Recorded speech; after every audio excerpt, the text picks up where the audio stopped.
Hello. My goodness, we are gonna get this run started. I have not played this game in a while and I have missed it so much. But it is good. Whew, good to be back in Xenogears.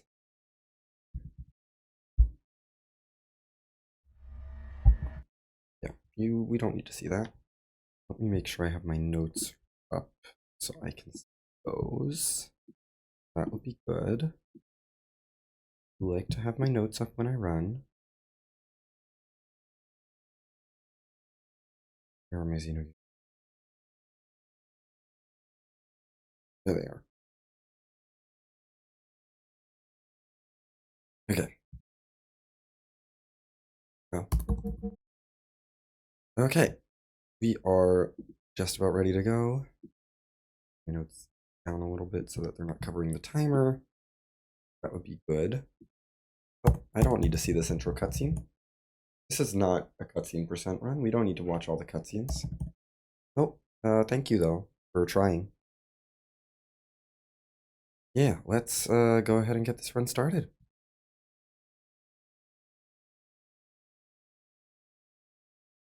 Oh, I need to get ready on new game. Here we go.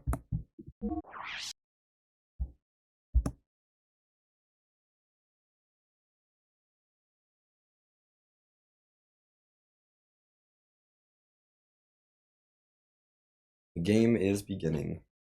We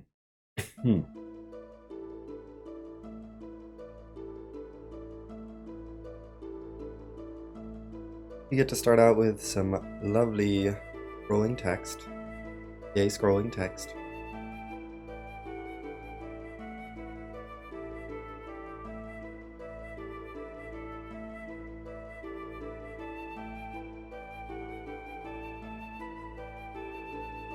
I am not going to read all this out loud because I... oh dear. I would like to save my voice. I think that would be a good idea.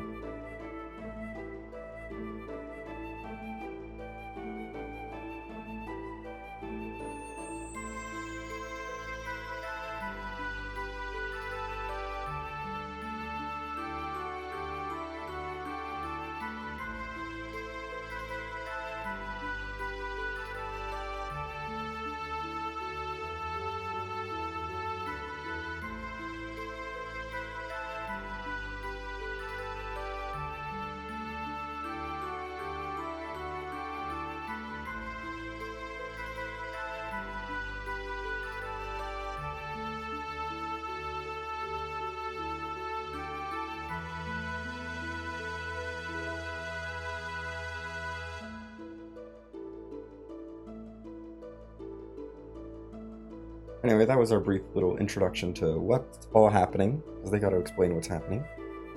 Now we get action. Ray action.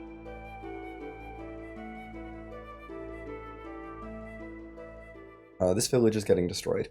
Basically, there's a war happening between these two countries on this continent, and we're starting in this peaceful little village between the two countries that's getting destroyed for reasons.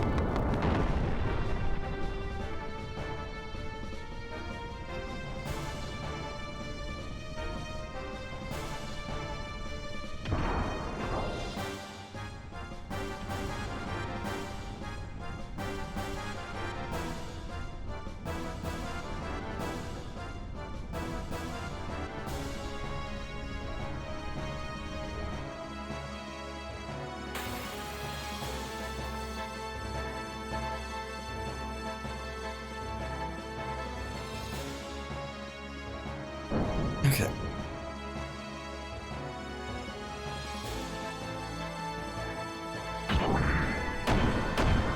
The cutscenes.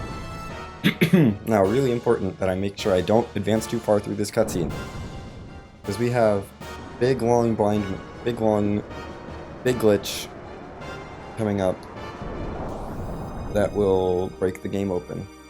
And I need to make sure I do things at the right time. So... okay, nope, not yet.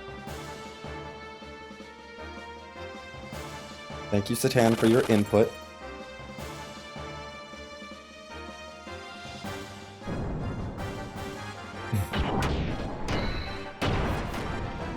think it is right now. Yes.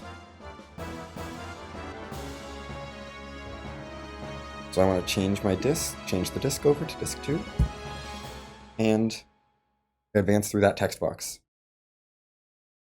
And that will bring me to this screen. Before I do anything else, I'm going to switch back to disk 1. Now we go into the menu.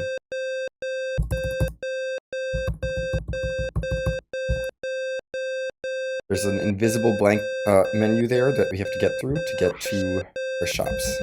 In this shop we want to buy Matchlock, and we keep scrolling down to Speed Stars, and we get a bunch of these. That should be plenty. Next shop that we can access is for ether doublers. We need a lot of ether doublers. Not that many, probably. That's plenty. Then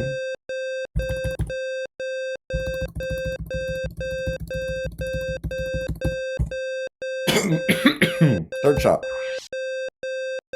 We want Shachi 80 ammo, Matte Hydro ammo, a lot of Speed Ring S's,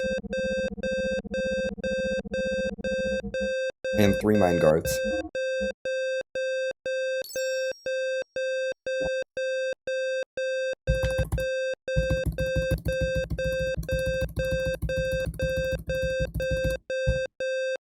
Next shop that we need to get into is we need a few Sigma Souls, not a ton.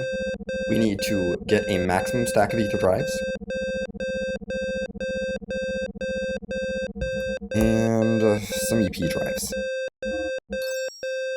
That is all we need. Now we go into the actual menu. We need to start by, yes, using all of the drives we got on Faye. The ether drives boost up his ether stat. Every single one is +1 to his stat. We're giving him a lot of ether. And then EP, same thing for his EP. We're also going to take care of our equipping right now. We need an ether doubler there, and then 2 Speed Ring S's.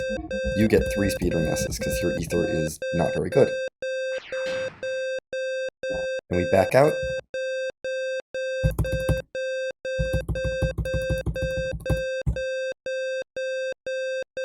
Go into this shop. This is a glitched item we're not supposed to have access to, but we're going to buy some of it.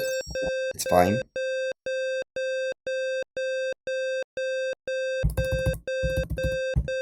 Next shop is, this is a regular shop, just buying some safety items here. Zeta Souls, which are revives in this game, and Omega Souls, which are like elixirs.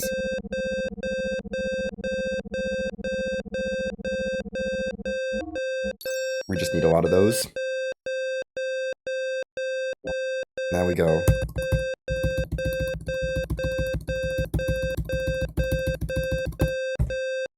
Back to this menu. Thank you for the 27 months, Alchemy. Oh my goodness, 27 months already. And thanks for the good luck. I will have fun. We're buying more ether drives. The reason I am silent during these blind menus is because I need to count very carefully. Okay, let's go back into the menu now. Feed all of these to you. We need to feed 2 batches of ether drives because the stat maxes out at 200, so we're just making sure we get it right up to maximum. And of course,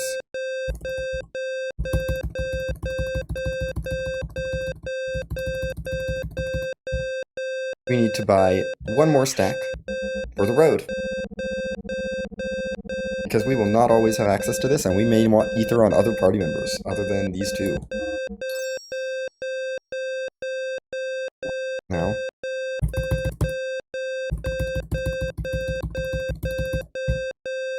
one more category of shopping we have to do. We have to buy some stuff for our gears. We're going to start here. We need several power magics from this shop. A Veil Doubler, a Pilot Shield, a GNRS 20, several GNRS 50s. actually gonna go back and up the power magics. I think we're good, but I'm just gonna up it just in case. One of each of the rest of these things in here. We need a bunch of different gear items just to make sure one of the glitch parts that we're gonna get later works, but for now we're just trying to get the GNRS 50s and power magics are actually useful. We're gonna change our engines on these two gears, which are the two we have access to, up to Omega 100, the best engine in the game. Next up, we back out of that. Oh, I forgot one thing in that shop. Forgot one thing in that shop. We need to go buy that real quick. You need this armor. That's fine.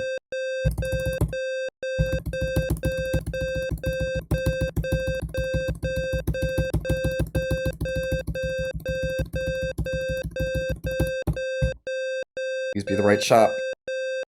That was 5 right inputs on that blind menu and 62 up inputs. It is the right shop. We need this and this. Good. Okay.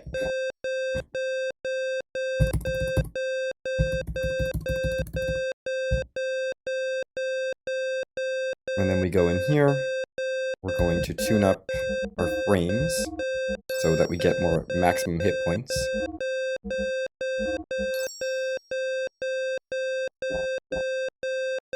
And now we just equip the things we bought, and we save.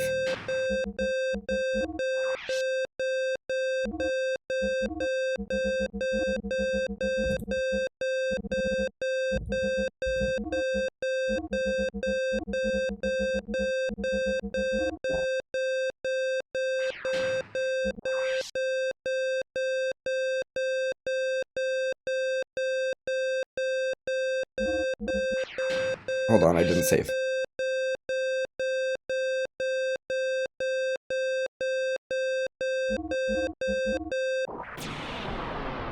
We save there. And then reset. Because we would like to get out of that menu.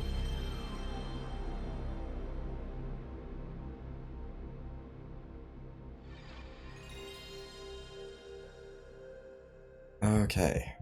Oof. The beeping is done. We have escaped the beeping. For now. For now. There is a little more beeping later, but we're good for a while.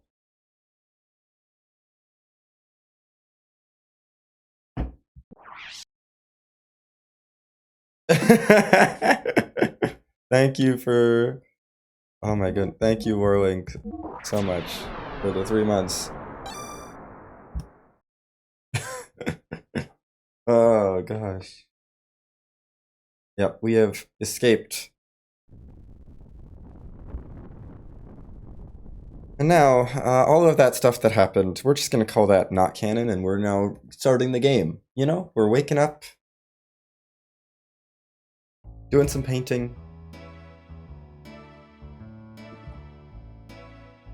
in our little starting town.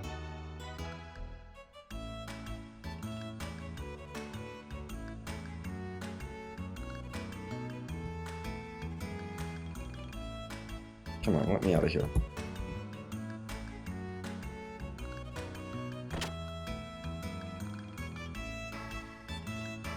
Oh my goodness. Gift subs. Thank you so much for the 5 gift subs, Warlink.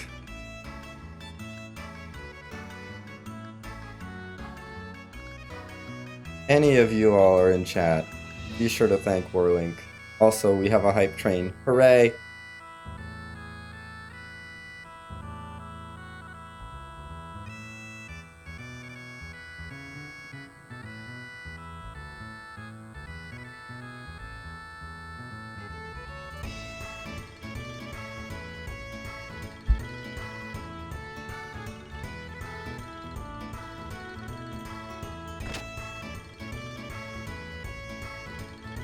Anyway, Dan is upset because Timothy is getting married to his sister. These are normal things. It's fine. There's all sorts of drama happening in the village. We're gonna ignore most of it, because most of it really doesn't affect us.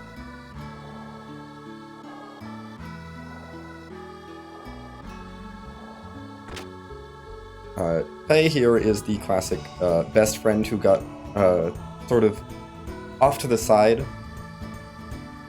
of Timothy and Alice, who are getting married.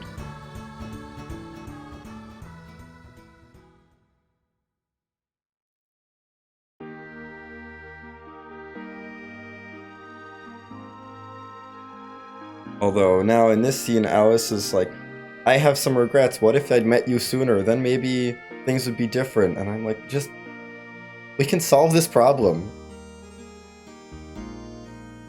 with polyamory. This is a very, very monogamous problem. And I mean, it's fine. Alice is getting married to Timothy. Faye is fine with that. Honestly, it works out in the best in the end. Faye and Alice are not meant to be. Oh, she also wants to borrow some camera equipment from Dr. Izuki, who lives up on the mountain. So Faye is like, I'll go do that. You know, classic. Beginning of the game, we need to destroy the starting town, but we need the main character to not be there, so we need to get the main character to go leave the village on a short little quest.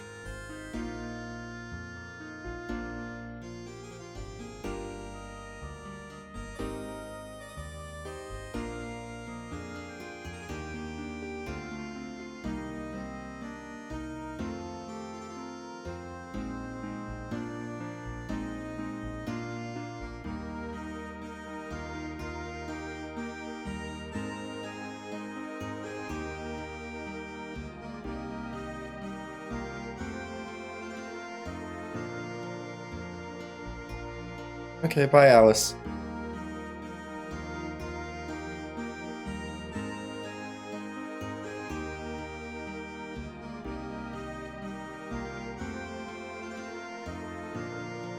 I feel like it's probably not a good sign that you're having these sorts of regrets on your wedding day, or on the night before your wedding. Literally, you're getting married tomorrow. Like, I feel like, I don't know. I mean, I guess it's normal to be like, well, am I making the right, like, nervous about it? Sure, but...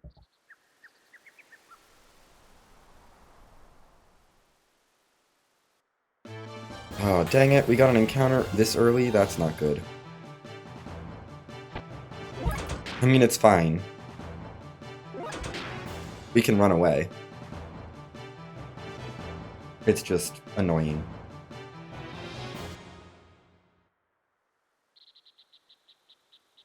And we were right on the cutscene trigger, too, for this little scene that says, hey, he's up there.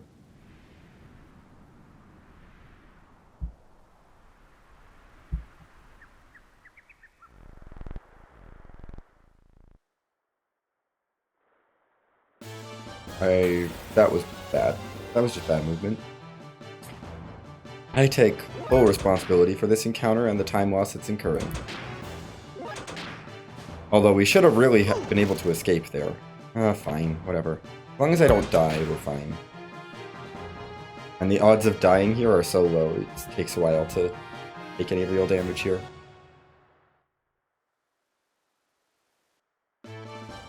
A third encounter? Are you kidding me? Okay, that's the kind of run this is gonna be. It's fine. The goal is not to go fast. I mean, it is kind of to go fast, but the goal is to finish.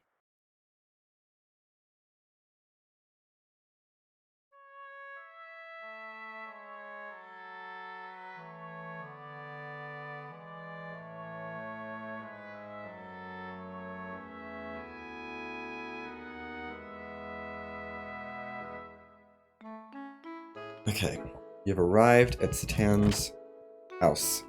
It is safe here. We need to head inside, talk to his wife Yui. She tells us that Satan is tinkering with his junk out in the backyard. There is definitely no other meaning to that other than the literal, he has a bunch of junk in his backyard and he's tinkering with it. Definitely not a double meaning for anything. And in this case, it actually isn't. He is tinkering with actual junk in his backyard.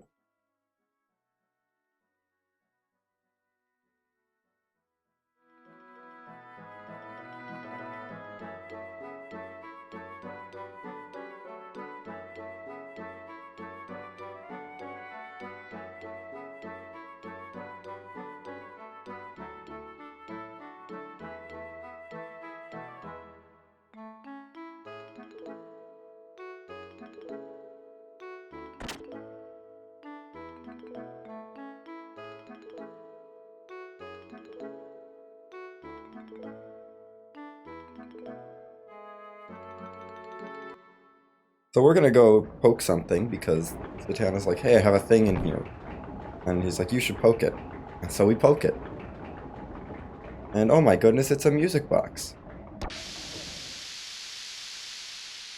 That for some reason releases a lot of steam.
Okay. And Zatan's like, okay, I'll bring the camera equipment down myself. But you should stay for dinner.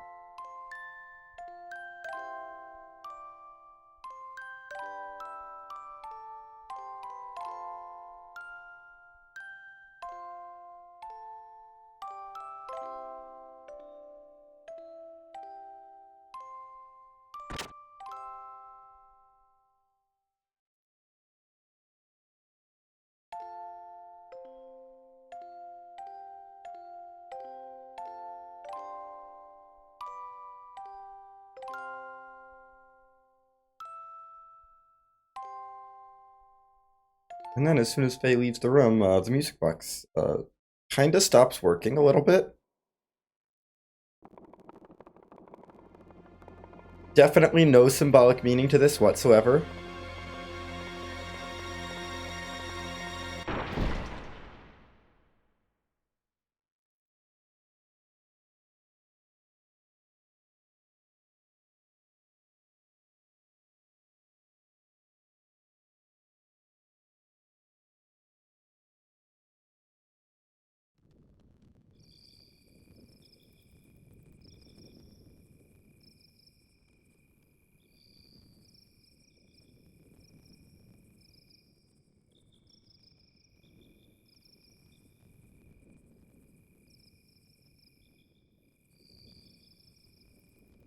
Yeah. Dan was supposed to originally get the camera equipment. Then Alice was like, I don't trust Dan. Faye, you go do it. And then Faye goes to do it, and Zatan is like, I'll do it myself. I don't trust you.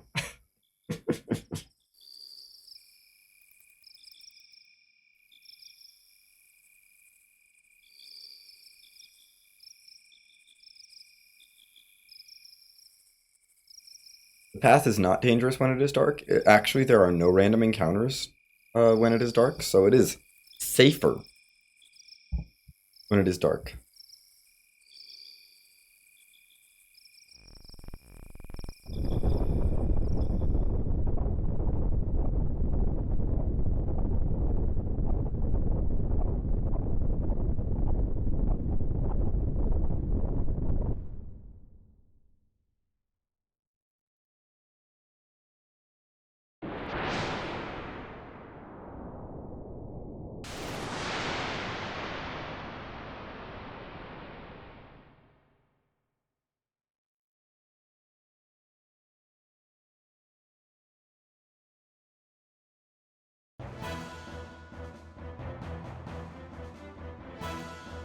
This doesn't look good. Can I beat Zatan back to the village? This is the question. Beating Zatan back to the village is really hard.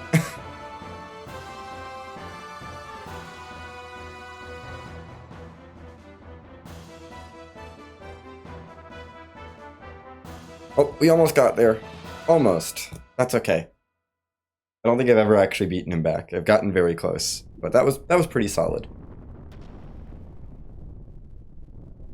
So Leyhan is kind of turning into a battlefield. This is not good. People are panicking. Some of them are just wandering aimlessly. Alice and Timothy are just kind of here.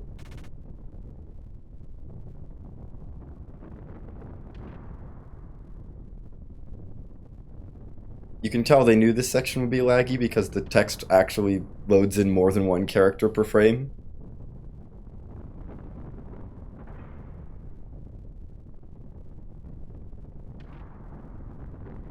They didn't want the text to be super laggy.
Oh wow, they haven't like fully animated cutscene. Don't get used to those. We'll be seeing them for about the next hour or so, and then there will be no more until we get to disc 2.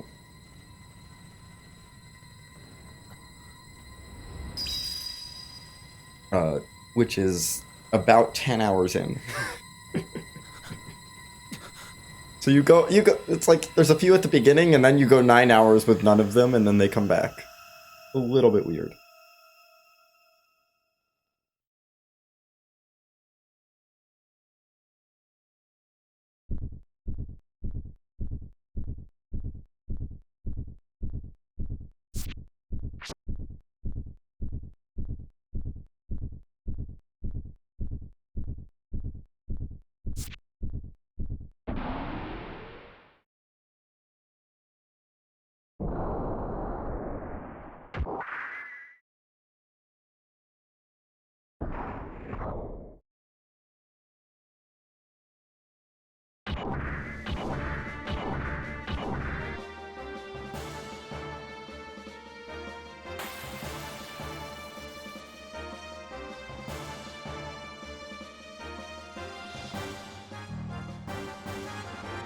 Okay.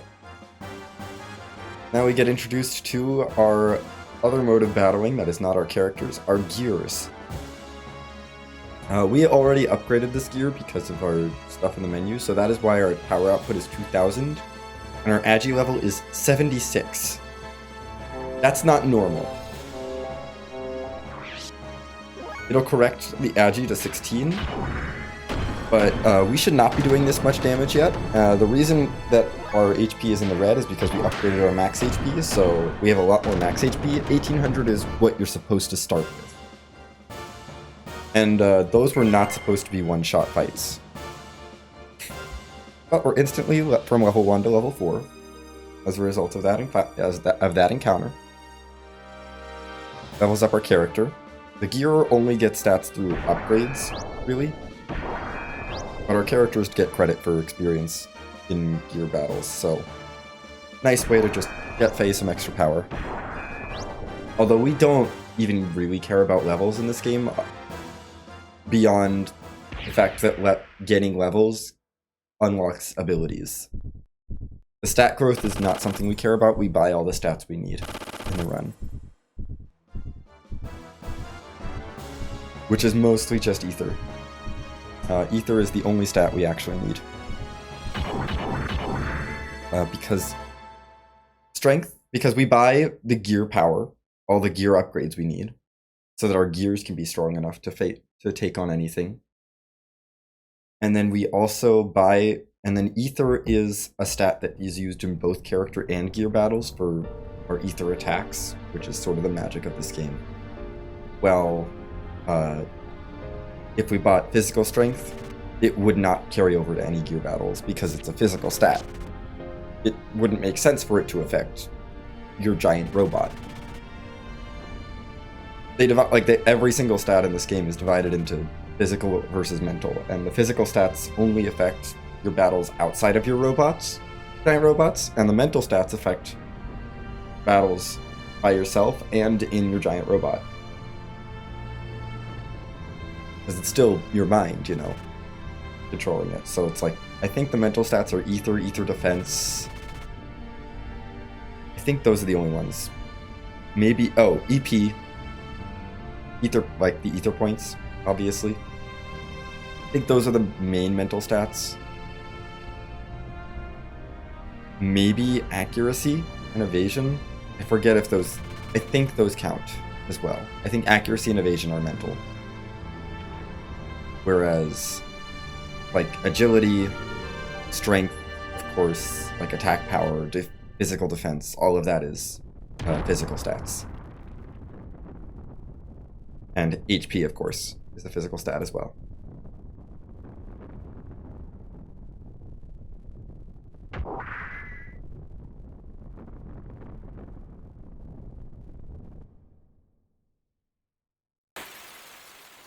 Anyway, this is not a real battle, this is a cutscene battle.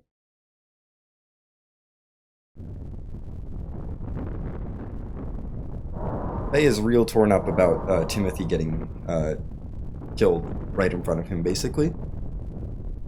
Or Timothy being in danger. I should say, Timothy's about to die. Poor Timothy.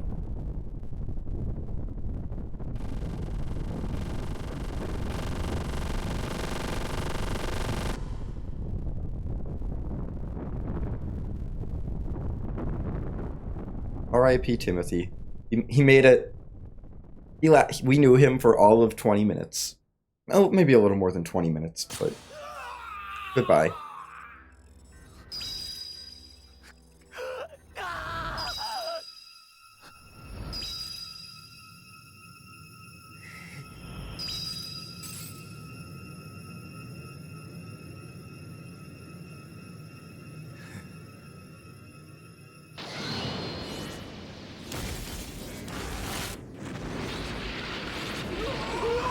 Also goodbye a lot of other people, including Alice. They're kind of all gone. Dan survives, though. And that would be important if we were doing cutscene percent, or no major glitches, or anything. Well, I don't think you actually see him again in no major glitches. No, actually, we will see him again in this run. I almost forgot about that scene. Yeah, we will see him again in this run. It's more important if we're doing something like cutscene percent where we actually get to resolve Dan's storyline. But cutscene percent is a little longer than I wanted to do today.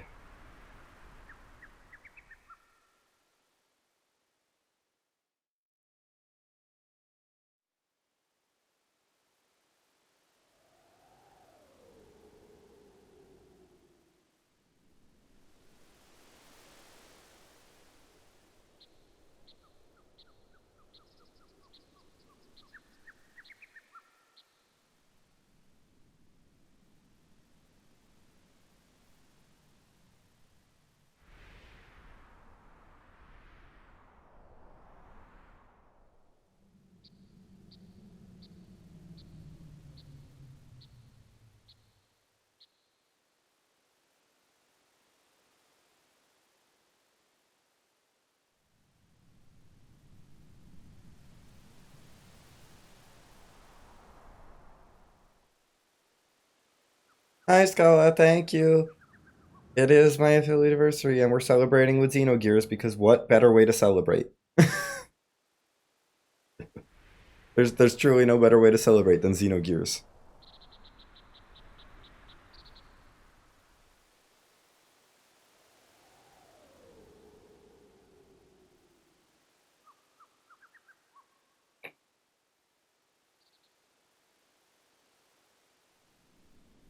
We've only just blown up the village, so we've got a lot to do, a lot left.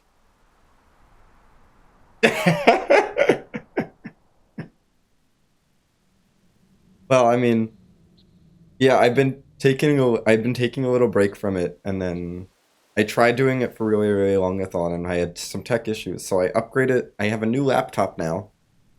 Finally, my old laptop was about to turn 9, so I think it's entirely fair for me. I think it was entirely time to get a new one. And now transferred all the data over and was like, oh, this is really easy. I can just set this up again.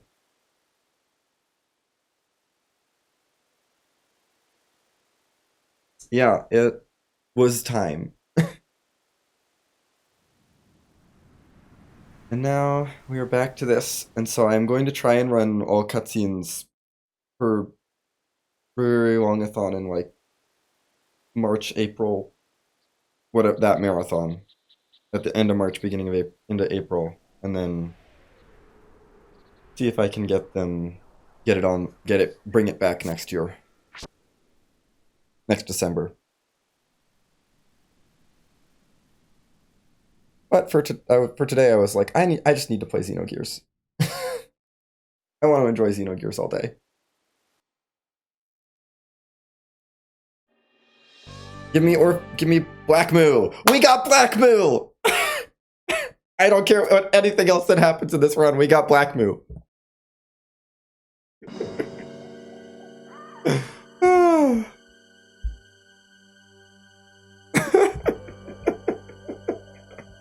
So this area is called Black Moo. That's definitely the real full name of this area. There's no other characters it was trying to render. Just Black Moo.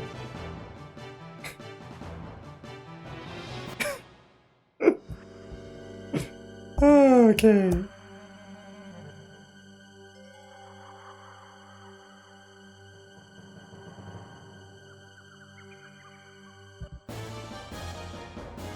Oh, good. I am happy to be in the background for you. Nope, cancel. We only need one square attack for each of this. This is, I think, one of the only times we use regular physical attacks to actually do damage in this speedrun. Because it is faster here to do these regular physical attacks than do anything that's powerful, and those are the only enemies that are weak enough to die for those attacks.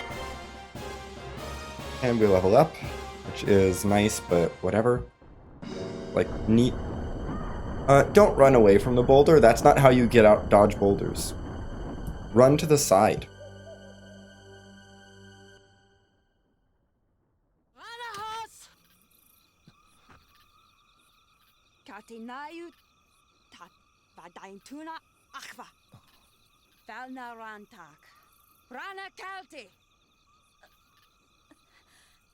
Throw down your weapon. Make one wrong move and I'll shoot. Anyway, time to meet Ellie. Or her name is her name is Mysterious Woman. I'm so sorry, Mysterious Woman. I used the wrong name.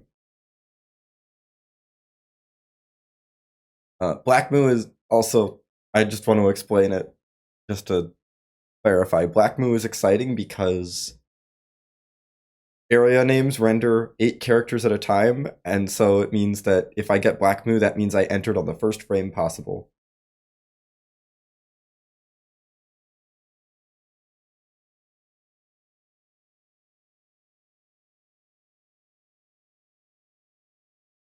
Yes, they did make it sound very viable. They put some work into it, you know?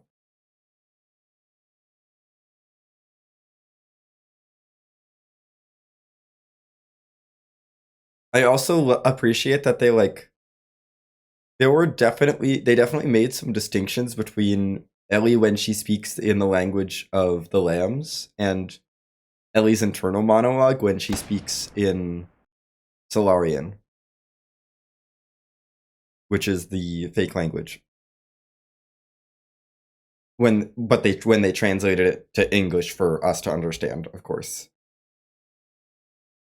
In some of these cutscenes, I don't think we get to see all of the distinctions. There's like voice direction. Like she has a very different voice when she's speaking Solarian versus when she's speaking English. Like in her internal monologues. And the internal monologues are translated in English, but they give her like a little bit of a different voice just to reinforce that. Anyway, guided shot is going to do lots of damage. Yay, guided shot. That's why we buffed up Faye's ether stat so much. So he can do that now. Yeah, it's just like, honestly, it's in the voice direction of the voiced cutscenes that exist for Black Moon Forest, and that's about it. The Black Moon Forest is the real name of this area, but I still think it should be Black Moo. I like Black Moo.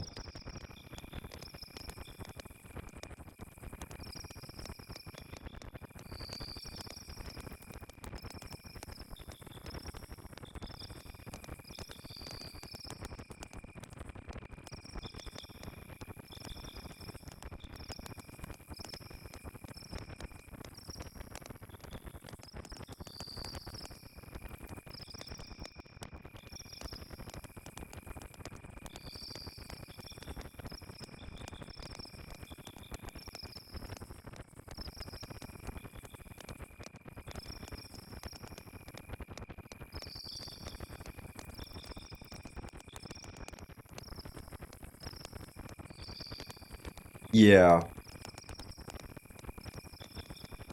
They had a little trouble with that in the text for sure.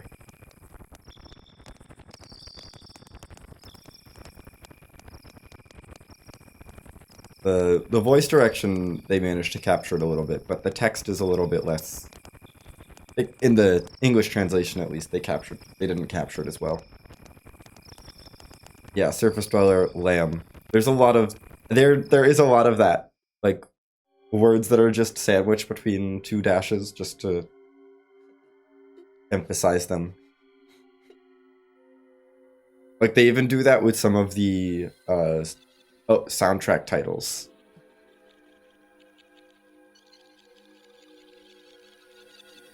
Like I think it's Solaris dash Supernal Paradise in the hyphens. Wait! Hey! I don't know. Don't leave me here! Wait! That is a good question. I would have to play Japanese to see that, to figure that out.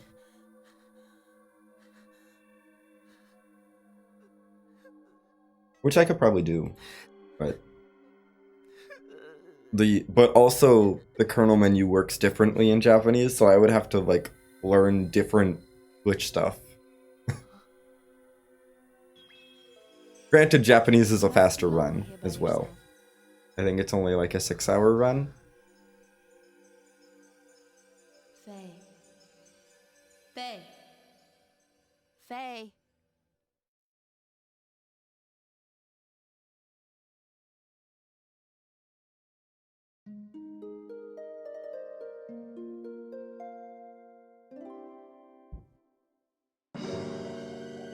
Okay, we need to...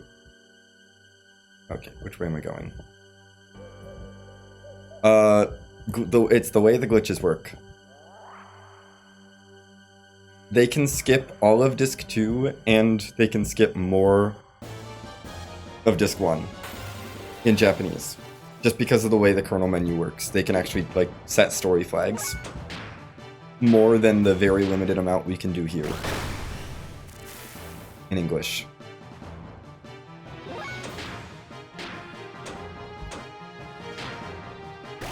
I would rather take you out first.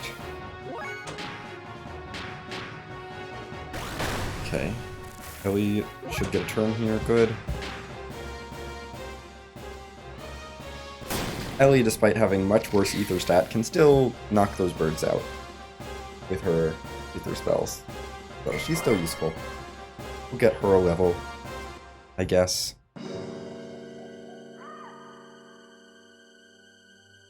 Like, straight up, Japanese is like a completely different category than English. Not even, unrelated to text, to the time that the text saves. It's just a completely different category than US. Any percent.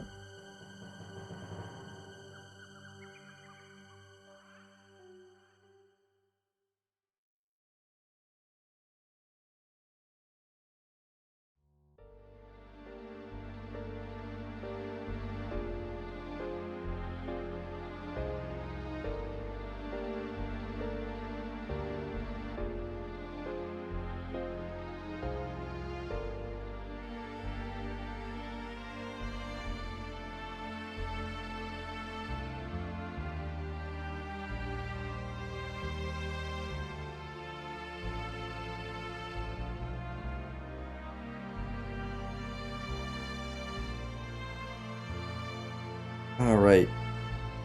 And now Faye and Ellie are having a whole talk where they both are like...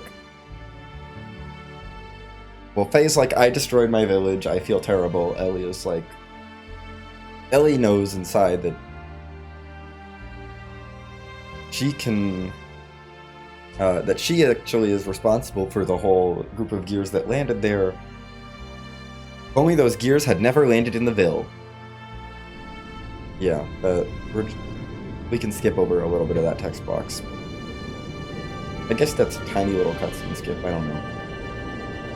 Not really.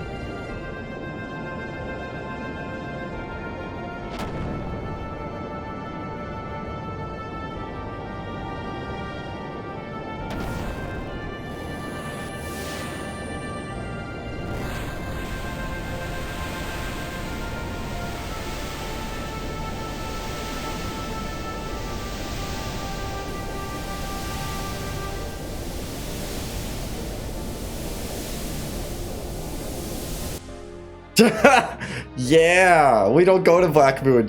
Japanese runs are very different, Scala. Yeah, they don't get to do Black Moo. The US version has to do Black Moo. It was a fair bit of detective work. I understand.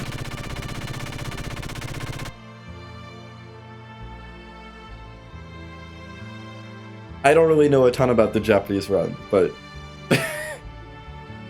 it is very different.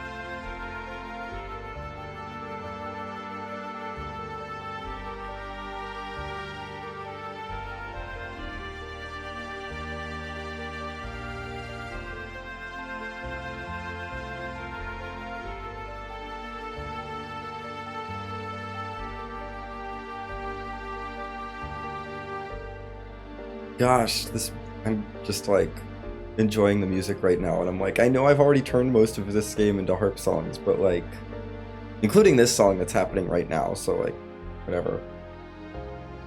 But, like, I want to do more. There isn't more.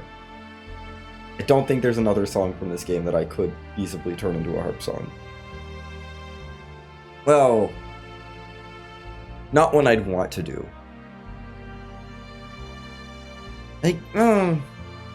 I could do that one. I don't... None of the songs that I like really... They're all songs that are like, okay, I think, that are left. And I no. I don't need to turn them into harp songs. I don't think we need Blue Traveler as a harp song. I don't think we need Dance of Death as a harp song. Dance of Death especially, oh my gosh, no. Never going to be a harp song. Is if I have anything to say about it. You know, if someone else wants to do the work and put it in the pool, You talk as if it's not your responsibility. I'm not gonna, like, say no, No. I didn't do but anything.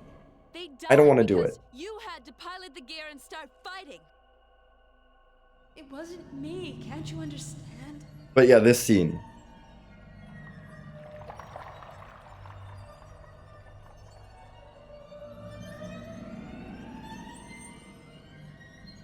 Not just anyone can pilot those machines, you know. I didn't do it. Why won't you take responsibility? I'm not so strong. This scene, Why are like you the trying to contrast put between blame on others? her spoken words and her internal monologue. Because her internal monologue is in Solarian. Talented. You're a coward! That's right. I'm a coward.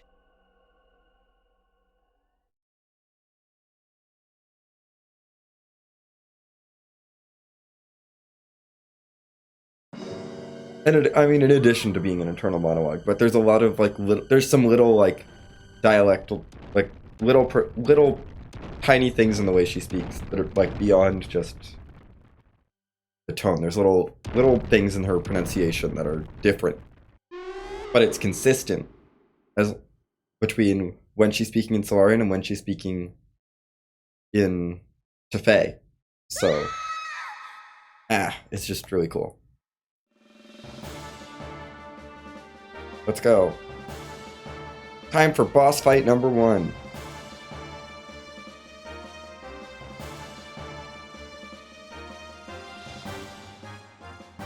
We're 50 minutes into the speed run and we're just getting to our first boss.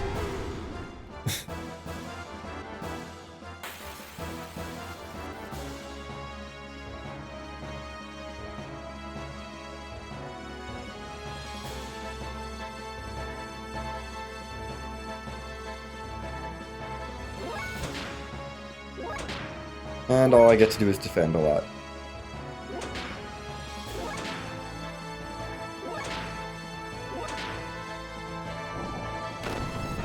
Dang it.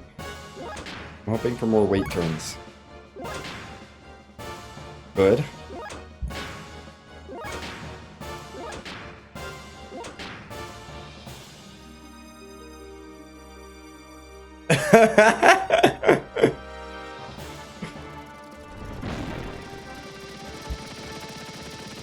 I am glad that you are finding your answers, Scalo.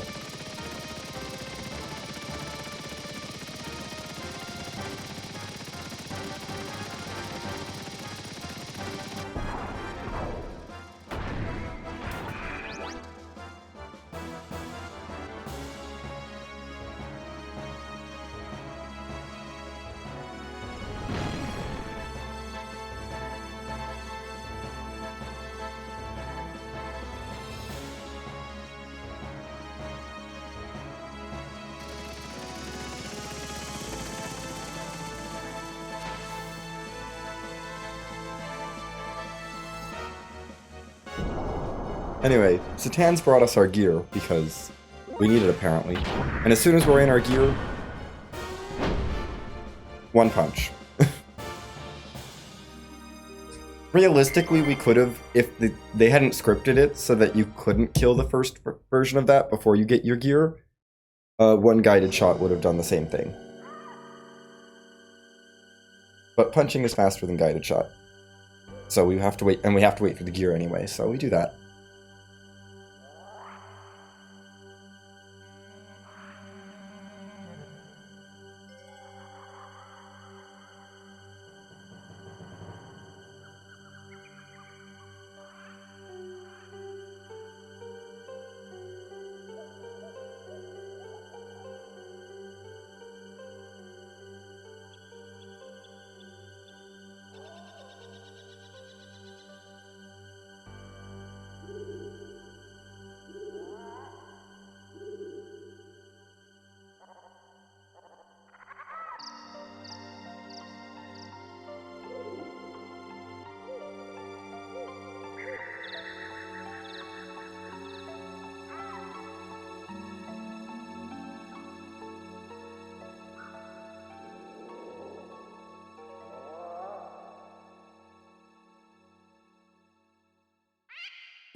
Okay. Interesting.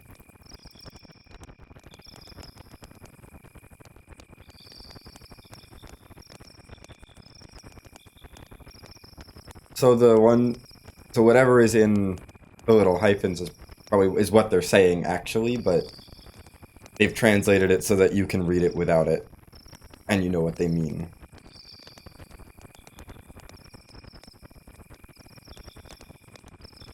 That is good to know. Oh, other way. So she says surface dwellers, but she means lambs.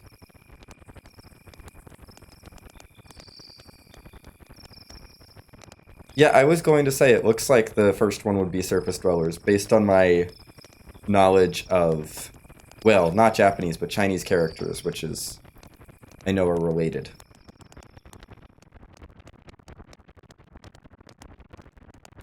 That does look like it would be some sort of surfacey and then person. I recognize that character.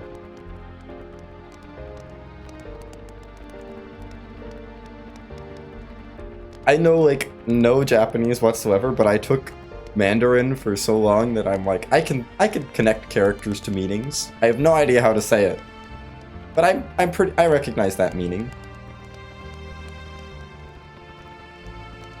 At least with the characters that come from Chinese.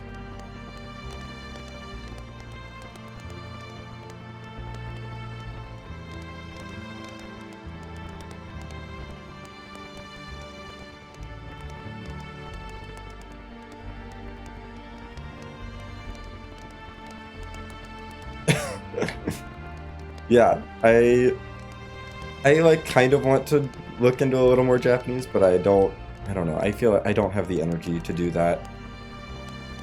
There's so many things I want to learn, and I'm like, I don't have the time to like really seriously invest.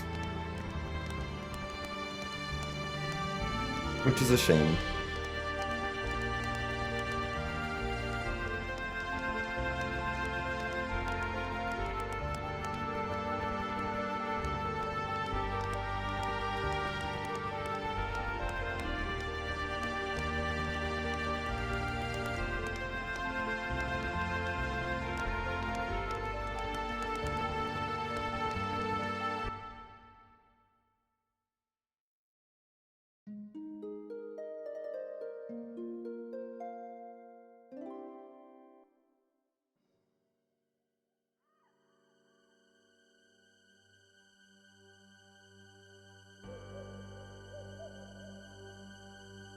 Neat.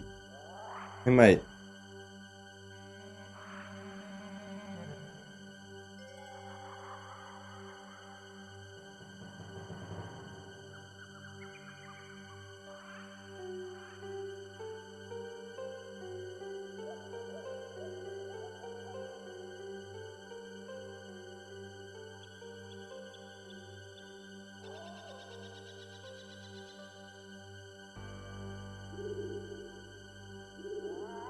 Okay.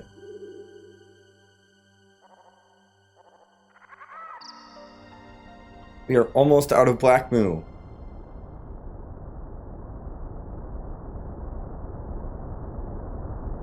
Okay.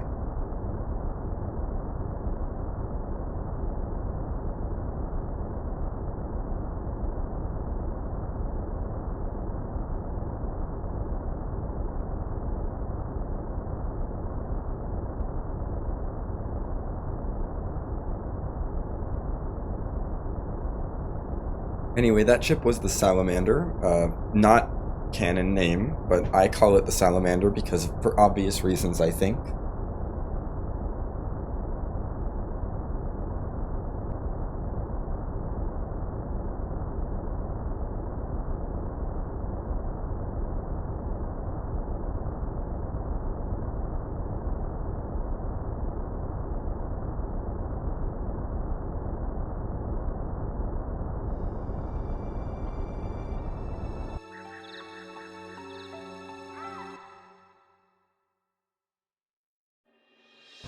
And we have made it back out of Black Moo.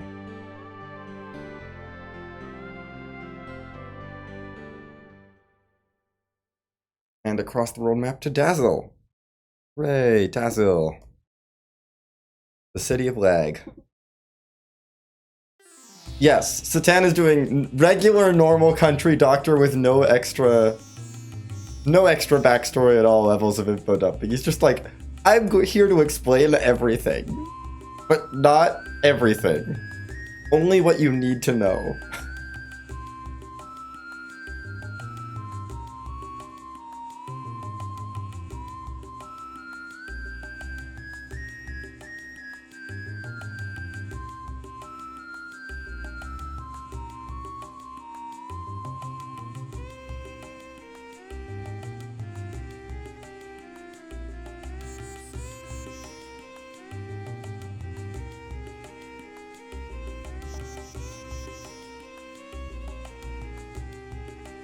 Nope, let me through.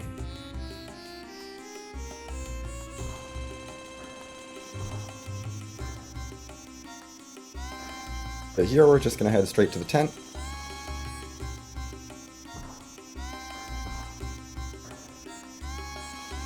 This is where they repair the gears. Yes.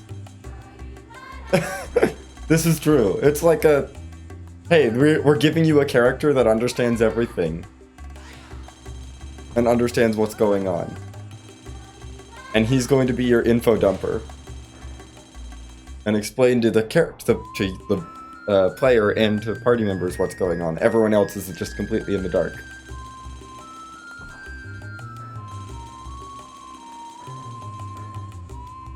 And he also has like motivations to not explain everything. Hey Alvin, thank you for the... I don't know why I walked out there. It was slow. Thank you for the well wishes. We are enjoying some Xenogears.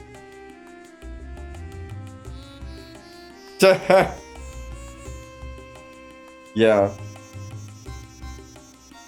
Twitch has been doing that. Like when I pulled up my chat to like, so I could watch it, I was like, oh, it's making me say, I'm not gonna wish myself a happy affiliate anniversary. That feels weird. But it does definitely put that in there.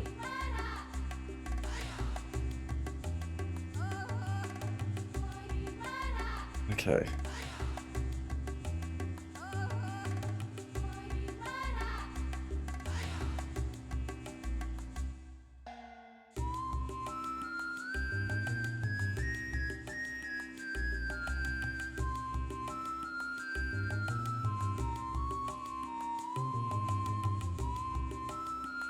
Yes, Satan is now trying to convince Faye that, okay, we do have to repair the gear so we can get it away from Layhan because the survivors are still there.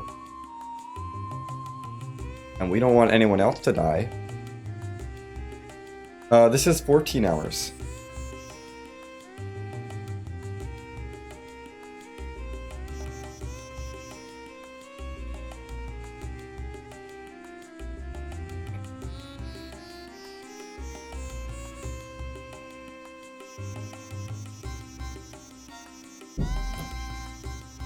Gosh dang it.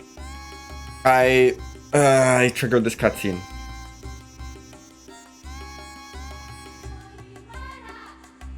You can skip this cutscene. Come on. That's like, what? 15-20 seconds? Gone? It's annoying. Oh. Hold on. I'm talking to a random NPC. You can skip it if you jump over that little can there to get into the door, but I was not thinking. It's been a bit since I've run this game. So yeah, I'm probably gonna make some more of those like little mistakes that are not actually super costly.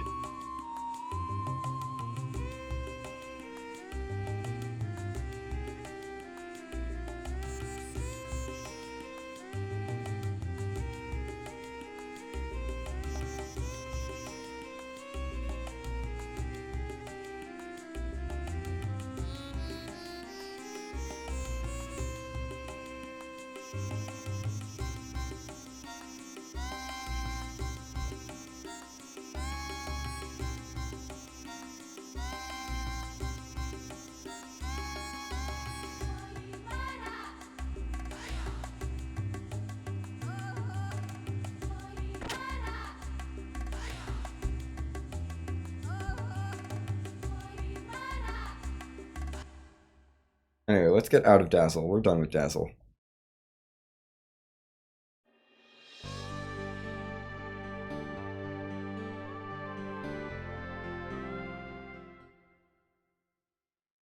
Sid is Satan. Satan is the closest equivalent to Sid in this game, I would say. At least lore-wise.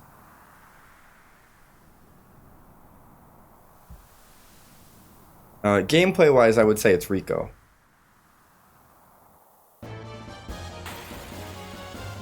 Which, if you know anything about this game, you'll know what a burn that is on Sid.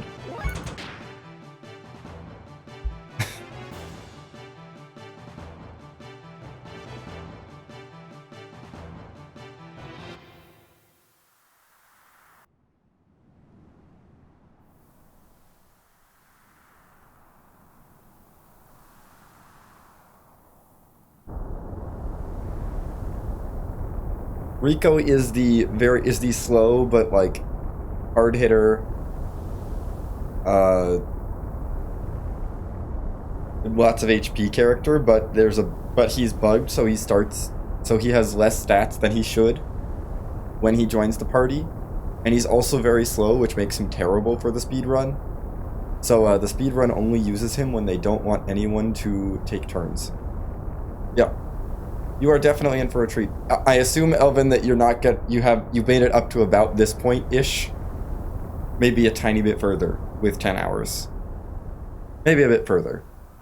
But, like, we're not into new territory yet for you.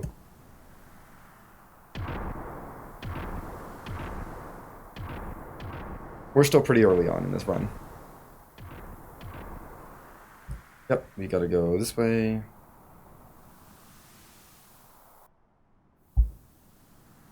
We're gonna get 0 encounter desert. I shouldn't have said anything. I shouldn't have said anything. This fight is not safe to run from.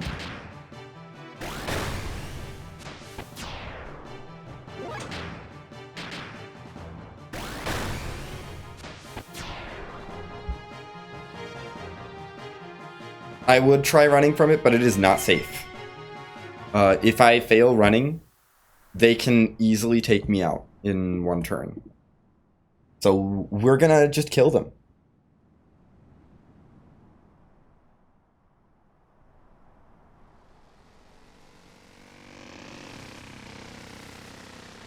Any other fight in the desert is safe to run from, but that one is not safe. Yeah, there is a lot of dialogue.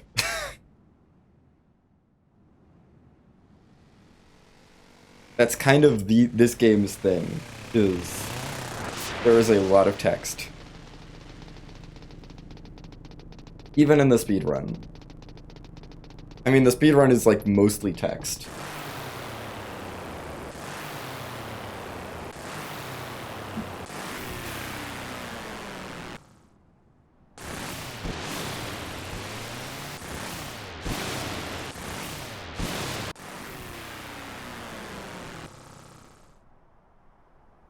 Anyway, we're totally not about to see the same, yeah, we just finished the desert town. We just got out of there. Right before here. So yeah, we just finished the desert town, and now this is what's right after the desert town, basically. Or the first desert town. There's 2 desert towns. We don't see the second one, though.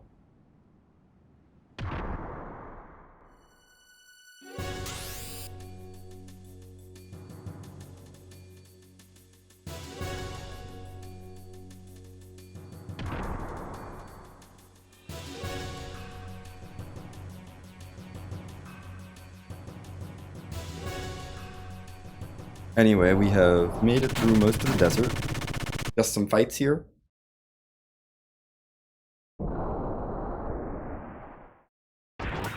Basically, Faye got worried about Satan, so he chased after him into the desert.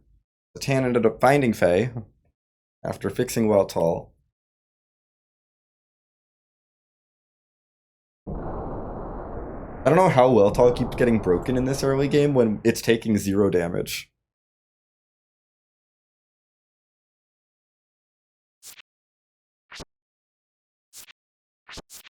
Yeah, Bay gets back in. Right.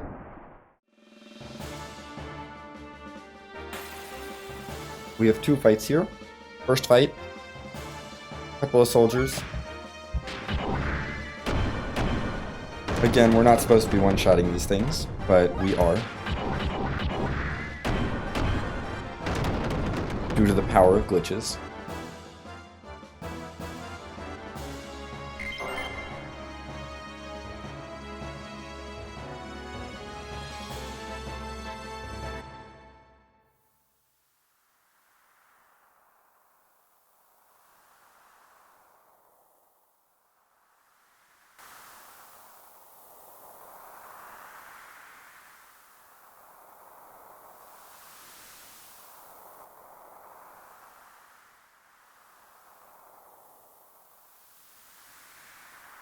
Oh, hi, Man in Black. Who are you? Who? Right. I know you. You killed her.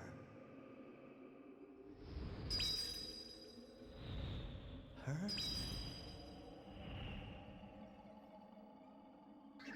No.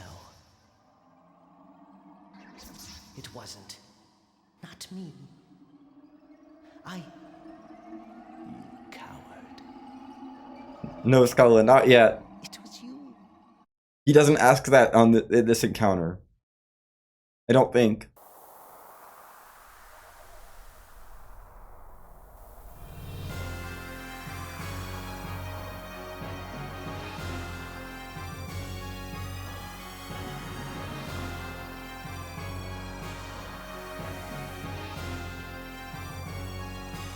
Yeah. Also, we skip 2 of the 3 times that he gives someone power in the speedrun.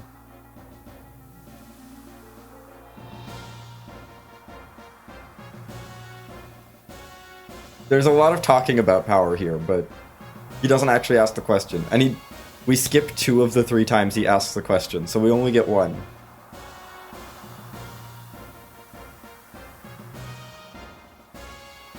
That is why I made cutscene percent Scala, so that we could see all of the times. But any percent doesn't do 2 of them, because it's slow.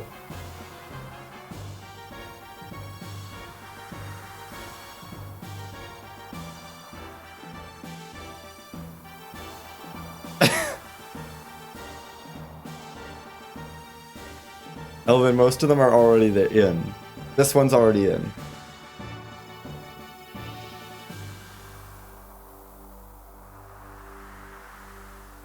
The Dazzle theme is in. The Layham theme is in. Most of the songs we've heard so far are already in, other than Black Moon Forest, the random battle theme. Oh my gosh. I haven't done a harp stream in a while just because I feel the harp songs are easier for me to do when I'm not streaming.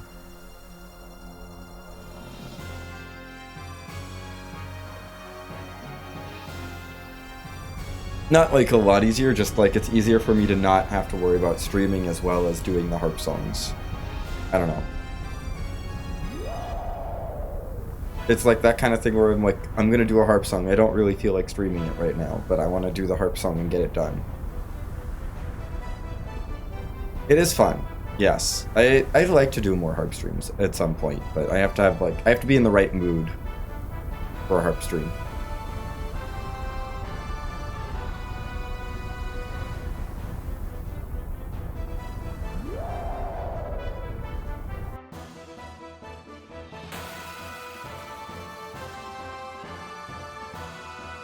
Okay. This guy. Goodbye. Goodbye, worm. I'm just gonna beat you up, get some levels.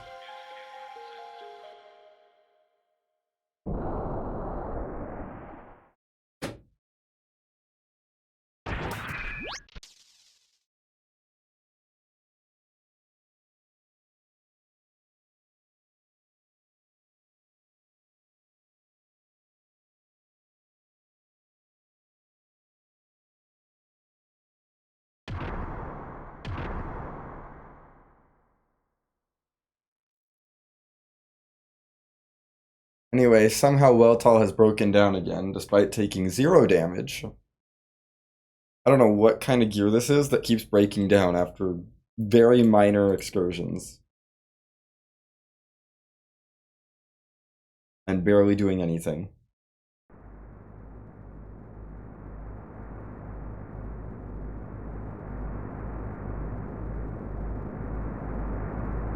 But we got captured. Because the game wanted us to get captured.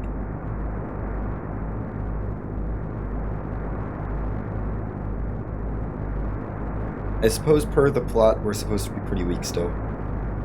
So game audio is a bit loud, I think. I'm gonna inch that down a tiny bit. Not so much we can't hear the music, but enough that I can actually talk over it.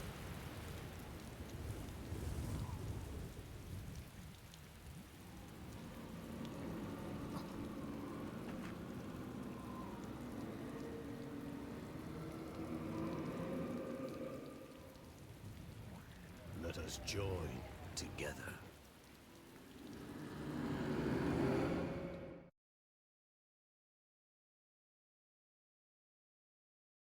I never thought we'd meet again like this. It must be fate. How ironic. But I'll never let you have him. Even if it kills me.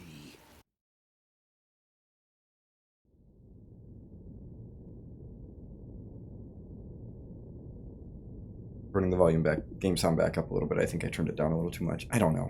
I'm judging off of bars. Yeah. No, that was the end of the anime budget for Disc 1. I'm sorry for anyone who liked those anime scenes. The anime budget is gone now. No more anime budget.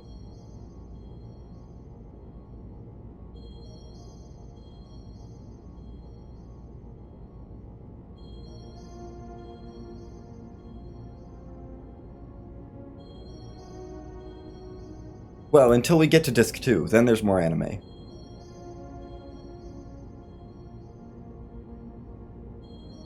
Yeah.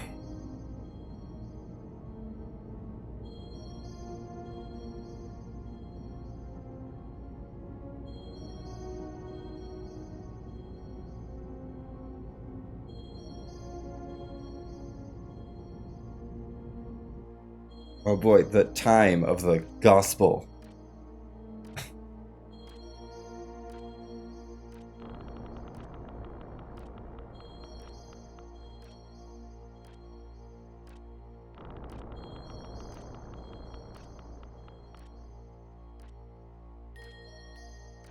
I'm trying to think if... No, I don't think Sigurd does show up at the end. I'm like running through in my head all the Disc 2 stuff, and I don't think Sigurd shows up. Yes, I know. It's like... all that cutscene definitely needs some... I'm like, what? How is that in Japanese? I don't know. We'll see. Anyway. I love the clearly fake number system that they have here, but it scrolls like a real number system. Like a real coordinate system. On this display. Like, you can clearly tell that they're coordinate indicators of, like, the angle that they're looking at. And it tells you... And it scrolls like it's a real system of numerals. Little details.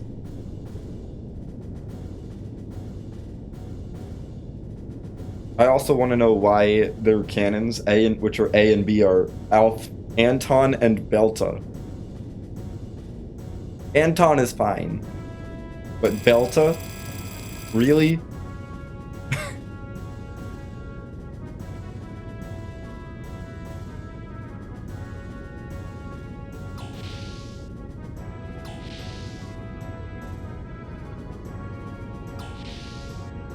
Hi, Sigurd.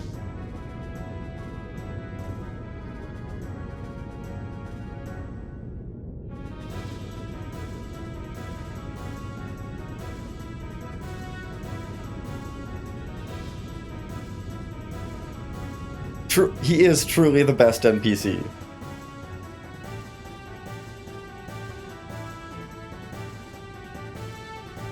He's our wonderful bisexual, just always helpful, always there, so present in the game's plot, and yet not a playable character. Just wonderful wonderful character. We all love him.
Well,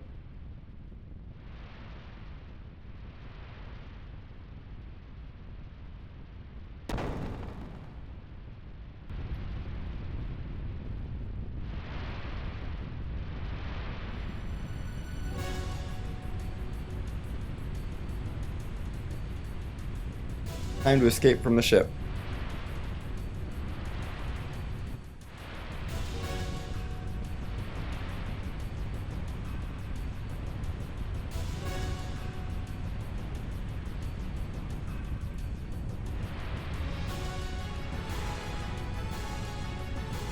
Advance very carefully here. Heck, I wasn't running. We got these forced encounter. Dang it. Ugh, I can't get out of this quickly. This is really annoying. Like, really annoying.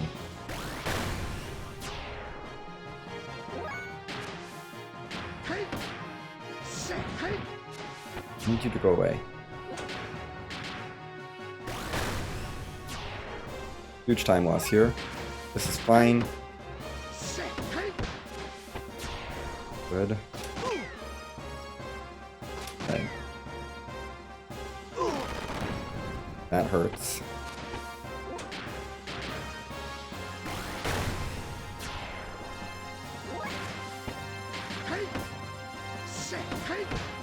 Yeah, we're gone. Ugh, I don't like that encounter skip.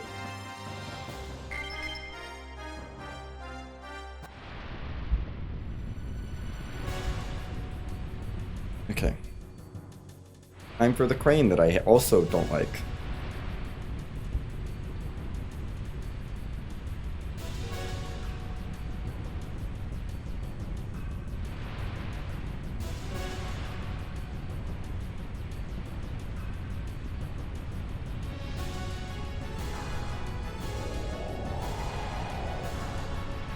This crane is the worst.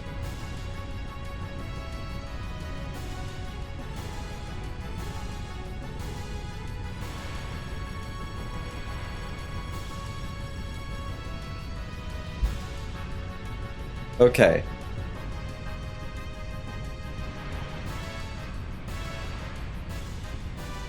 Thank you for your research, Scala. It is most appreciated.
Interesting.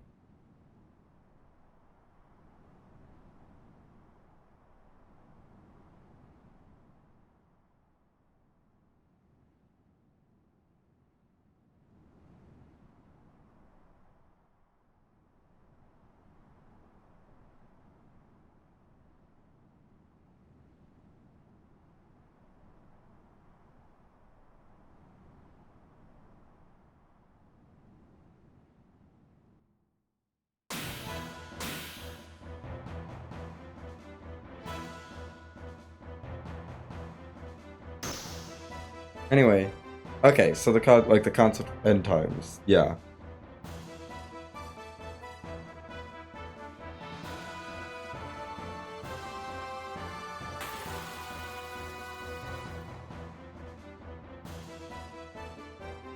Anyway, it's another fight versus pirate.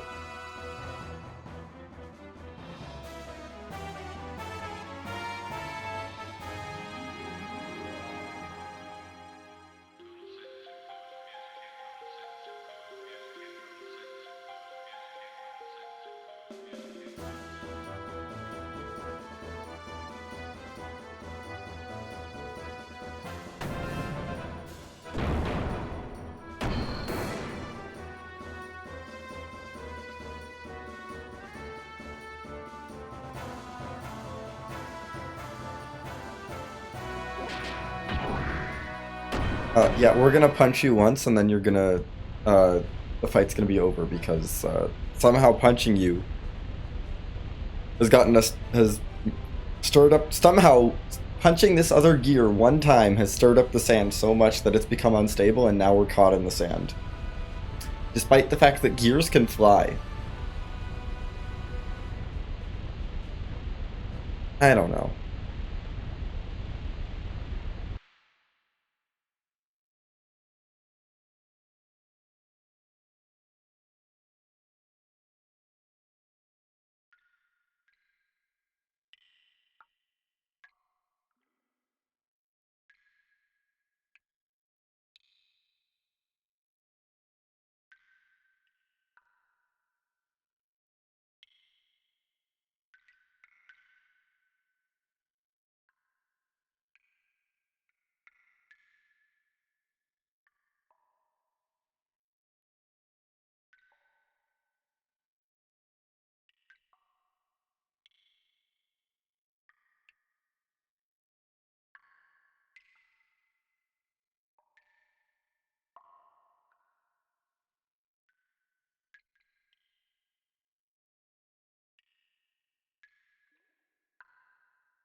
Anyway, they Bart and Faye here have gotten themselves trapped in this cave.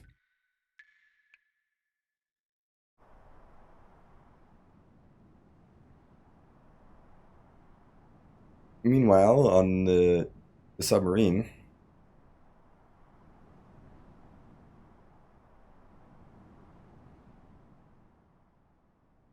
this has a great sense of humor. Anyone dying about all the birds are dying or in need of an abdominal operation? No. Oh, so disappointed.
Hmm.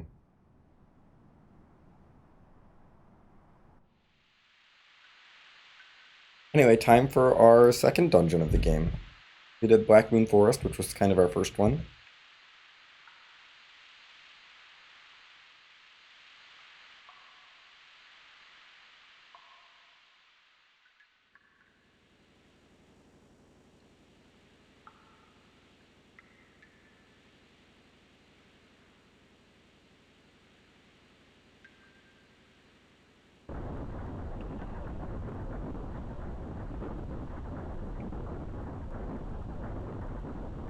Yeah, Faye, Bart's gear is not as strong as yours, by a long shot, so I understand Bart's hesitance to actually, like, do the thing.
Okay, made it out of that room.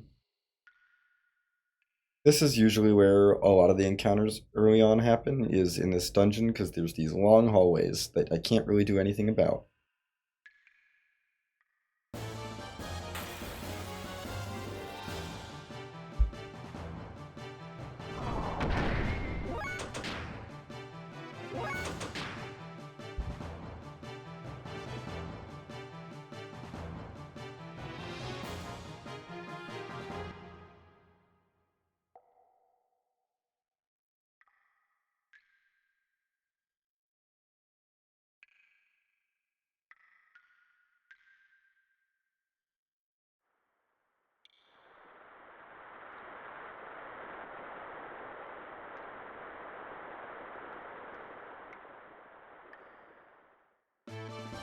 Gosh dang it.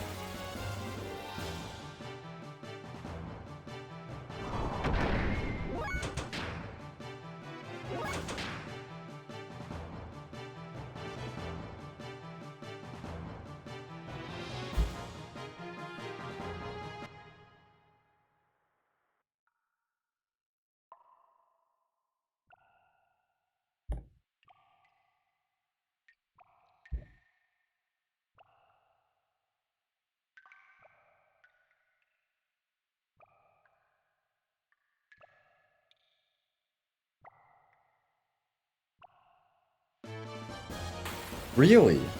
I did not expect an encounter in here.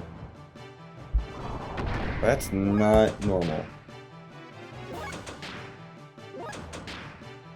Okay, can we run away? Thank you.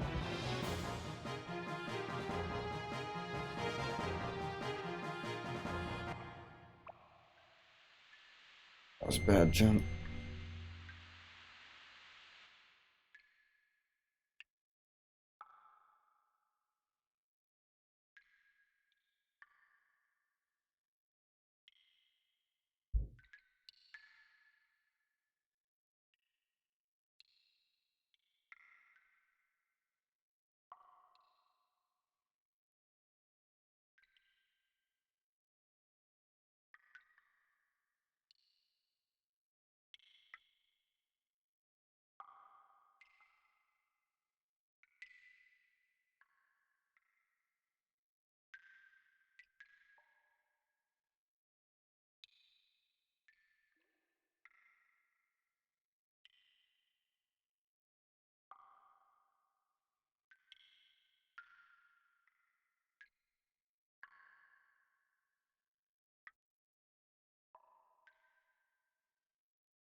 apologies for the noise. I'm opening up some snacks.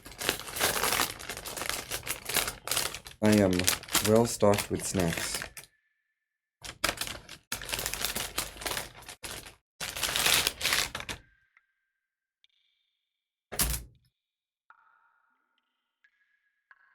Shh. Awesome.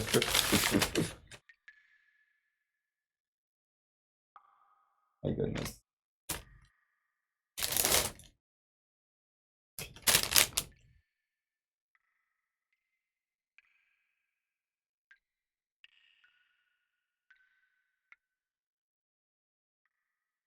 Yes, you do. I'm aware. Sometimes it is okay to lick the science.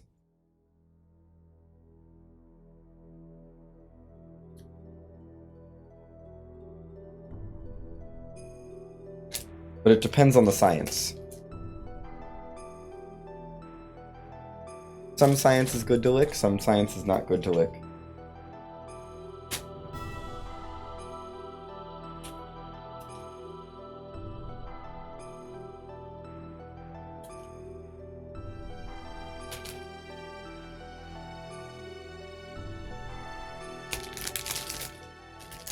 Oh, we need to talk to you again.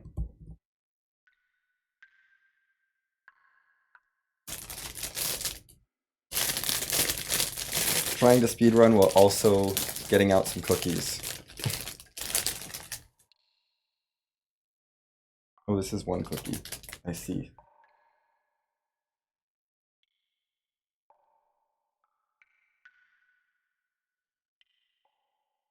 It is a very, very large, thick, lumpy cookie, but it tastes good, so that is what matters.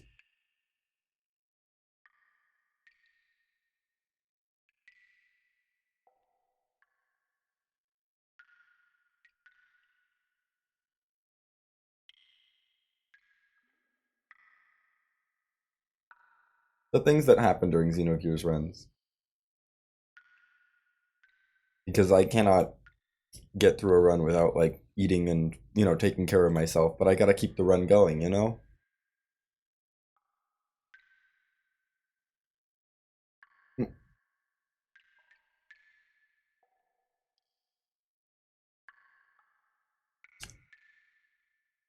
Actually, I'm done.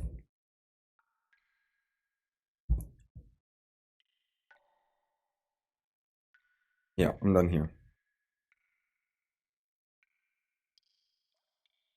I'm gonna focus on playing the game for a bit.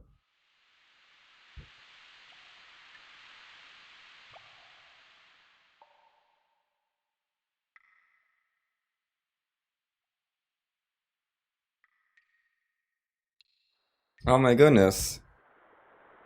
MCAT, thank you so much for the raid. And the follow. Welcome on in, everyone. We are doing some Xenogears. De-rusting this. I'm very rusty.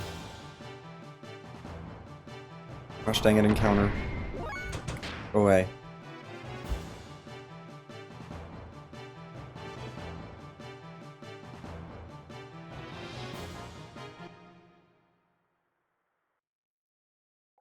I will get a shout out as soon as I have some free hand. But, oh nice. Oh, that happens. Sometimes the runs go bad, and I know how XE2 is,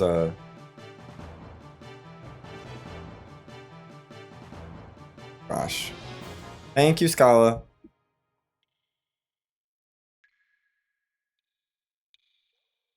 Yeah, I know how RNG dependent the XE2 run is.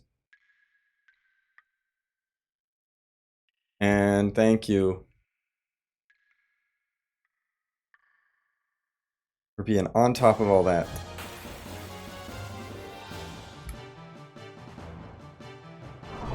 No, go away. I don't care that you're a fix-it bot. Get out of here. We're trying to run through this cave as fast as possible. Yeah, we're about an hour and 40 minutes into a 14-hour run, so it's we're here for a while. But it'll be great fun. Any percent US is certainly a category.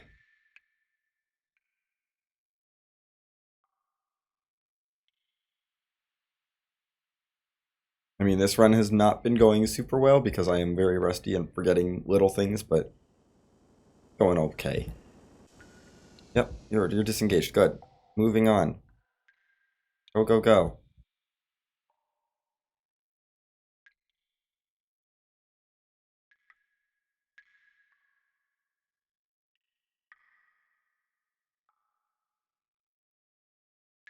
This cave is just long hallways that serve no purpose other than just to be long hallways.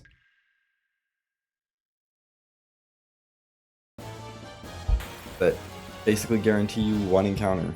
Great.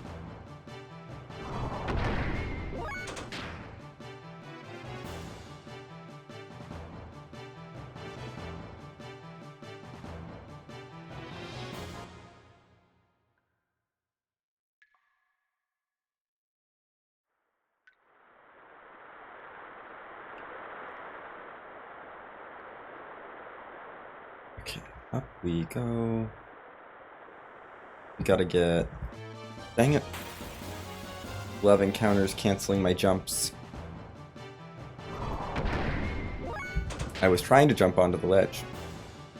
The game said I'm not allowed to because I was getting an encounter. That's how Xenogears works. That is a thing you just have to deal with.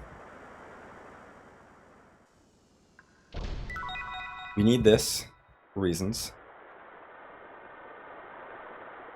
Well, for a specific fight later. That Bart isn't, like, awful.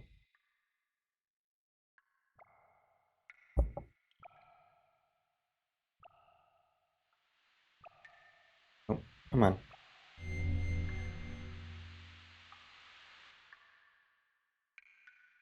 Okay.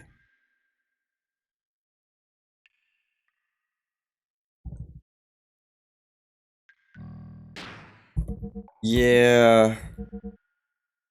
It's pretty bad.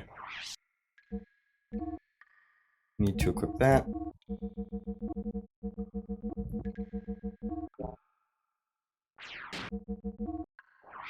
This.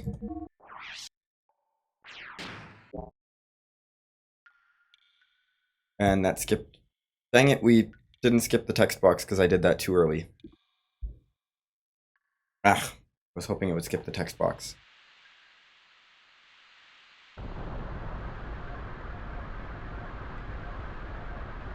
There's been a lot of those kinds of mistakes, though, today. Minor optimization fails.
Yeah.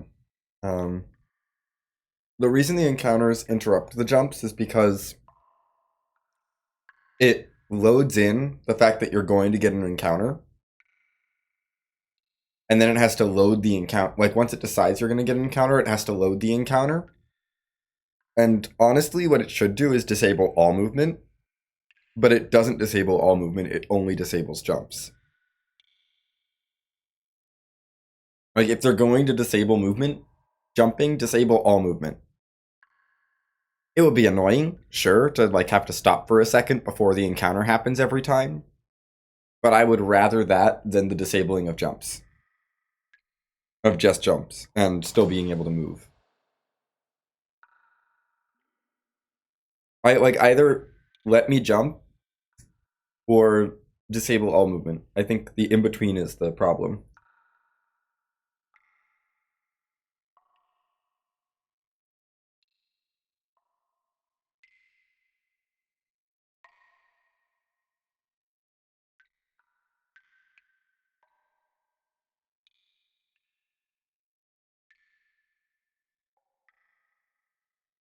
I mean, that's why they disabled jumping, but I think they should have just disabled moving.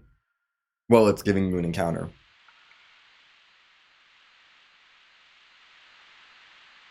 Or we could just have encounters mid-jump. That would be fine.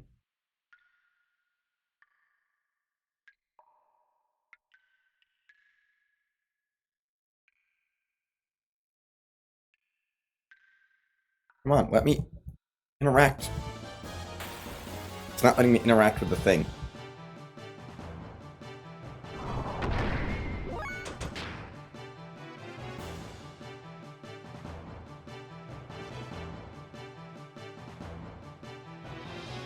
Let me interact with the thing.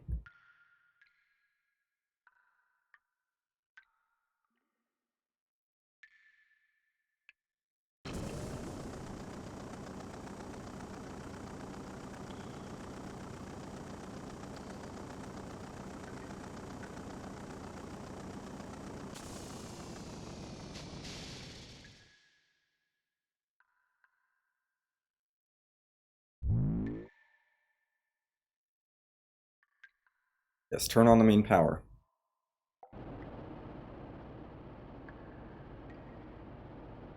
This gondola is, I think, the only redeeming factor of this whole dungeon.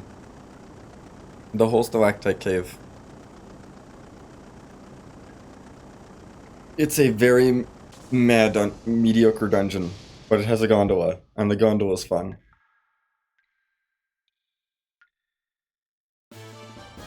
This game has good dungeon design sometimes.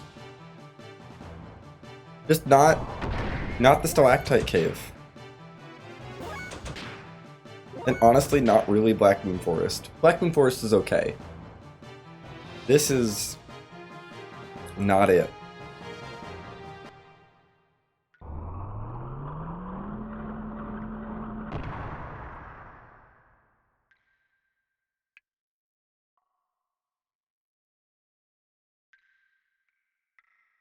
Gosh dang it, Bart. Stop getting stuck on things.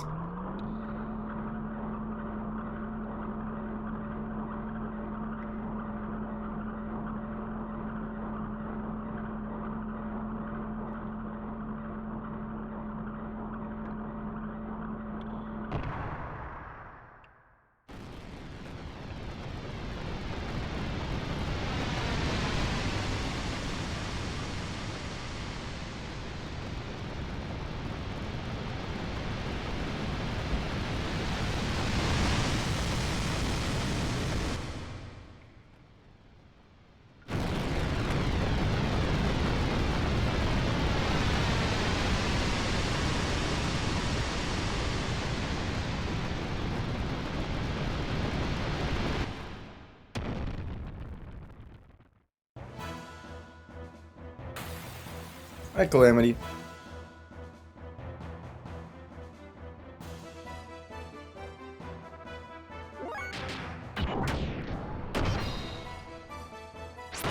Bye, Calamity.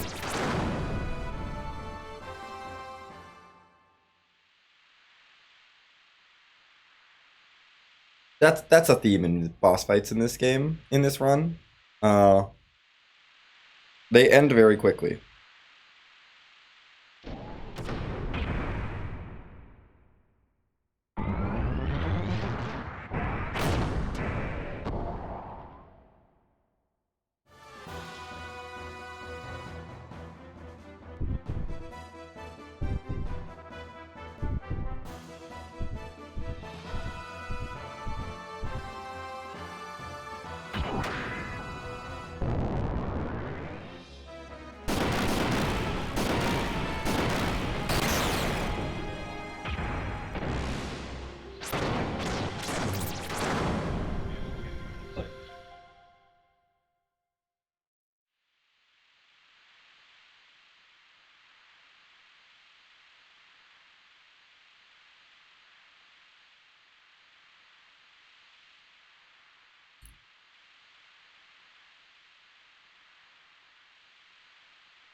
quite make it up there.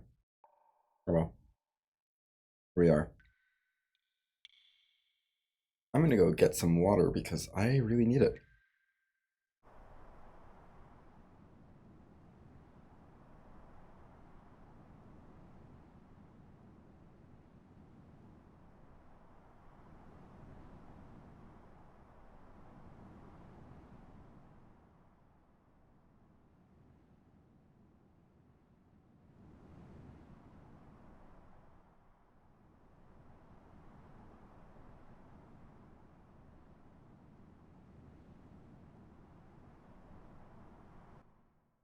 There we go.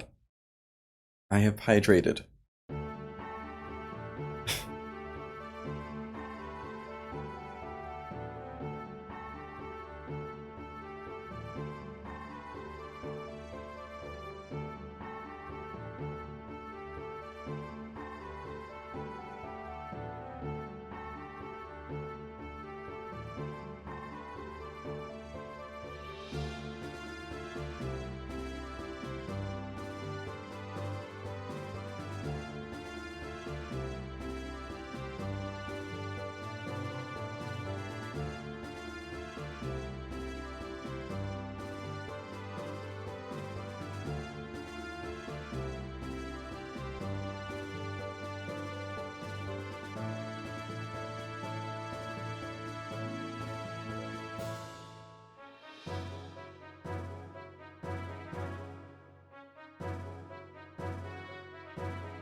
Okay.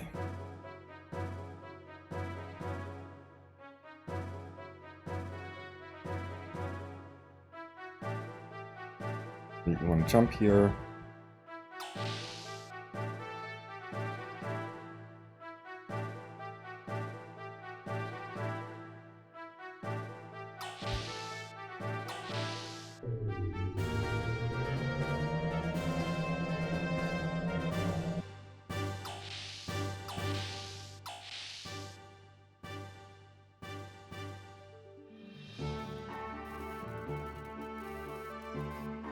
Hey, take me to the hideout.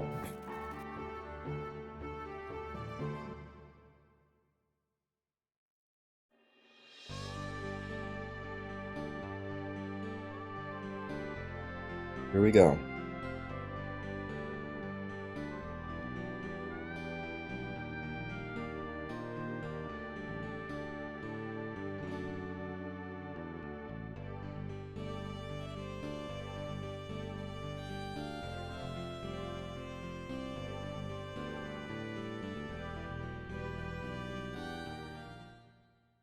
Into Bart's hideout.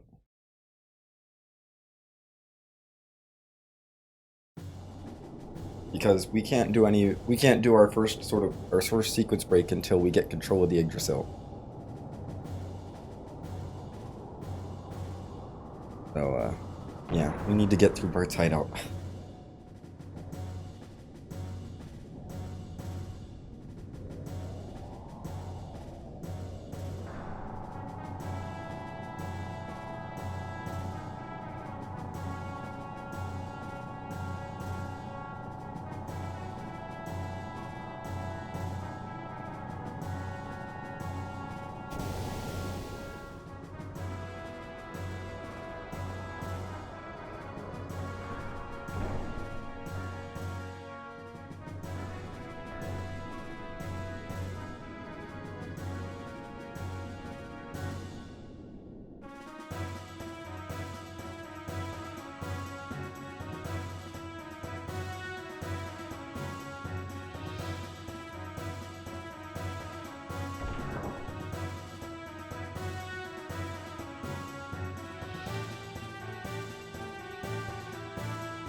I love how the kids just don't care about the gear, so they're like, the Bart's like, hey, I found some amber. I don't know when Bart had time to pick up this amber, but he found it somehow in the cave.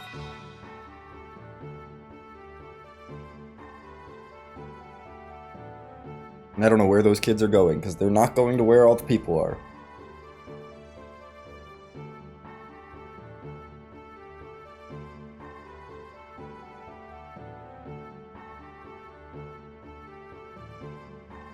We're going to where all the people are, which is up the elevator. Very different direction. The secret clubhouse in the gear hangar, Scala? Because that's the only way that's the only area that path leads to is the gear hangar.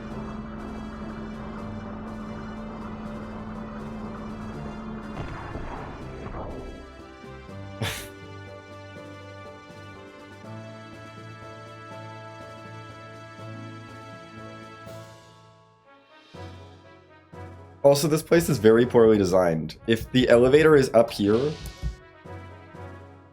I mean this is true.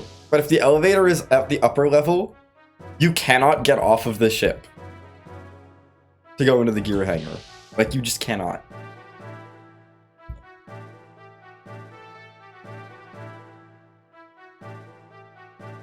This cutscene's decently long. I need to fill up more water bottles, so I am going to step away for just a little bit.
Okay, I have returned from my water break, my water collecting break.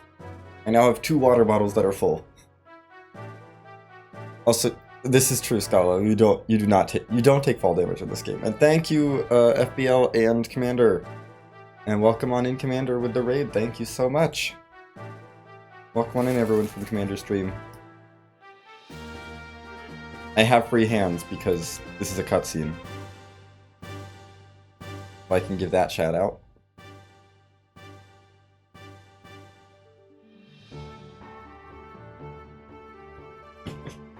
Yay, long cutscene. There's only, you know, a lot of these in this game.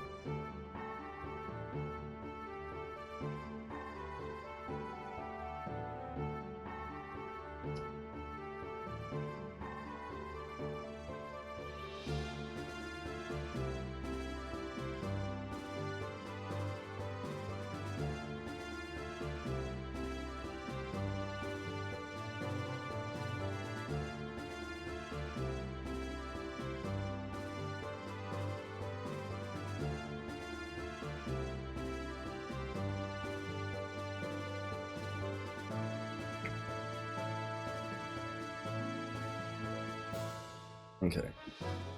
We're almost done with this scene, which is where Maison is explaining what the heck is going on here. Bart is the prince exile of Ave, but he's been exiled by the dictatorship that's been put in place by Gebler. And so he's living in hiding as a pirate, trying to free the country from the dictatorship. But they've kidnapped his cousin, who is also the great mother of Nissan, so another important figure. It's a whole mess happening. And so our next goal is clearly going to be to rescue Princess Margie so that we can, you know, be a little bit more even and be able to actually attack.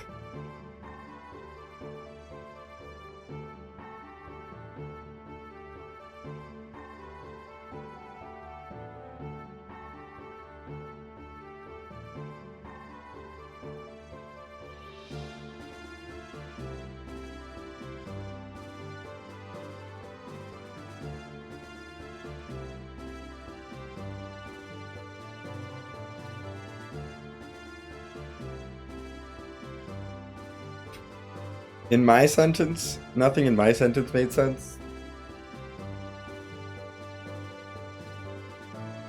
Listen, we gotta rescue the important political figure who's being held hostage so that we can go and actually try and then dethrone Shakan. But before we can dethrone Shakan, we gotta rescue Margie. That's what's important right now.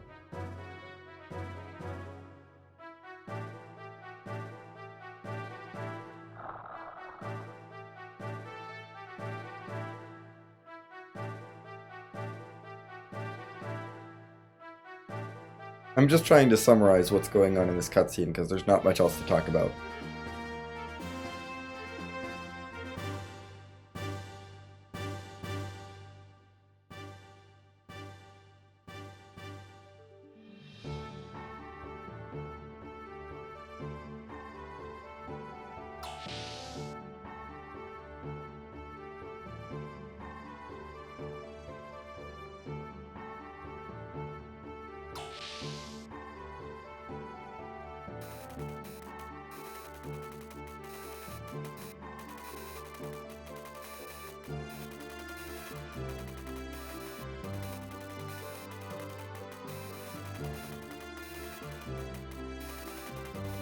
We have not, Commander. We're not at Men of the Sea yet. That's not for another like 3 hours, at least.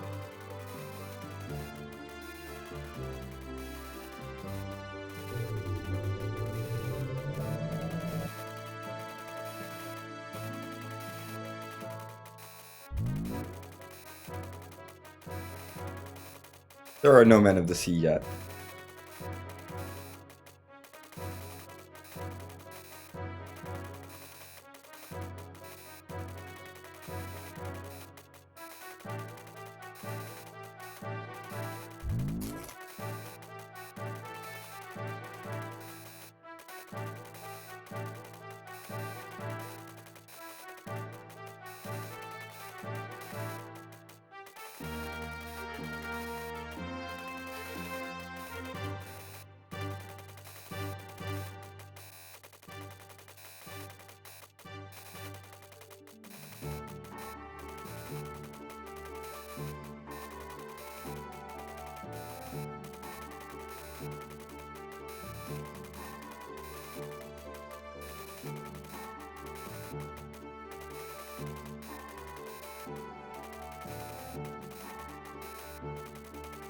And now Bart's gonna ask us to help him rescue Margie from Shakan.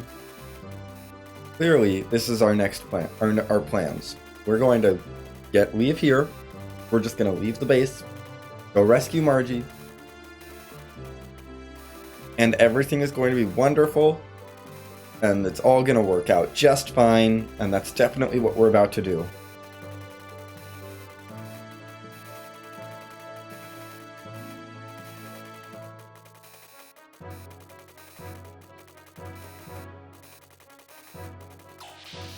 Goodbye, Faye.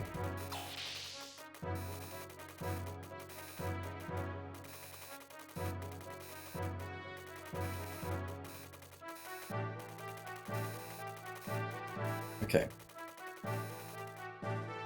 Back in control of Faye. This is the game trying to get us to explore the base, and by making us watch these kids steal the elevator. But if you enter any room and then leave, which we'll do this room, the elevator's back. So we're just gonna do that.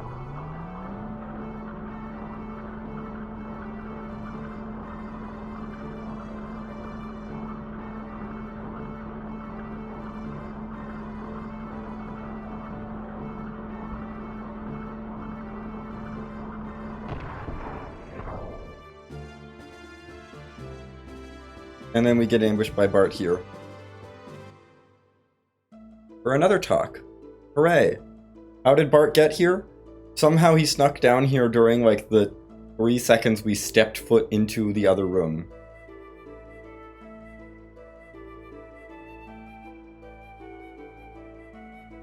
Don't know how that happened, but it did.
Hey, Bangong, thanks. We are making our way through Xenogears. We're still pretty early on in the run. There's still plenty more to watch.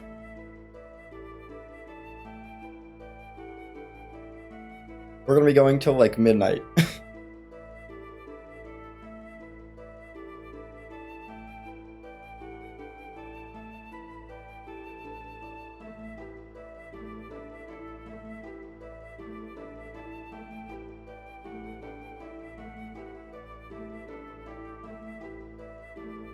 Bye, Bart. Bart's giving us a talk because he's trying to guilt us into helping him. Faye's like, I'm still not sure.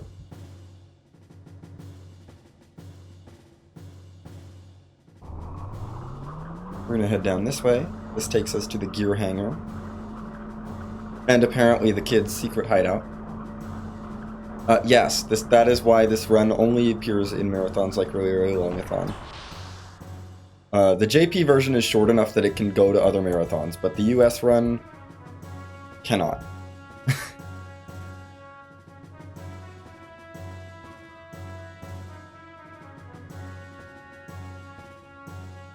The JP run is only like 6 hours long.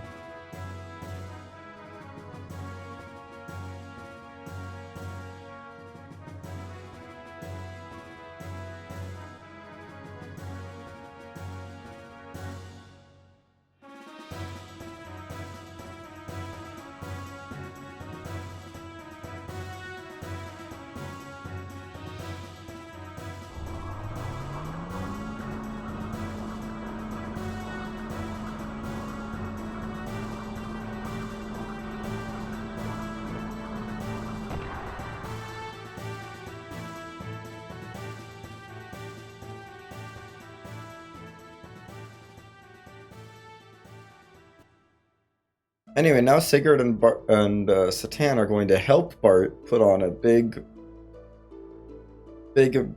speech that'll, make sure that Faye goes along with his plan. Yay, everyone trying to manipulate Faye into doing what they want him to do.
Okay. Well, we've had your talk.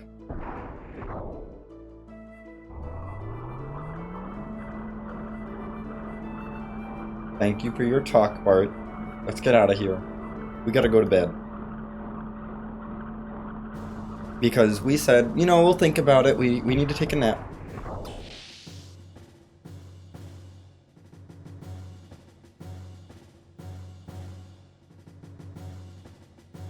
They really want to make sure that you're ready for this.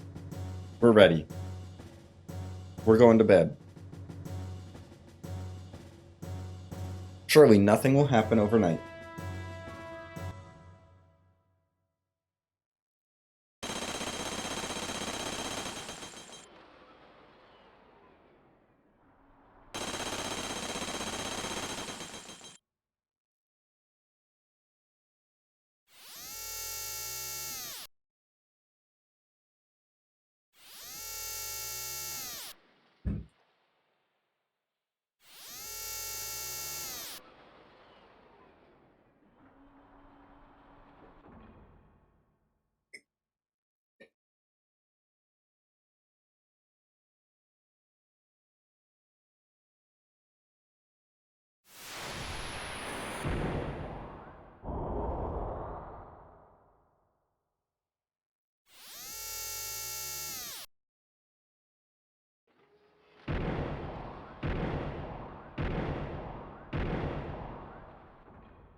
Well, that's not good. Anyway, we're gonna prevent anyone else from taking the elevator by taking the elevator ourselves, even though we're not planning on participating in the fight. You know, just to screw over everyone else. But also, I suppose we're also going to save some children who are trapped on the wrong side of the platform because they were doing the secret club in the gear hangar. And they need to get back over to the Yggdrasil, but they couldn't have done that if we hadn't taken the elevator, so we saved some lives. See, those 3 kids wouldn't have made it back to the Yggdrasil if we hadn't taken the elevator down.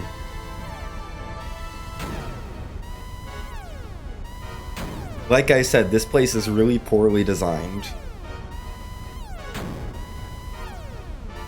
Like, it's interesting, it's cool, it's memorable, that's great, but once you think about it from like how do the people who live here actually like get around perspective, it becomes, oh, this is not good design for these people.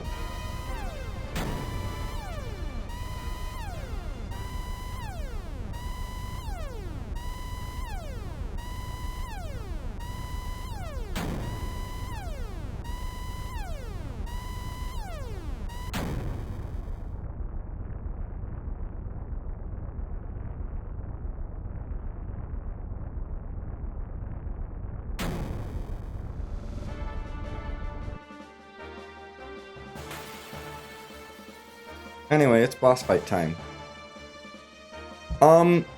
In this game, yes, there are dungeons that are well designed. This isn't a dungeon. Bledavik Castle is really well designed. It's like an actual, they designed an actual castle and then made you navigate through it. And it makes sense.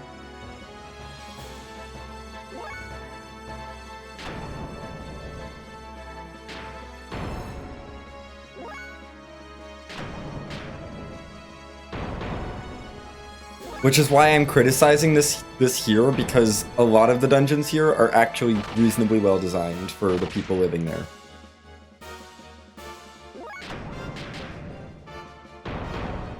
It's just this one is very much not.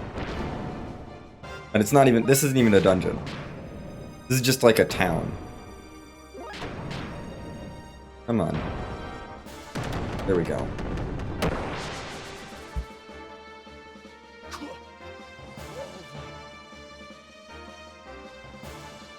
Then with that fight, Bart will get some experience. Hooray.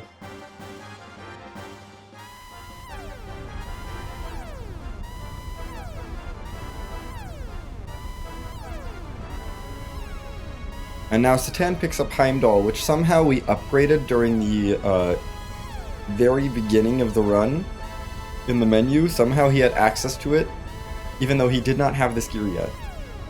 But this gear that no one can use is suddenly super powerful.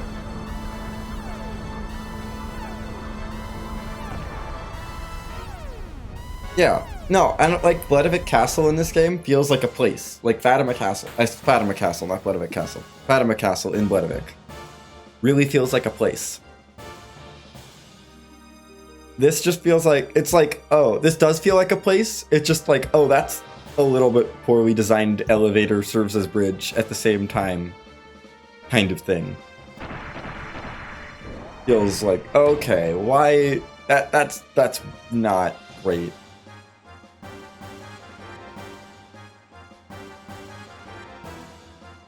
But a lot of the designs in this game do feel like real places. Not all of them. They're not all perfect, but they do generally feel pretty good. Anyway, Satan is really strong. That's it? Heimdall is packs even more punch than Weltall right now, but it is slower.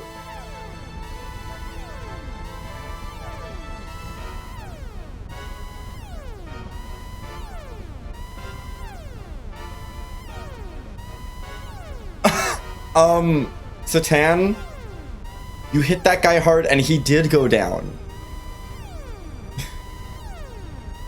He went down in one hit. You You're just wrong.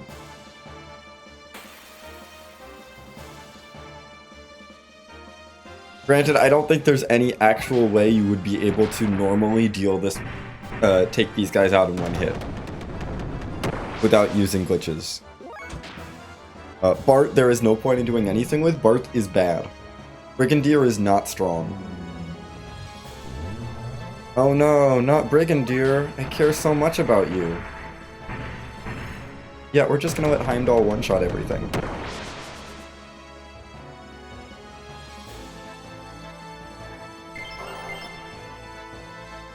Yay, Bart's leveling up. I don't really care.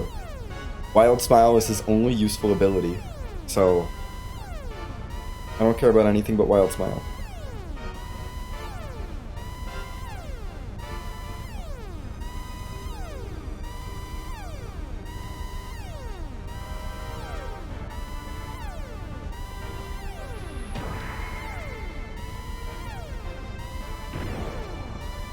Okay, Faye. Welcome to the party, Faye.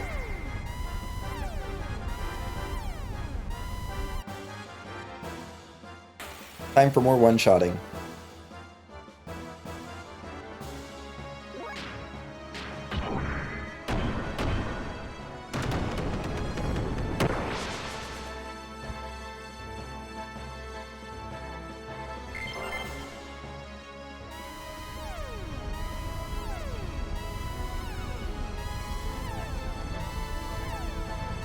Okay, and final fight of this sequence. It's Spariel, the giant spinning top crab thing. Crab robot.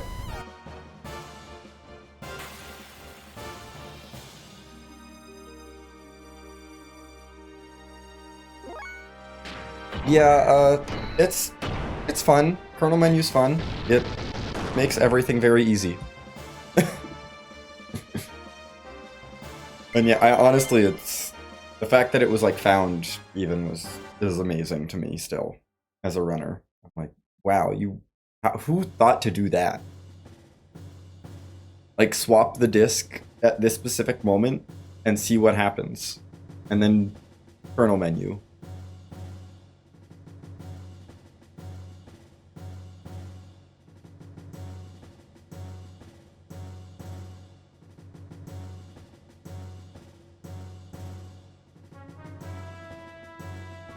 And now we have so much power that we can just tear through like the whole early game and just not worry about anything.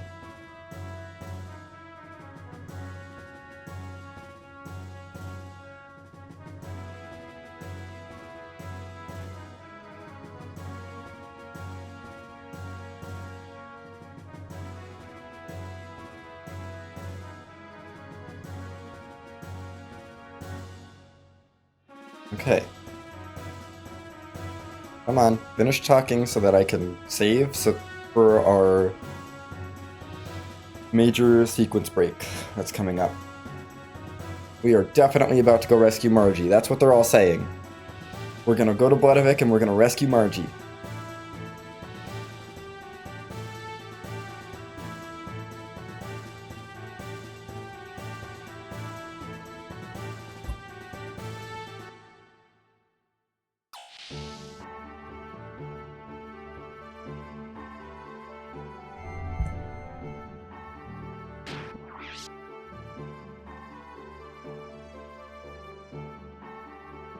That would be quite quick, actually. It would be, with instant text, that would be, oh my gosh, that would save so much time off of this run.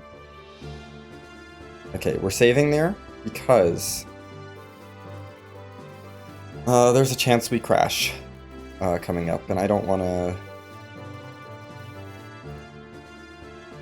risk, I don't want to have to redo everything, you know? Just in case. We're gonna make sure that doesn't happen. Let's swap discs. Not a super high chance we crash, but if we get an encounter here, after we get out of the Yggdrasil, because we can't get an encounter when we're on the Yggdrasil, then the game will crash, and that's bad.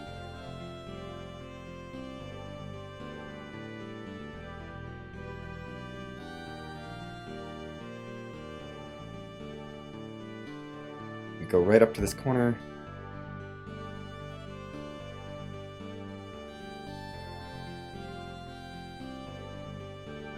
Okay, disc back now. We're safe now. This is safe. This is not going to crash because we swapped our disc back.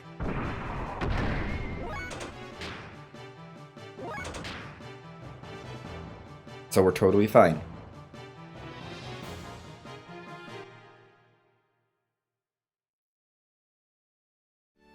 The world map's going to take a bit to load there, because we had to reload the world map, unfortunately, but oh well.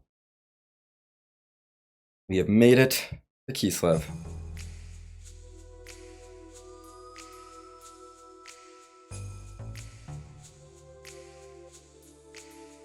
Hey, I'm already the battling champion. Great.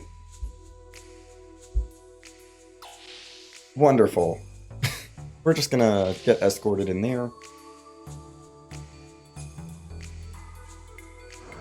I don't know what Bart is doing there.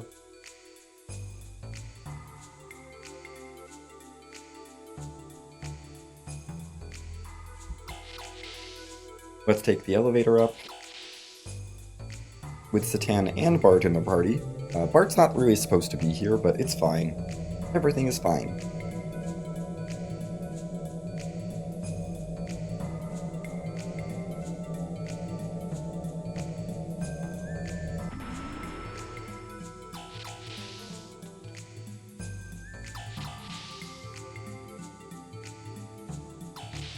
And we enter this door, and that will activate this cutscene, which resets our plot flags.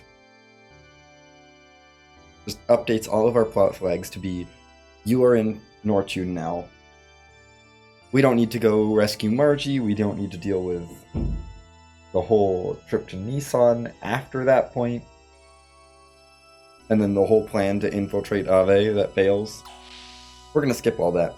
Not important, it didn't happen. Shakan, not a real villain.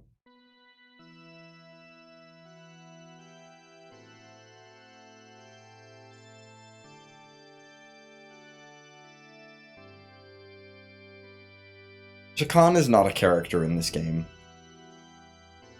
He gets mentioned a couple times, but, you know, he's not real. They just want you to think that he's out there.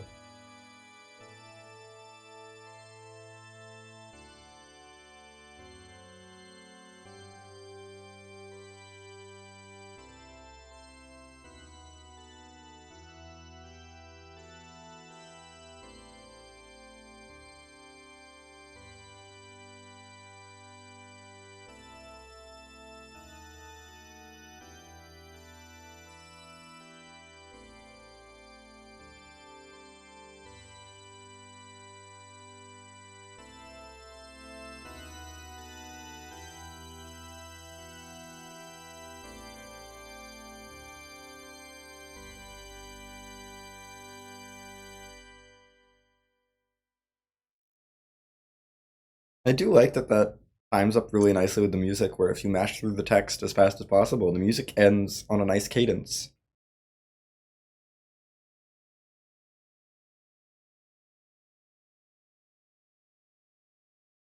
Because he'll keep playing until that specific point in the dialogue.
Wonder what that's all about. Anyway, we're gonna move on. Somehow we walked into that room in the middle of the town and then fell asleep, and now we're here. We walked into the Kaiser's room in Nortune and fell asleep, and now we're in jail. And we don't remember anything after walking in that door. It's fine. Surely that was the intended way to get here.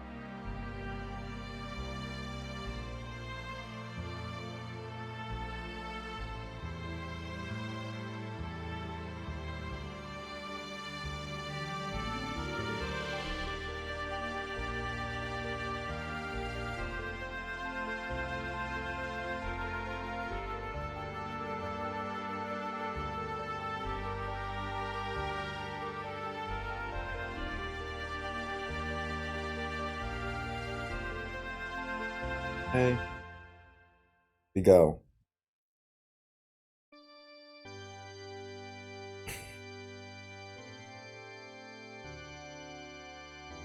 Now, this is probably one of my least favorite segments of the run, I would say. Even more than Disc 2. Disc 2 is all cutscenes. I don't enjoy battling in the battling arena here in Nortune. I don't enjoy just Nortune in general. It's kind of a shame that we skip over Bloodivik Castle, which is a really high point in the run, I think. I think Bloodivik Castle, in the game, I mean. I think that's a real high point of the game story. We skip over that. We skip over some meh stuff as well, so it's not that bad, and then we get to here, which is... This is kind of a low point of the game, I feel. In Disc 1, at least. I don't know. Maybe it's just because I love Akivi so much. Like, Akivi is just all the good vibes, but we gotta get through Nortune first. Like, the early game is what it is. It's like, okay, we're getting started, you know, I'm kind of enjoying this, whatever, we're playing Xenogears again. We get through the early game, and then that kind of wears off right around when you get to Nortune. In this run. And yeah, Nortune. I don't love Nortune. I mean, it does. It's just kind of meh. Like, the sewers dungeon casually is a terrible experience. The Kislev escape is not so bad. I don't mind the Nortune escape, gameplay-wise. Like, the Nortune escape is fine. Goliath Factory I actually enjoy. Even if it didn't mean that Nortune was over, it's actually a reasonably enjoyable dungeon. I don't love this section, though, and the battling minigame. So what we want to do here is alternate that. Oh. Should have defended first. We want to take as much damage from this guy as possible. Now we defend. And then... I don't want to be defending when Leonardo gets his turns, because I want to die here. Because if we die in the first fight, we just don't have to do the rest of the baptismal ceremony. It's over. We're done. Hooray. We got out of the baptismal ceremony as fast as possible. We don't care about our rank here. It doesn't matter. We're just trying to get out of the ceremony. If we actually applied ourselves, we could legitimately beat Rico right now. If we cared to. Like, we can defeat Rico before Rico does his cutscene kill. But I don't care to do that, so we're just gonna lose and get out of the baptismal ceremony and make the game advance.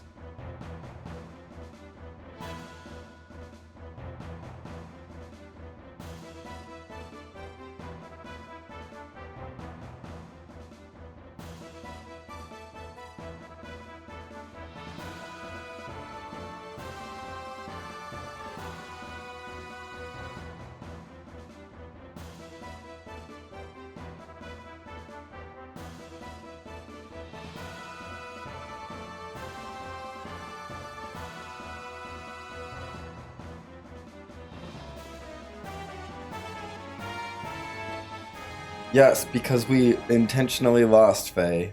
It's not your fault. I lost on purpose.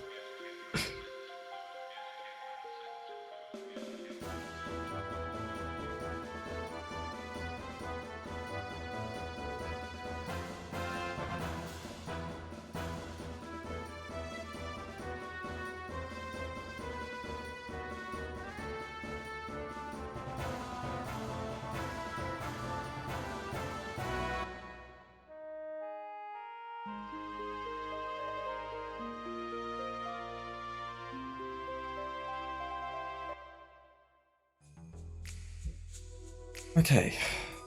Time to run around a bit. Let's get this section done. All there is to this part of the game is to get it done.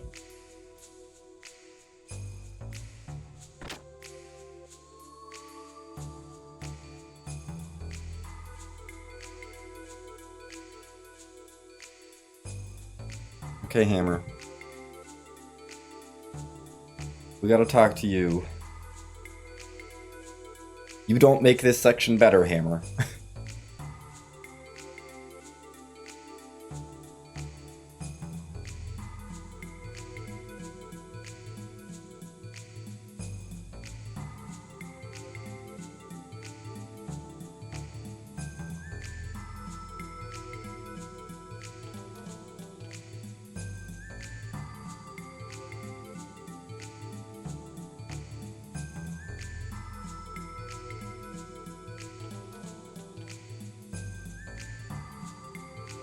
Okay, Hammer. Bye. Thanks for making me talk to you.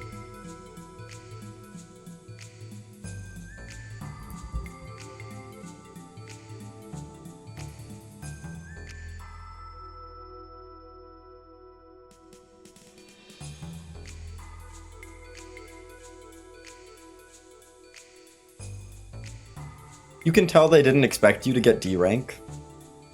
Because any, like, reasonably competent player is not going to get D rank. Who's trying their best. Like, you're probably not going to get D rank casually. A rank, you know, it's pretty easy. It's relatively easy to get A rank casually if you've been keeping up on death blows and stuff. Like, you might get B rank casually, but you're not expected to get D rank, so... They're like, oh, you did so well against the... And it's like, nope, I got D rank. I mean, they did put dialogue in, so they counted for it. But... Okay, Rue. Let's get this over with. They're trying to convince Faye to sign up for battling, which I get it, Faye. Battling is awful and I don't like it. But it's our only way out of here, so we gotta actually win the tournament.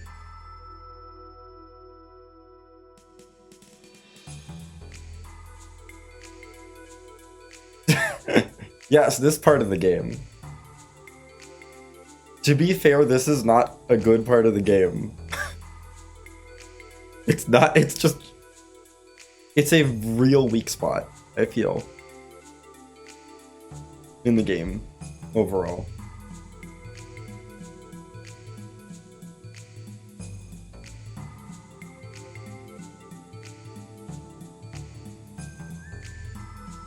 Yeah, it's so it takes so long to get through, and it's just not as fun as the first part. And then it picks up again, and like it gets fun again for a while, and then we get to the point where they ran out of money. But like, this isn't a budget issue weak spot. This is just a weak spot. Also, yes, Satan does do actual doctor things. Weirdo for being Dr. Izuki, he actually does serve as a doctor for a bit. During this section of the game. Great. Okay, Hammer, yep. Had to meet Hammer before we activated this sequence so that we could actually know Hammer.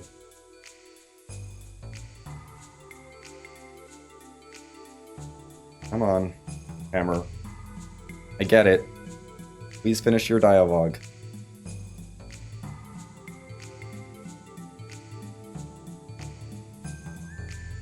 I would like to leave so I can get to the next cutscene.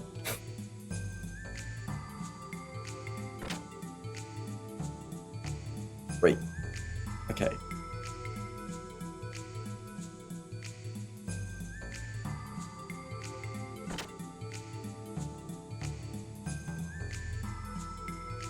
Slip into that door.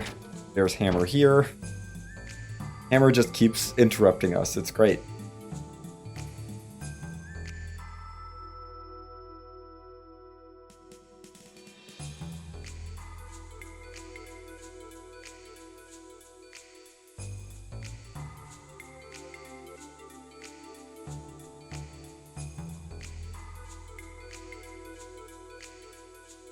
To be fair, Hammer's only real sin early on is that he's annoying.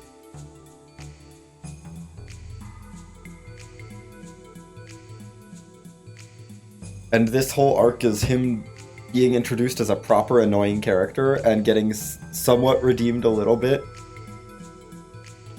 And everyone kind of dismisses him when he actually tries to apply himself, which like makes sense with his arc. But yeah. Still annoying.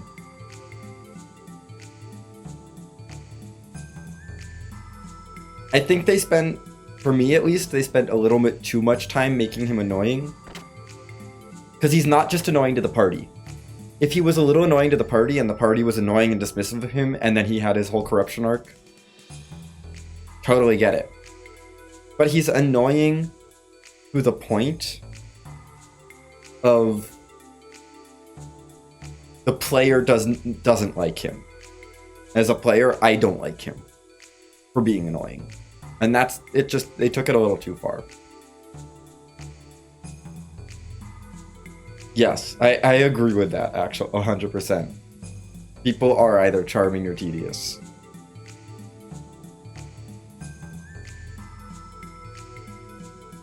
I agree. 'Cause like good and bad is so subjective. Like there's so much gray area in that.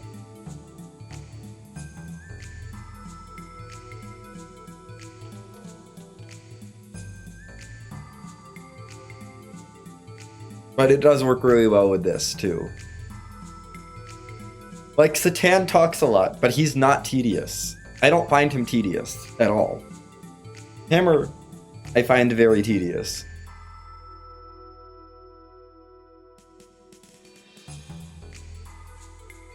I don't think I find a single one of the party members in this game tedious. Like, boring or annoying.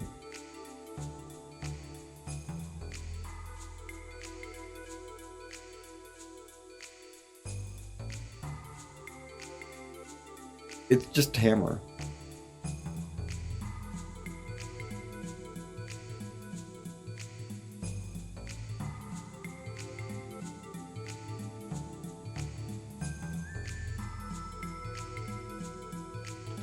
Yes, exactly.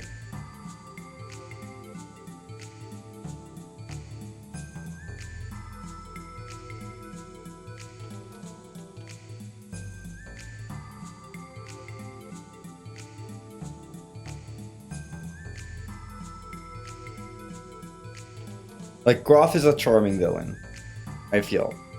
For me, at least, Groff is a charming villain. I'm like, I can get behind him. Most of the villains in this game are charming, I would say. Yes. Absolutely. That is Hammer, 100%. He's so tedious. Oh, I need to actually put in a dialogue option here.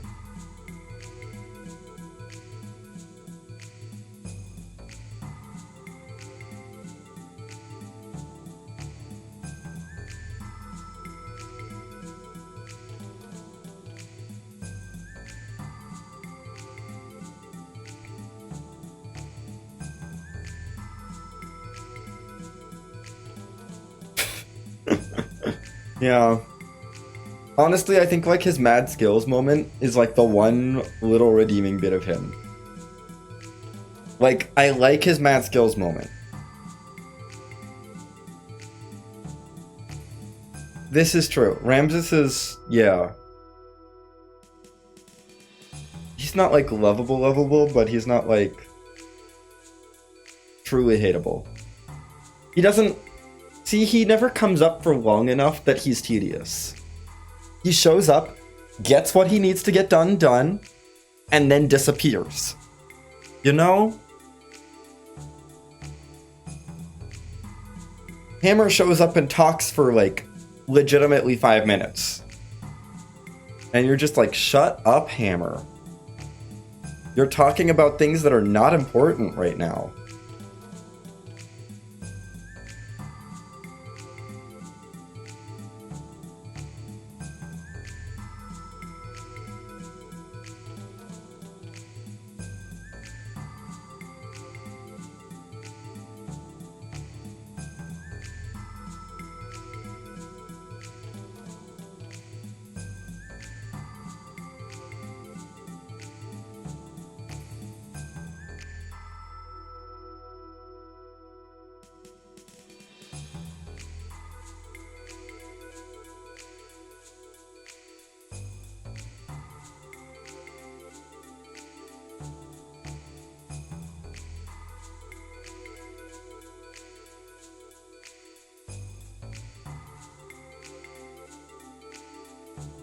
Also, it doesn't help that this is the music we get for this whole section. Like, this music is cool when it's introduced. When we're actually infiltrating a castle. It's not that cool now. Yes, Hammer's oversaturation is definitely a problem. Honestly, it's just... They put too much effort into making him annoying. And giving him way too much to say that's just, like, meandering and not getting to the point... Not to the point. At the beginning.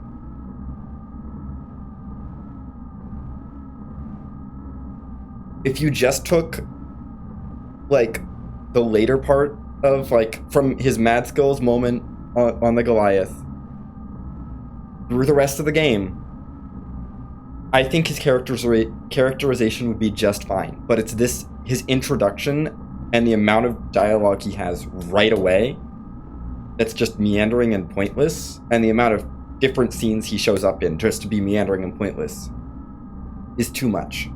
Also, yes, this is the World's Wish Discord server. They are very tedious, but that's okay because we hate them. We're supposed to hate them. They're a tedious villain. We just purely hate them.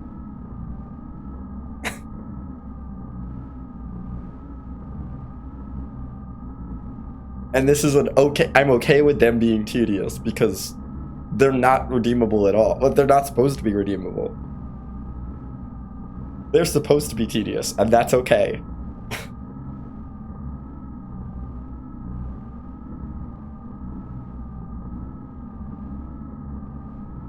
But I think it's a problem that Hammer is more tedious than they are. That's, I think, the problem. Hammer's dialogue drags on longer than their dialogue does. Maybe not so much over the course of the game, but it's much more densely packed in this section where they're introducing both Hammer and the Worst Discord server. And so Hammer sticks out a lot more.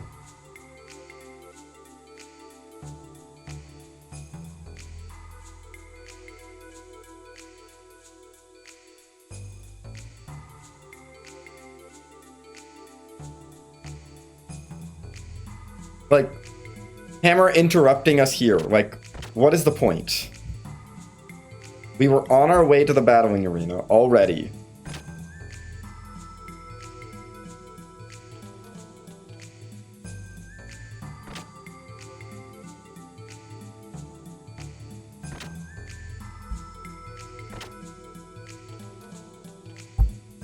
And then Hammer comes in and starts talking to us for a little bit. Like, it's just like, why? Satan could have given us these directions and I wouldn't have questioned why he knew how to get to the battling arena because Satan knows everything. It's been established already. Satan knows everything.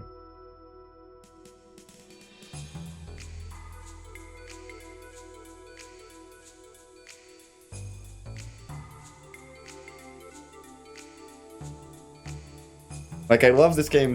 I love a lot of this game, but boy, do I have little nitpicky things to complain about this part. And I feel like it's fair to complain about this part because this is what was developed when they had budget.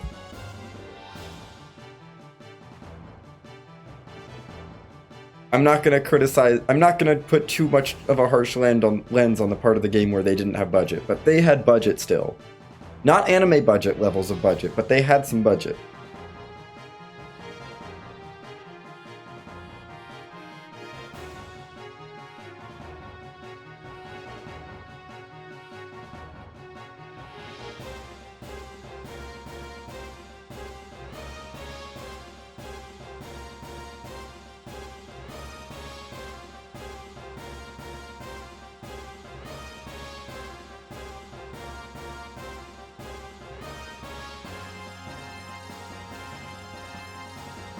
That's true, yeah. I don't know. I don't know that it would have. It might have. There's a chance. I think it would have felt a little less like that. Just because I mean there would have been definitely a lot of like long dialogue sequences, I think. For sure. They wouldn't have been able to avoid that with the story. But I do think that the dungeons would have ended up feeling a lot nicer than this. I don't know.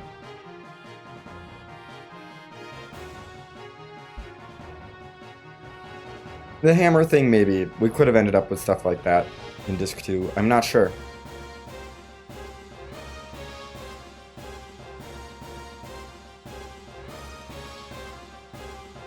I do think we would have also had a bunch of things that would have felt really wonderful, like the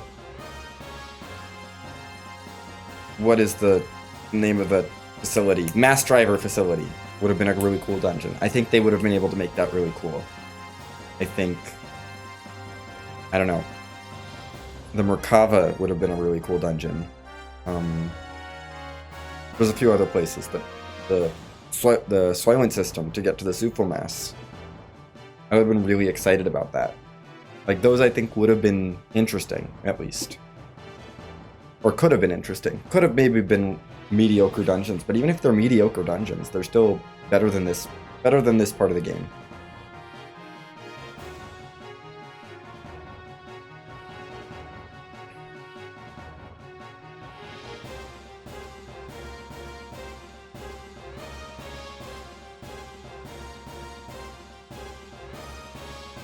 But who knows? I mean, who knows how I would feel about it if we didn't have what actually exists, you know?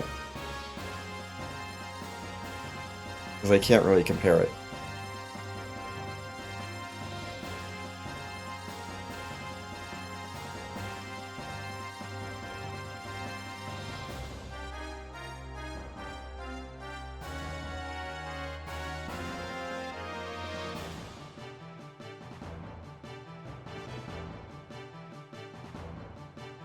Nope, I don't want to learn controls. Please get me out of learning controls. And explanation. Begin battle.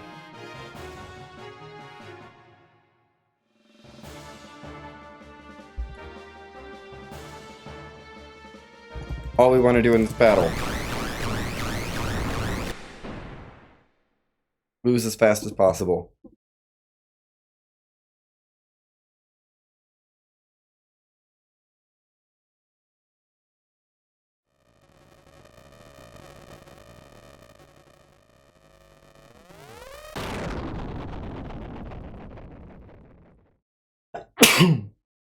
Excuse me.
R.I.P. Heinrich. We knew you for so long. We got so attached to you. We knew you for what, 20 minutes? With Leonardo, we knew you for maybe 21 minutes.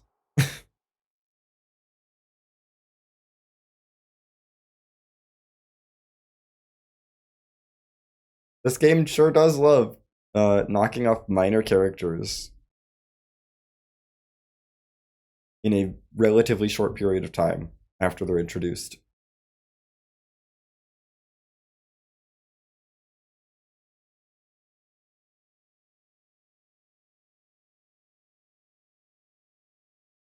Yeah, no, I can imagine the first time. It's like, it's scary. It's like, super minor character? Oh gosh. Well, if we're excluding Sigurd, because Sigurd is obviously too important. Trying to think about super minor characters.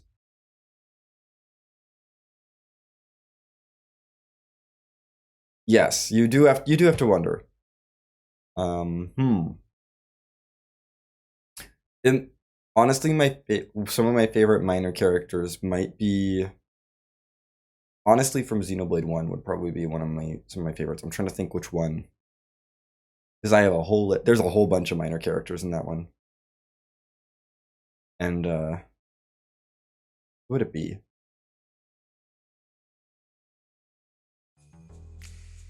There's one character who I really like. This is a little off topic, but of Xenogears, but it's this one NPC that I kind of latched onto was one of my. Actually, ended up using her name in one of my first in like an earlier version of my username before I went with Xenocat. Was Makrish who's a super minor NPC from Xenoblade 1. But her story is that she basically preaches like equality and wants to like is very much like a preachy like I believe everyone should be equal of all these different races that are in the game, and like we should all live alongside each other in harmony. And then she doesn't really live quite like by that, because she has this interesting relationship with this Napon who's like ends up being sort of her pet, sort of an independent person, and it's a weird relationship there where it's like, okay, you're not really that great a person, but we're trying. I don't know. She's like one of them. There are some really interesting NPCs in that game. Like minor NPCs, like real minor NPCs that like aren't relevant to the story at all, but have really interesting side stories that you only get to do if you do quests. Yeah.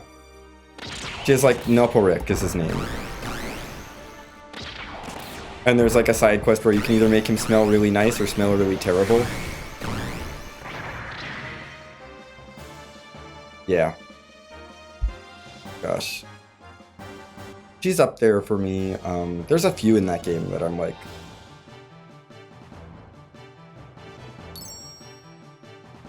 I mean, Berry Jammy just because... Berry Jammy is an amazing name. Come on.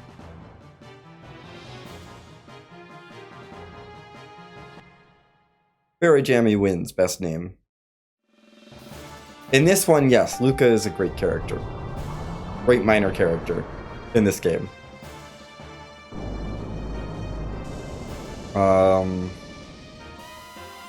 Who else is a good minor character in this game? I don't know. Maitreya, maybe? Any of the Gebler 5. The Gebler Special Forces that attack the Ave pirate base. Come on, Titan. Stop it.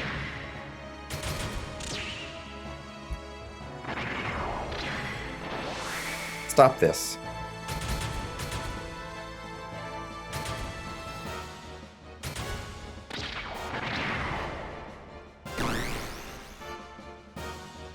They're pretty good as a group, and I'd say they're minor. They're minor enough. Even if they get a portrait. Actually, need to take some damage here.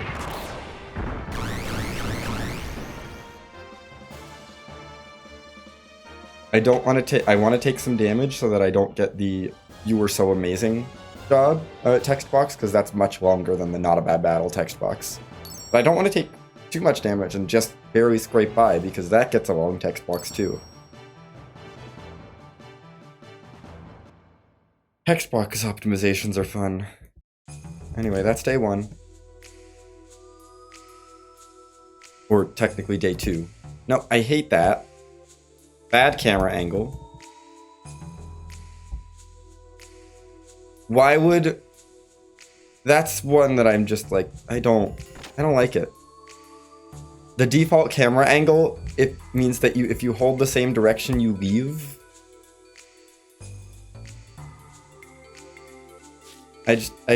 Yeah. That one is a little, not great. Not the best design. Like, up left gets you into that area, and then up left also makes you leave.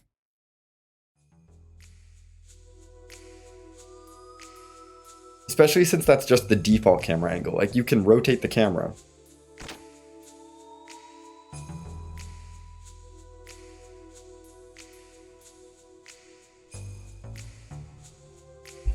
And you can't rotate the camera on this map.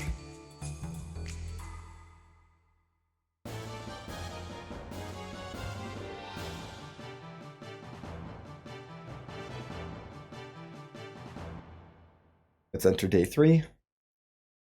It's the same thing as day 2. The captain is great. Absolutely. He's not like the... He's minor enough. Oh, I will let that slide. He is wonderful. And I think he's minor enough. Sigurd obviously does not count. But I think the captain is minor enough to count. Oh, that was not the button I meant to press.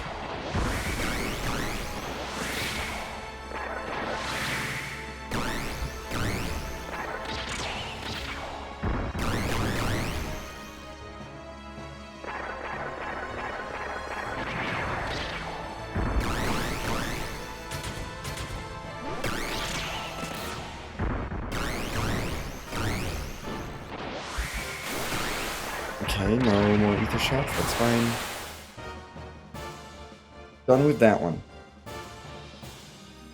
Great, W shaver's down.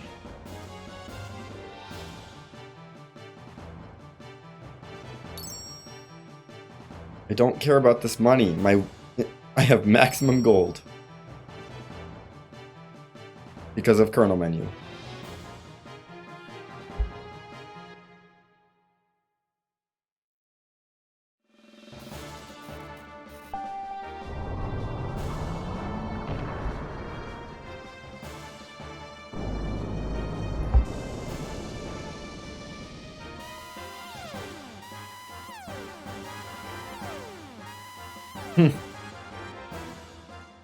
Yeah, part's pretty good. I don't know who my favorite is. It might be Emeralda, honestly. Emeralda's up there in terms of like her Maria. Oh my gosh. Can you not? Usha, I would really love it if you stopped.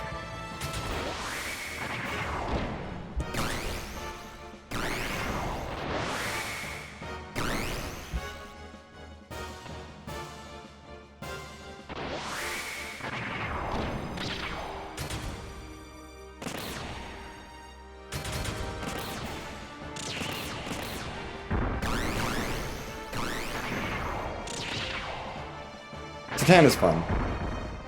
Yes.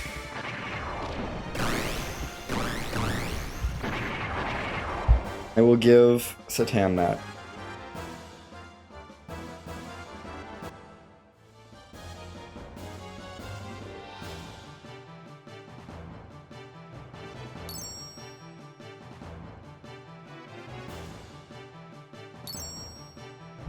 Okay, that's day 3.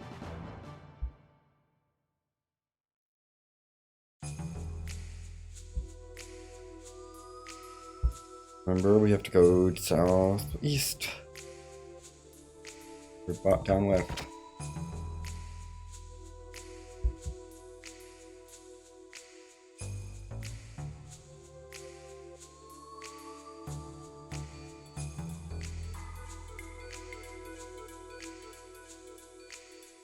Okay. We're done with days 2 and 3. Those are the simple days. And now we get a break from the battling minigame. Or, probably one of the game's worst dungeons, if not the worst. I don't know. I'm, like, okay with this dungeon more than most are, I think. Like, I think there are... It's memorable, at least. Not for great reasons, but it is memorable. Compared to some of the other dungeons that are just, like, completely forgettable. Like, who remembers the Kislev Border Mountains? Terrible dungeon.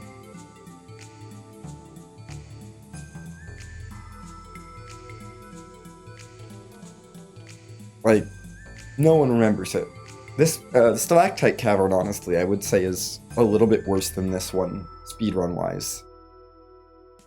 Although Stalactite Cavern is better casually, just because it's not as confusing, and it's, you know, it's not terribly long.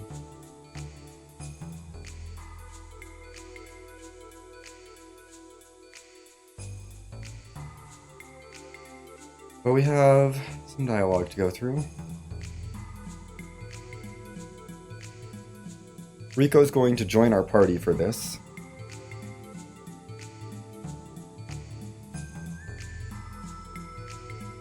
He's not going to be useful, but he's going to kind of just hang out.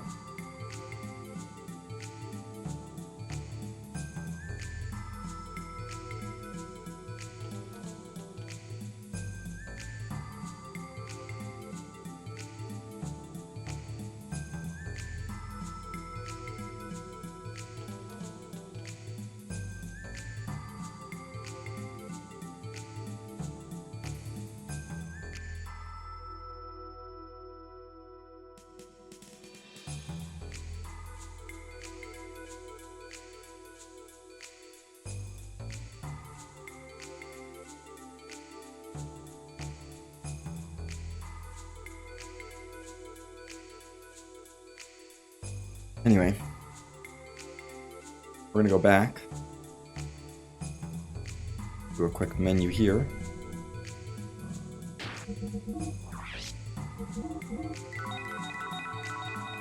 To do that,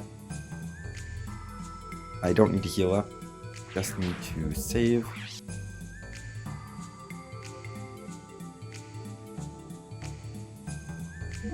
Because it's been a little bit. I save here because there is a chance we get confused in the next dungeon if we can't run away from an encounter fast enough, and then that can get really bad. I have wiped 2 bat rats in this next dungeon, in the speedrun.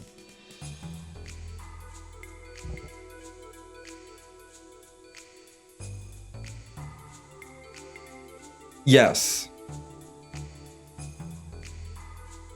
Satan definitely rents a buggy without ever planning to return the rental buggy. He also rents it for free. He just steals a buggy. He doesn't even... You can't even sort of justify it. He just steals the buggy. And tells the person that he borrowed it.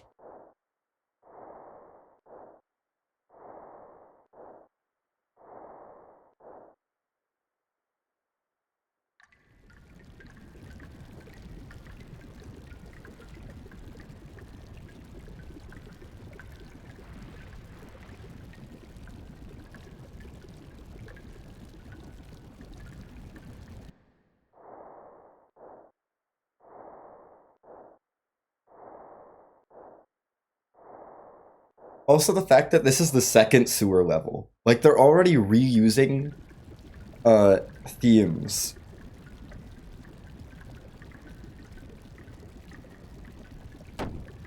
That was not what I meant to do. That's fine.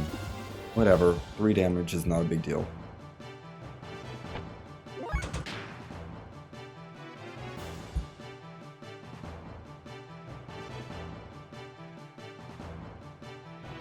This is the second sewer.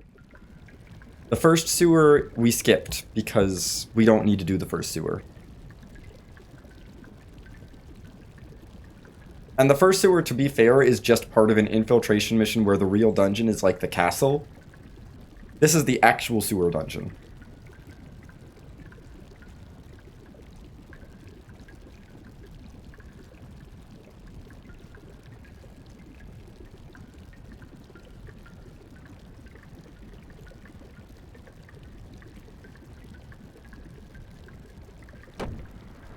Whatever.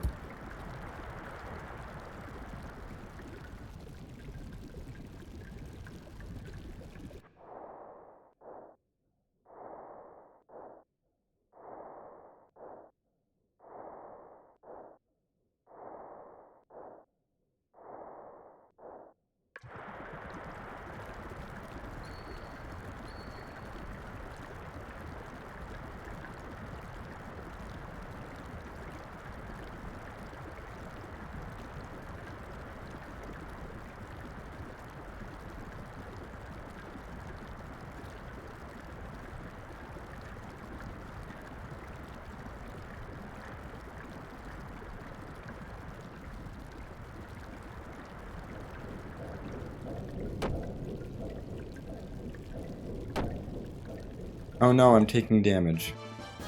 Whatever. It's fine.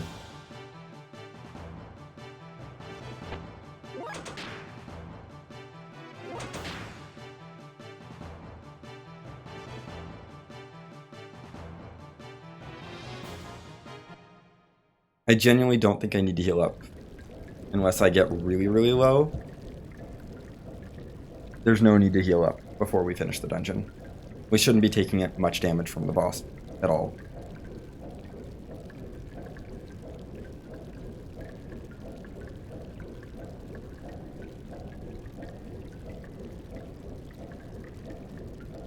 Also, you have to interact with this thing twice.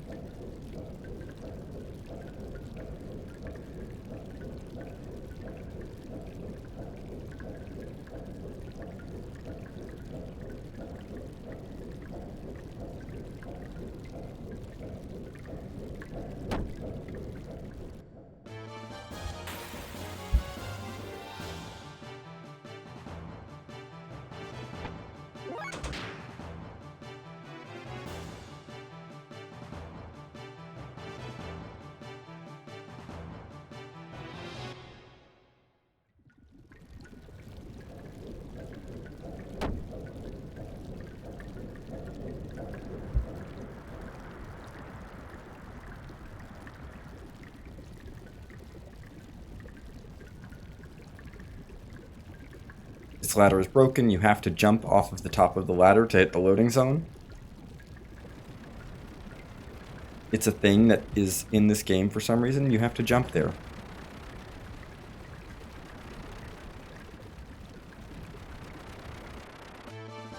Gosh dang it, rat sleeper machine.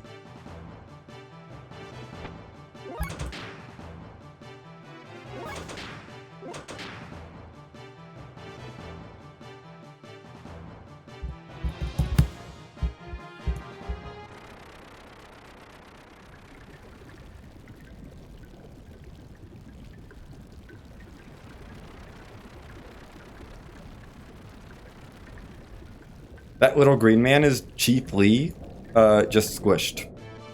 It's Chief Lee's sprite squished and turned green. Like the village chief from the starting village. It's great. That's one way to reuse some assets.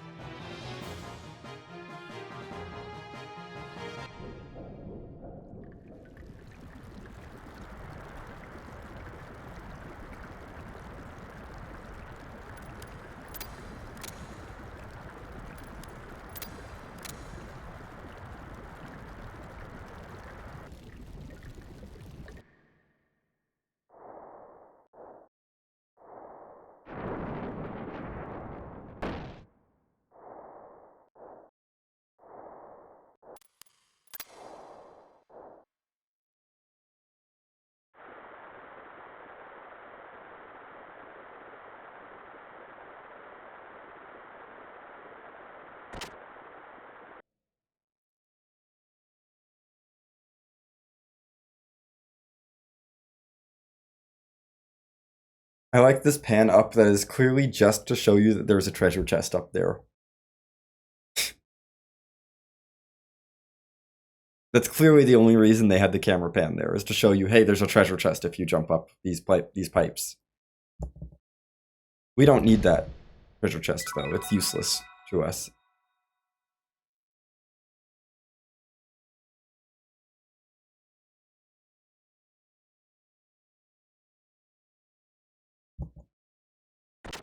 Also, this dungeon is like way worse than all cutscenes because there's a cutscene for every single murder site.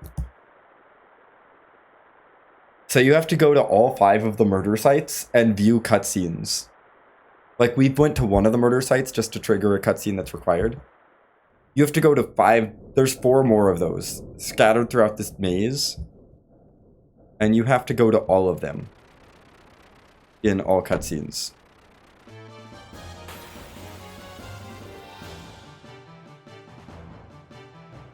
Rico, I think in the final one, in the very final scene. Maybe. Maybe. I don't know.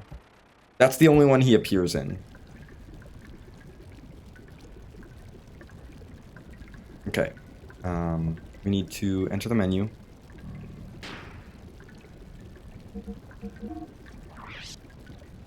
Let's do Mind Guard, Mind Guard, Mind Guard.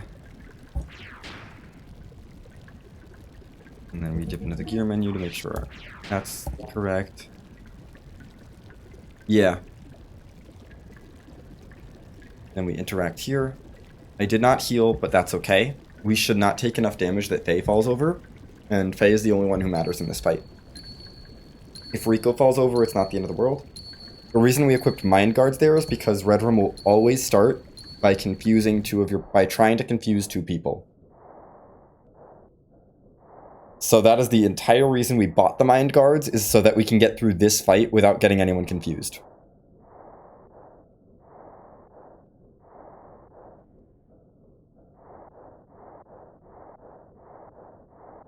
Literally the only reason we bought those items is for this exact boss fight. And then we're done with them forever after this boss fight.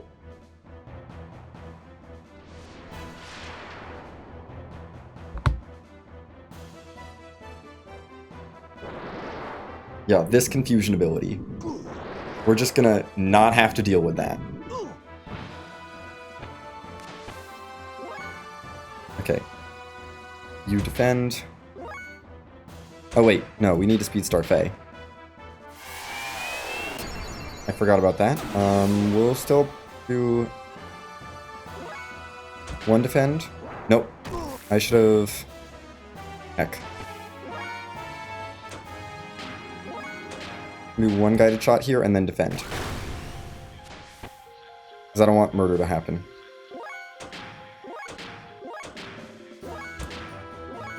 You got another turn? Jeez. I was expecting not to get another turn there. We should get 2 turns, though. We need 2 guided shots to happen in a row. I messed up there by not speed starring right away. My speed star wore off? Are you kidding me, game? Wow, this is trolling me. This is why we have Zeta Sols. That's really annoying and really bad. We may need to heal here. No, it's Faye's fine.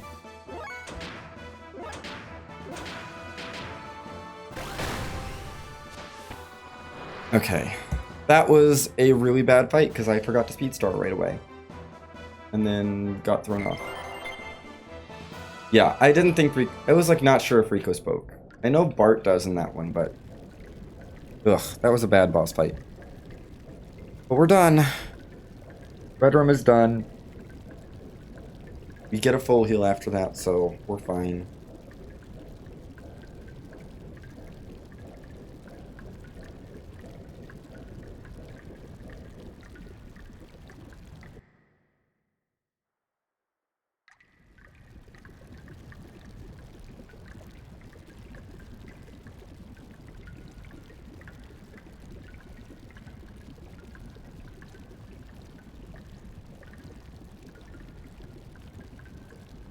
I mean, yes, Rico got hurt. He finished that fight with 9 hit points.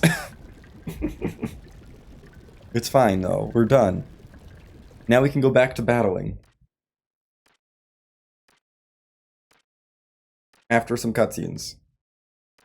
I think they realized the battling minigame was getting a bit repetitive, and they were like, we need to give you a break. So we're gonna give you a terrible dungeon as your break from the battling minigame.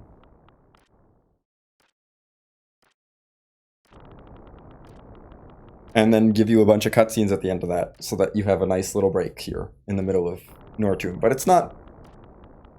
still not very good, you know?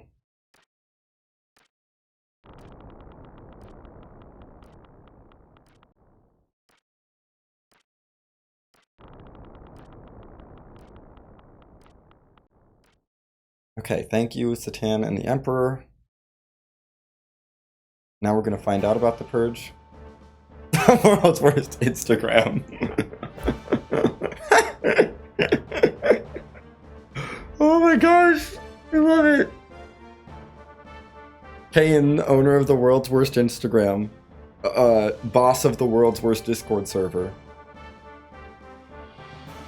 Oh my goodness. Kane is not that bad, though.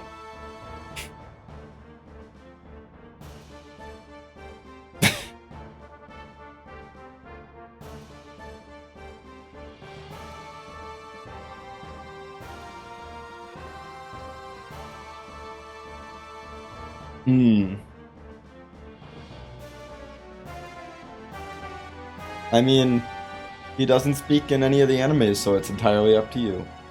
Yes, this is literally the boss fight slowed down.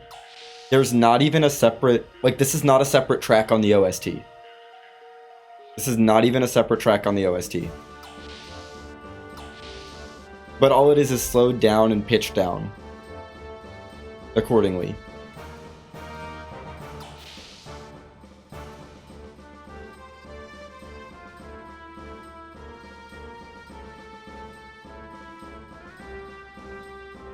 Yeah, it's the same track, it's just pitched and slowed down.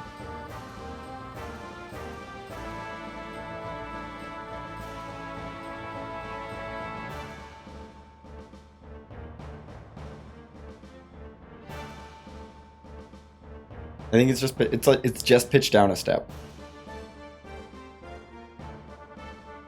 So it's like 10% slower. A little more than that. No. I don't know.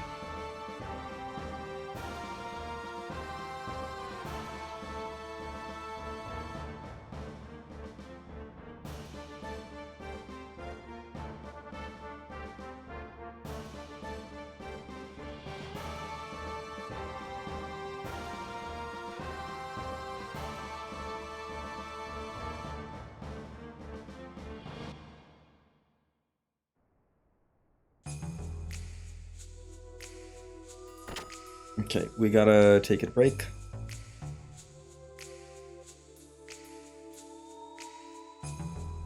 Here.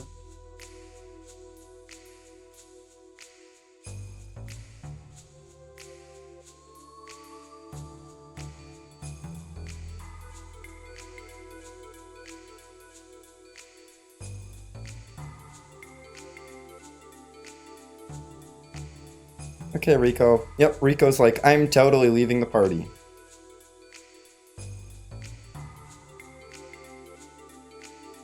And never going to join you again.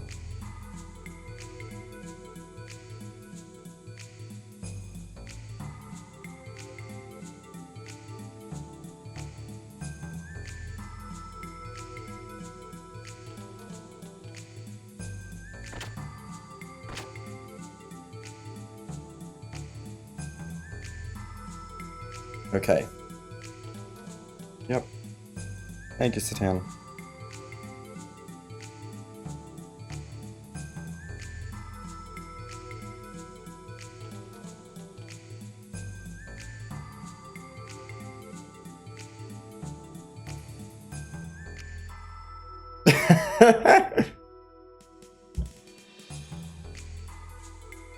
Okay.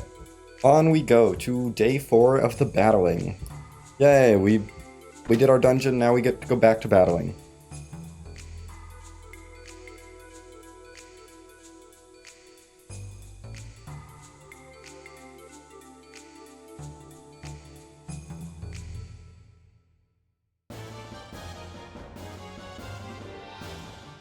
Semifinals, we have 3 to do today.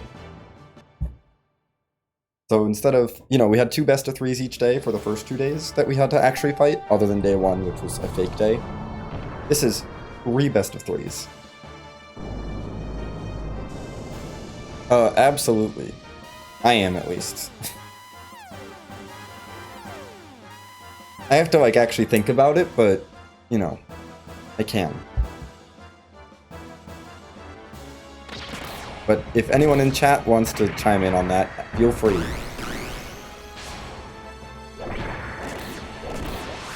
Hatamoto, can you stop it? Yes, sometimes I'll come up with a voice on my own, but it's not common.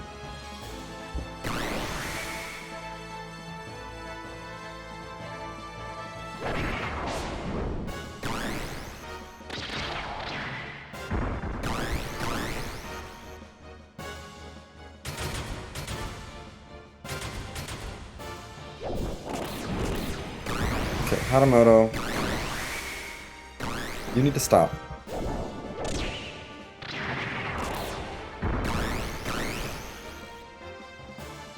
Brains are definitely neat. Okay, Hatamoto's gone. That's 1 down. Next up we have Fire Wheel, I think? Flame Wheel? Whatever his name is. Yeah, Flame Wheel and Silver Star. Silver Star can be annoying. Flame Wheel can be annoying. Hatamoto's usually not that bad, but... Hey.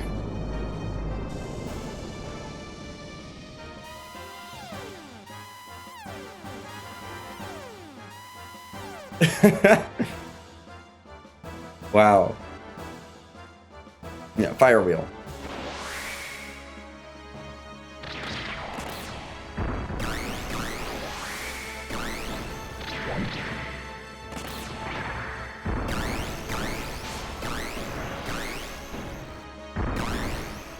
Okay, Fire Wheel, can you not be a butt?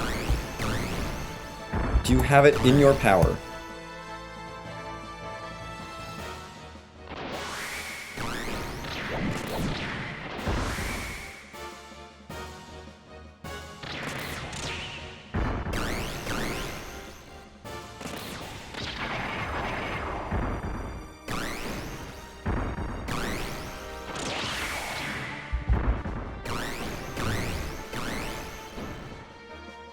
There we go.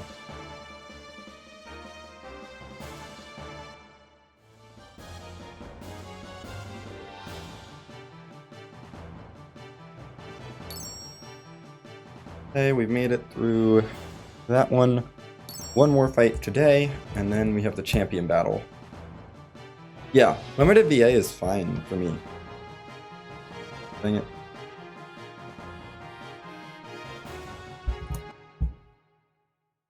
I actually, kind of like the amount of... I mean, the amount of VA in this game is fine. It's okay, I can get the little voice lines just to get a sense of the voice. Oh, Rico does have a voice line. Because you can play if you play the card game, and you lose as Rico, he has some voice lines for winning and losing that. Because you can play the card game as any character, so they recorded voice lines for every single character for the card game. Just a little clip of winning and losing. Yes.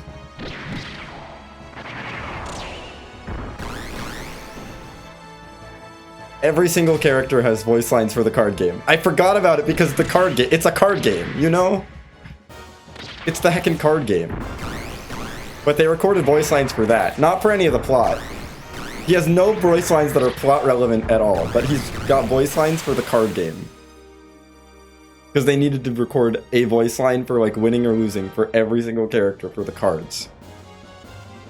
Okay, we are done with Silver Star.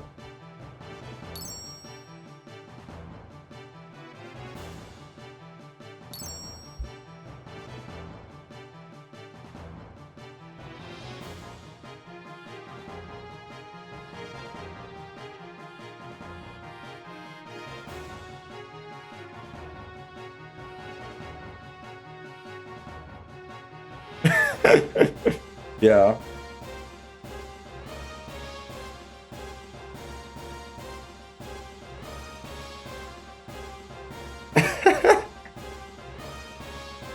Yes. I love Ellie's yes.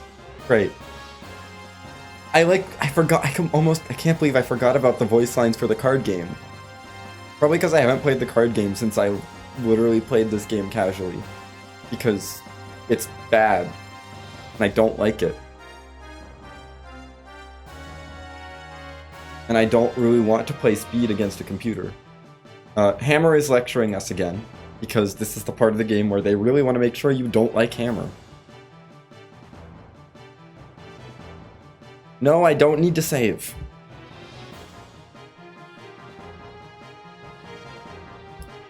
Like, I get what they're trying to do, like, you should save, but, like, you can't... There's a fight that is a scripted loss here, coming up.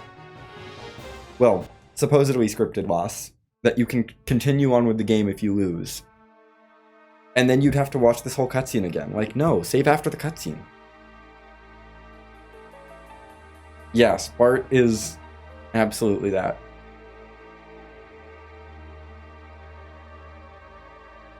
I love how they're like, their parts don't match up to the champ's gear. I'm like, I have the best engine in the game. Literally, I have the engine that you're only supposed to get by going into the optional, like, super secret shop at the end of the game. That has ridiculously high power. And parts from that.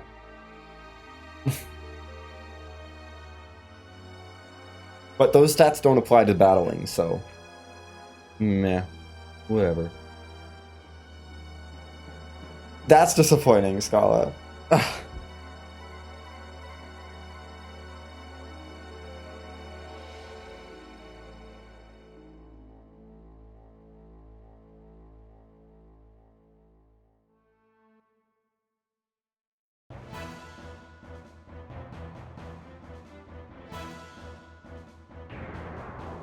Okay. Boss fight with the new transition.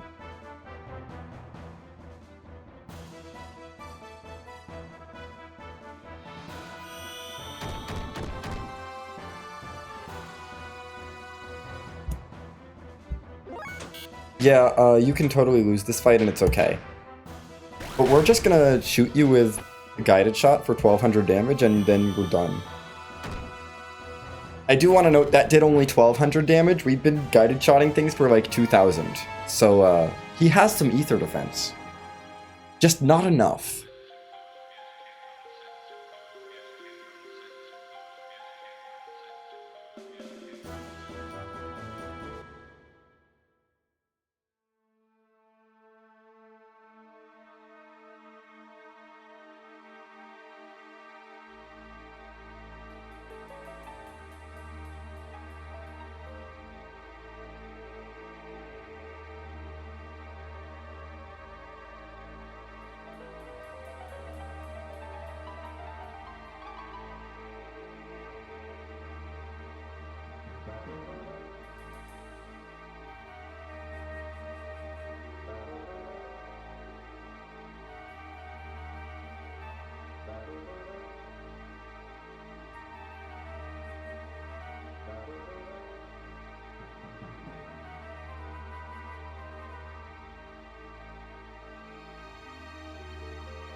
Anyway, we guided shotted Wise Man once, and now Wise Man is like, okay, fine, I'll give you a bunch of dialogue.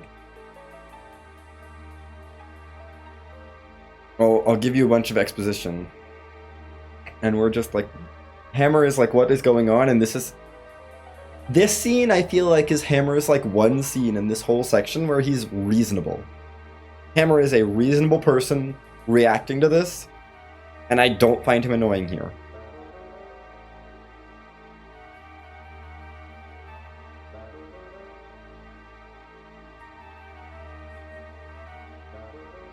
Legitimately, this is the first scene where that Hammer is in that he's not annoying in.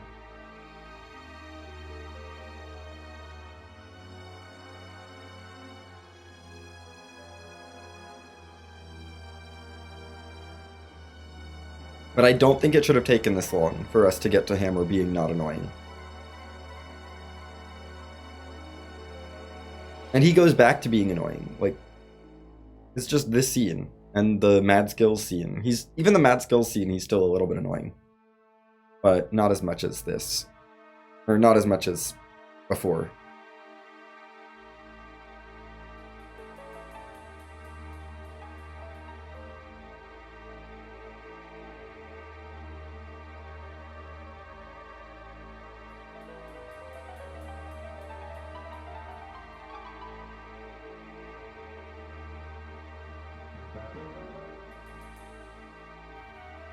Yes, this section is too long. We could have done with less battling, I think.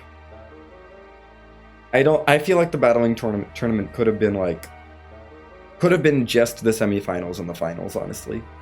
Maybe one day before the semifinals, but the 2 days before the semifinals feels very redundant. It's like there's not a huge amount of difference. And I get that they really wanted that someone put so much work into the battling minigame and really got invested in it and really wanted it to be shoved in there, but it's, yeah. Not ideal.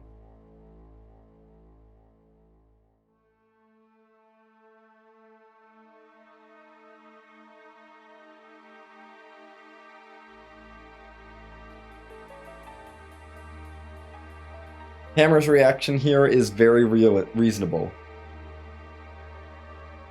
Hammer, what is this? What is this Ave tournament? Thank you, Hammer, for asking the question we've all been wondering, because we did not see the Ave tournament in this run. There's no Ave tournament in the speed run. We didn't do that.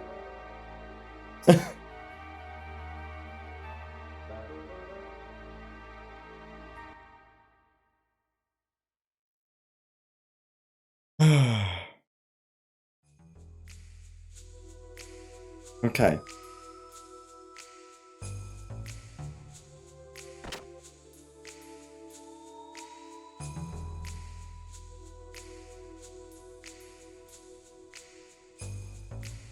Back to the battling arena for Styre. Last battle.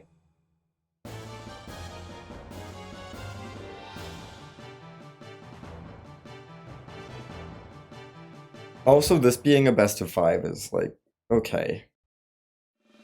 I mean, I don't mind that this is a best of 5 finals, but still. I think we should totally format all free enterprise tournaments just like this, where it's just a giant bracket with too many rounds, and the semifinals is for some reason like you have to win 3 different best of 3s.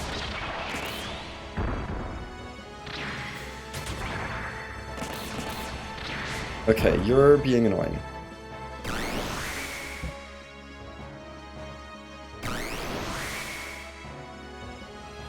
Rico, stop it.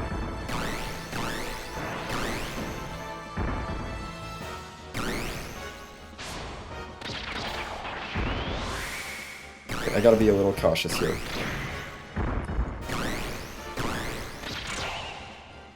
Come on. Gosh dang it! Ah. He does that sometimes. He's really annoying. Styre is actually really annoying. Okay. Maybe you can stop running in circles. The thing about Steyr is he doesn't care about his heat gauge, which is really nice. Come on. I can knock him out. There's one win, 1-1. Good start. He likes to run in circles. Don't love being in the desert, but means his heat gauge won't go down.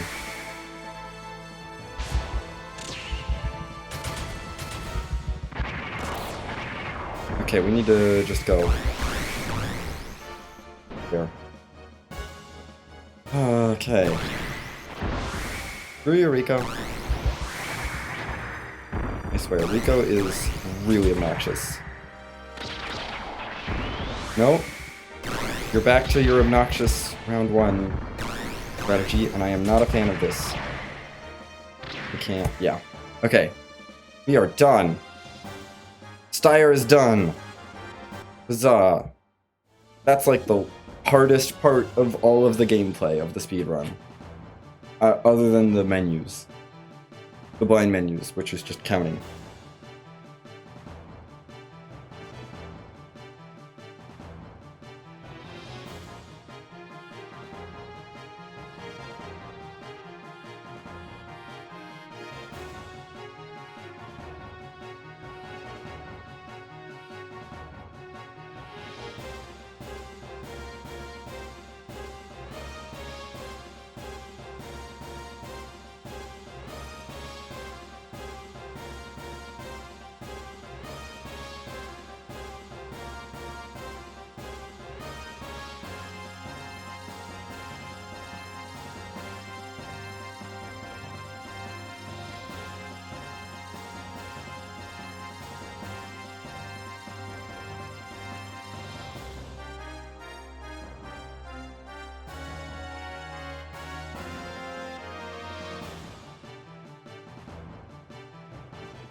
Hooray! We did it. We are the champion now. So only like an hour and 15 minutes after we were already admitted into the central district as the champion, we become the battling champion.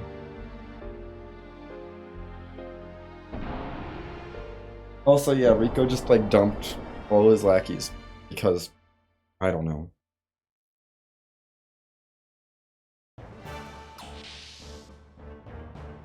I do like that they give us a cutscene break here, which I'm going to use as a snack break.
Oh yes, we have to pan over the city we've never been to and watch them launch some stuff.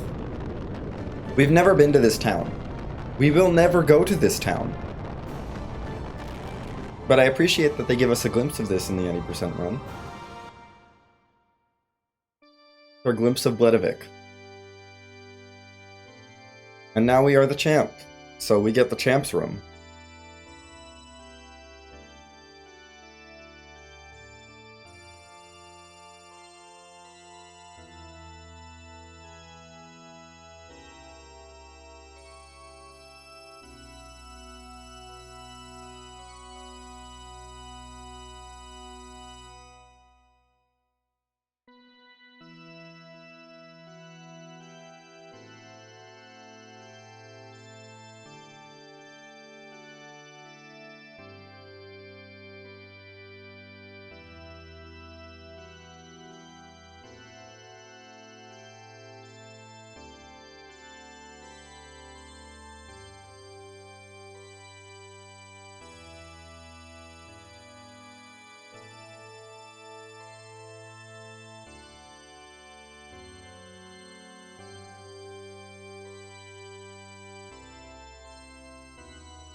Other fun facts about the music here. This is the exact same, this organ song, this song is exactly the same as the hymn that the sisters sing in Nissan.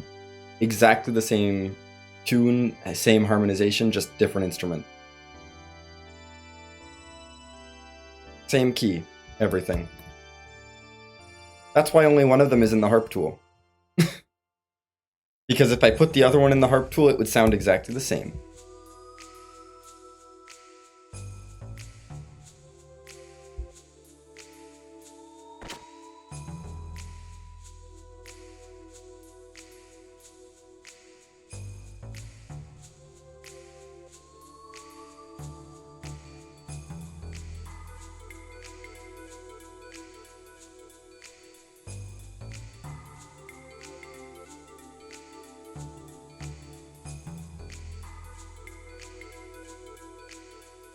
Okay, back to the Central District.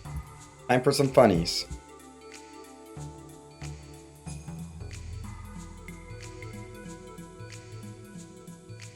Yep, we head in. This room is dark. Or no, this room is... We have to do some decontamination here.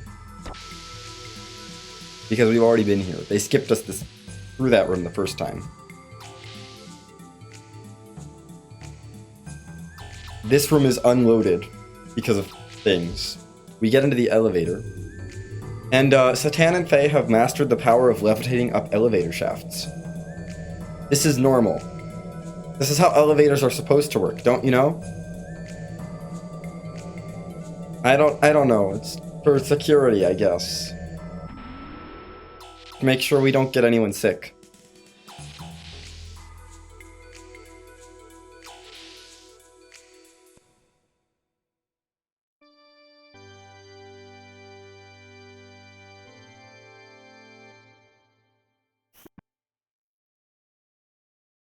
Anyway, we're back at this room to activate the second cutscene here.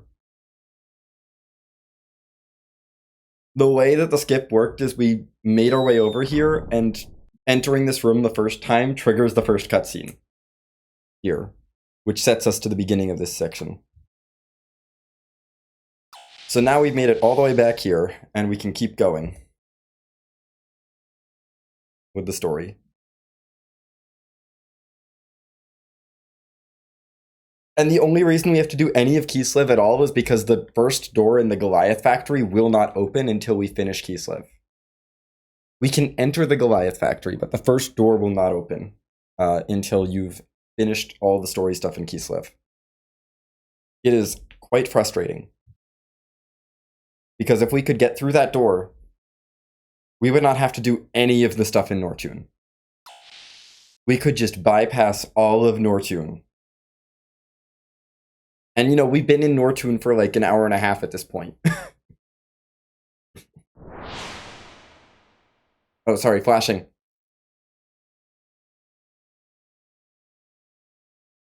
And we're still not done.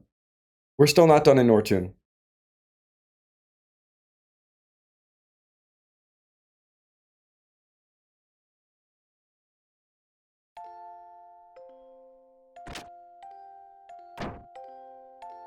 Because reasons.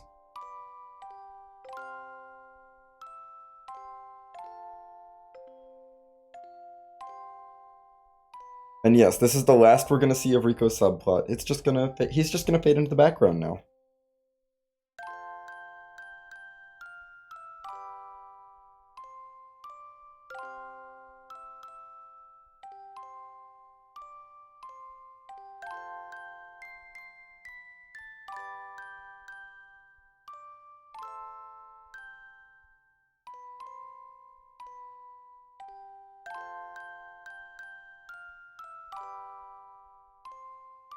Oh yeah, Mio from across the road. The worst kid.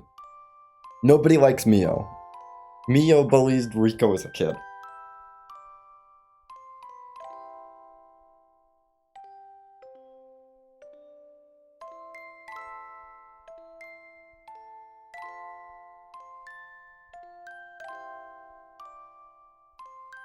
Yeah.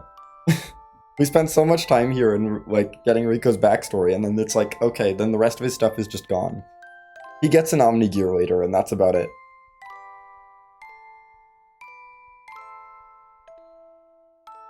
And he's not, like, a good character at all, so, like, he doesn't get to do much.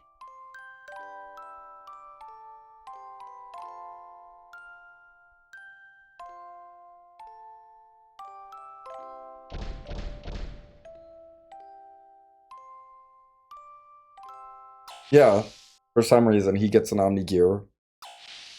And Emeralda doesn't. Poor Emeralda.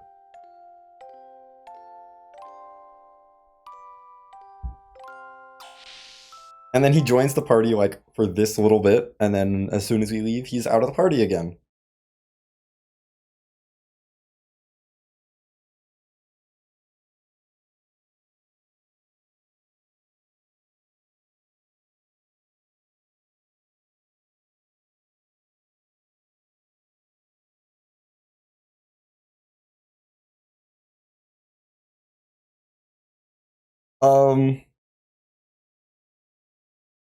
Many are. I don't think all are.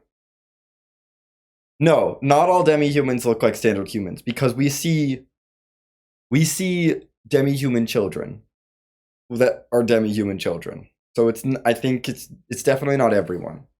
All demi-humans. I guess some demi-humans do. I don't know.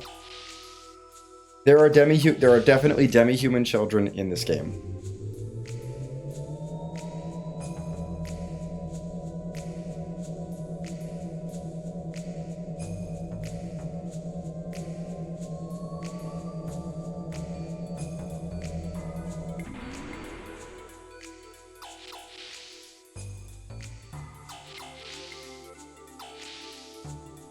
Now we just leave.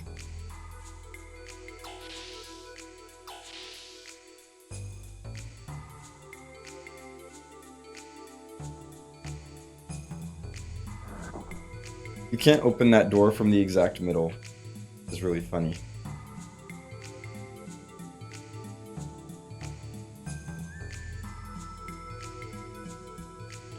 Also, they spend so much time telling you, like, hey, it's the Wildcat.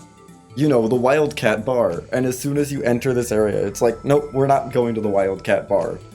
You don't need to go there. It's not important.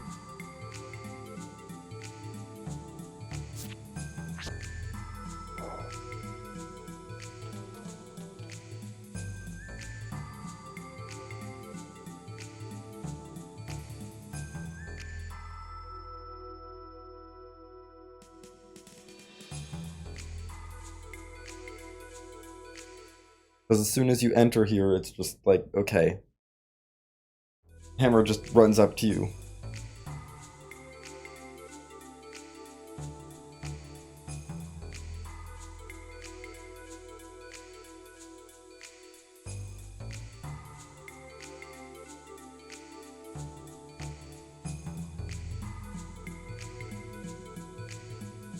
Okay.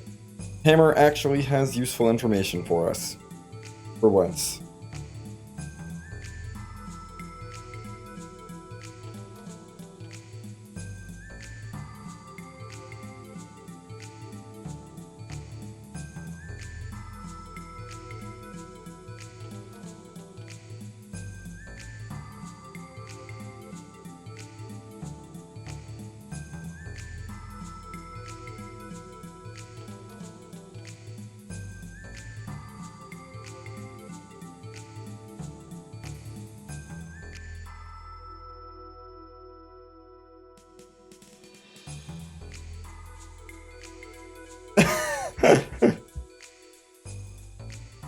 Oh my gosh.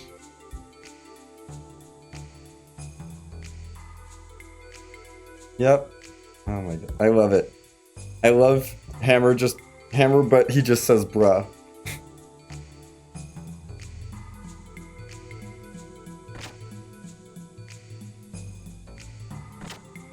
And yes, Faye is such a comedian. Okay. Yep, we'll talk to you.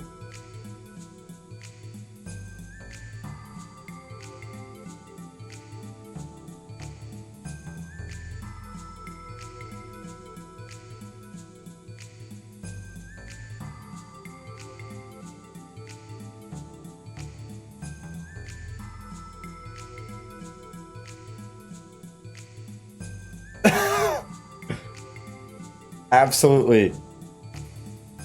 I don't think he has a canon voice, so you can absolutely go with that. Run with it.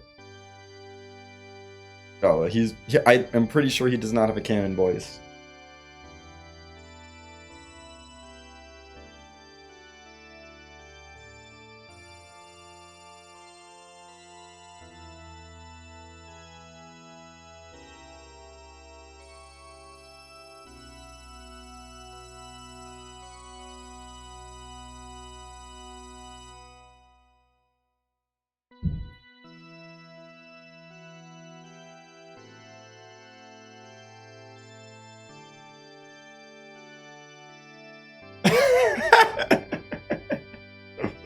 Yes, they want us to help out. They want us to save Rico. But these are different people than we saw at the at the baptismal ceremony, because all the baptismal ceremony folks are dead. We kind of killed them all.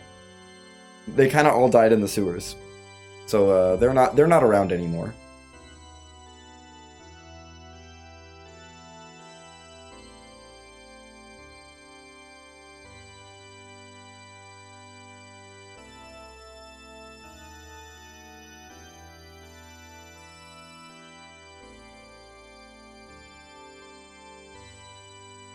Honestly, like, Hammer in this stage of the game, after we win the battling, I don't mind as much. He's still a little tedious, sure, but it makes sense. Like, his misunderstandings, his being, like, not used to all of the things that are going on here. Like, I understand it. A little bit. They just spent too much time making him really annoying early on. And he's making him very pushy. Like, if he was just a little incompetent, I would, sympathize with him more, I think. It's the fact that he's pushy and incompetent that bothers me.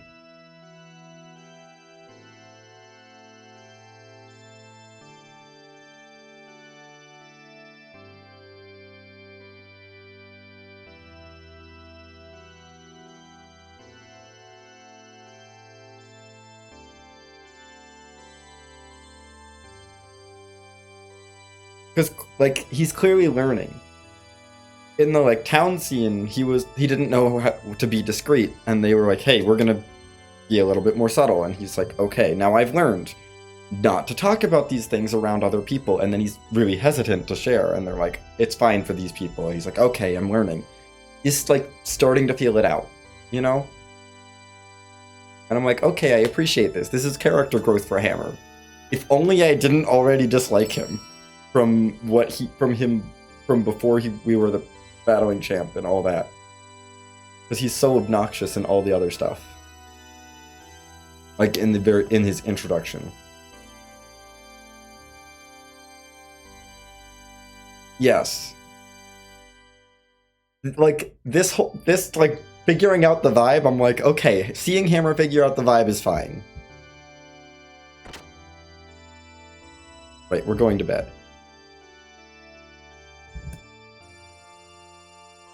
Yes, the friend group is the protagonists.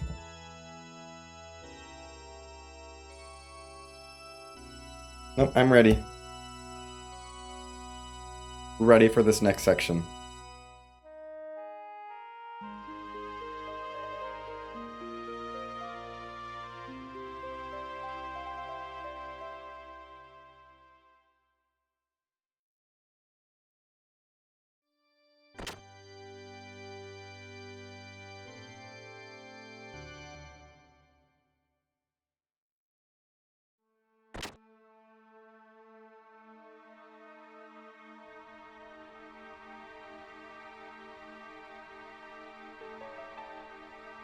I don't think there's a time limit on this like getting up the tower.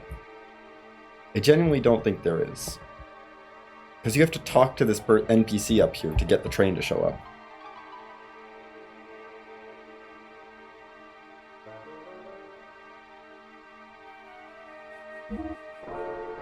Okay. Here we go.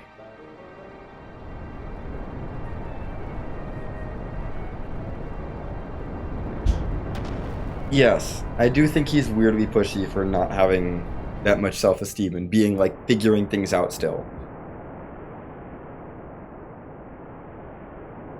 And that like the pushiness is what turns me off of Hammer. Him being like not sure about everything, figuring things out, absolutely, that's fine, understandable, relatable. Good character development. It's the initial pushiness. That's like the big issue here that I have with him.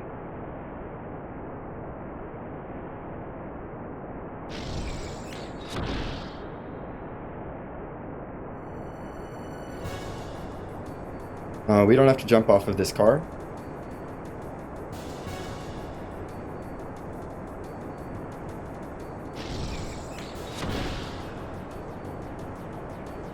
We do have to jump there.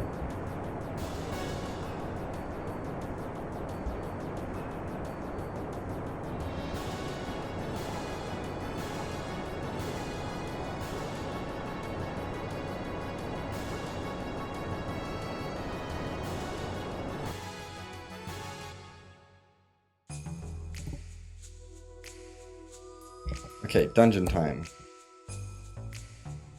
Come on. Get up there.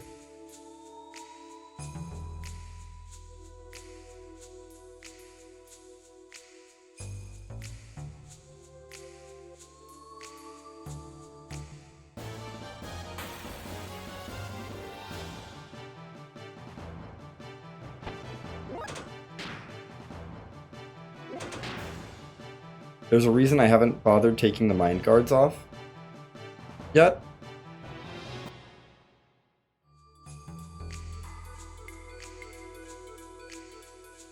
Oh, I forget who you're talking about. Wouldn't be a spoiler for me because I have played that game. Oh, yes. I know who you're talking about. It took a second for it to click. But yes.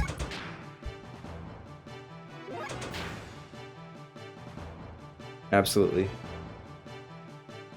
I'm glad we got the precise jump for the block pushing puzzle first try.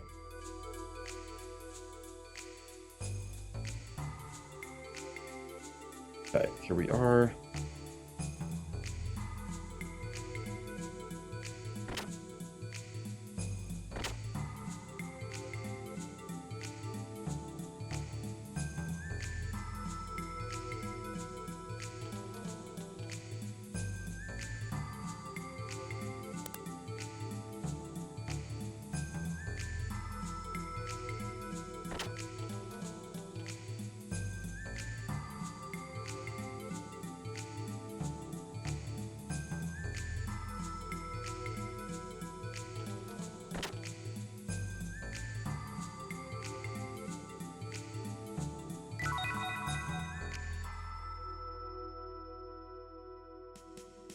We get this key, and then Satana's like, we need to get this part. It allows us to recover 30% of our HP. It's very useful. And, like, sure, it's great casually.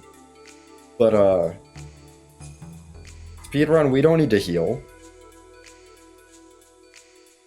Why would we want to heal? That seems dumb. Healing is a waste of time.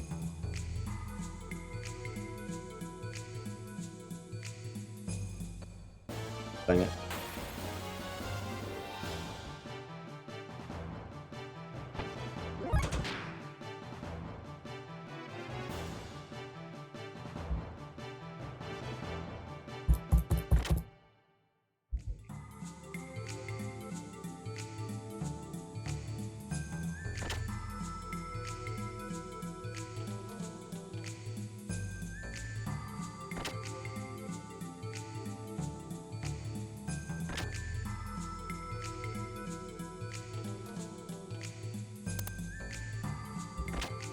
Master key here.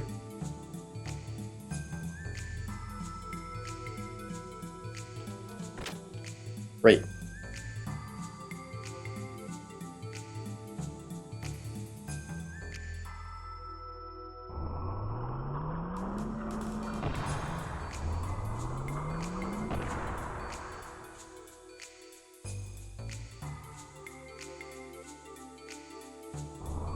And up we go.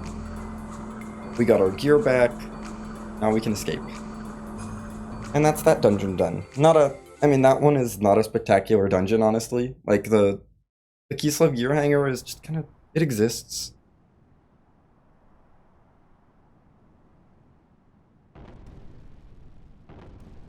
It's neat. We're just gonna run right through it, and then there's a whole gauntlet to do here.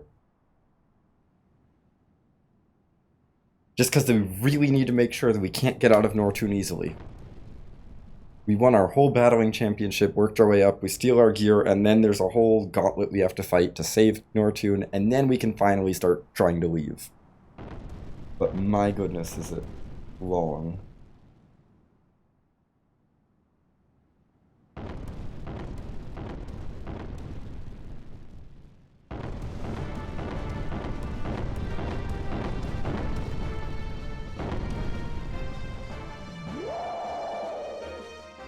Oh no, not another Rancor.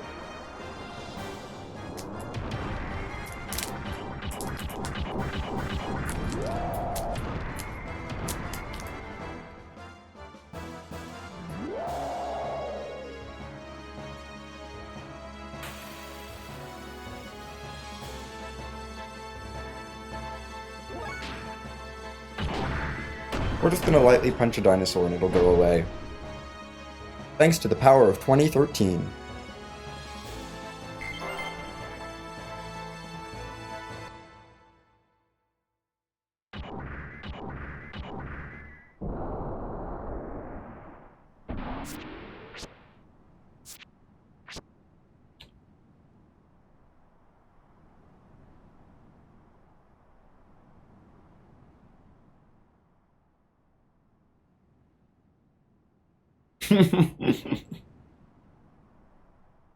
I don't know, Scala.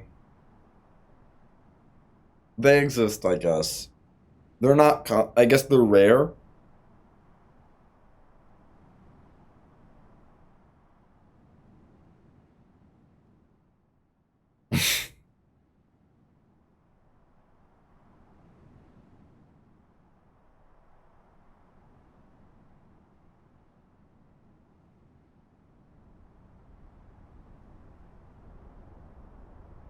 Yes, there are also dinos in Xenoblade. There are T-Rexes running around in Xenoblade.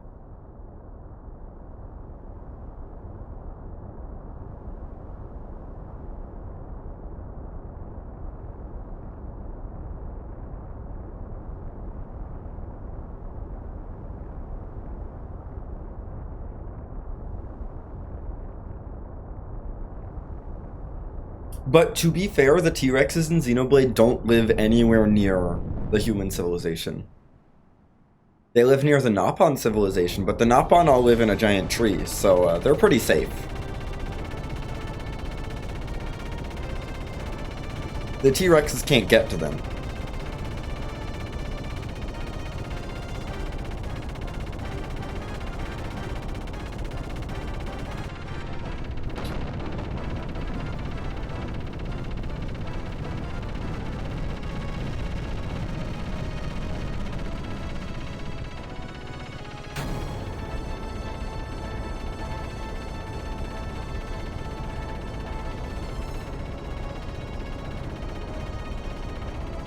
Yes, and they're on like a dead Titan, yeah. Yeah, they're all on a dead Titan that is not inhabited in 2, so no civilization there.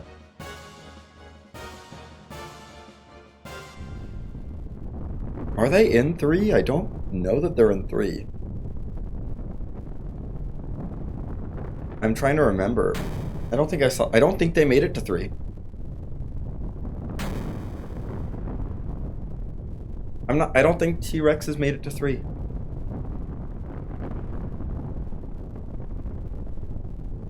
Yeah, I was like, I don't think they made it to 3.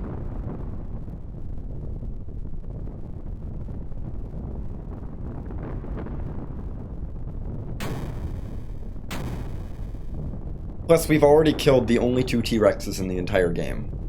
So the T-Rexes are dead.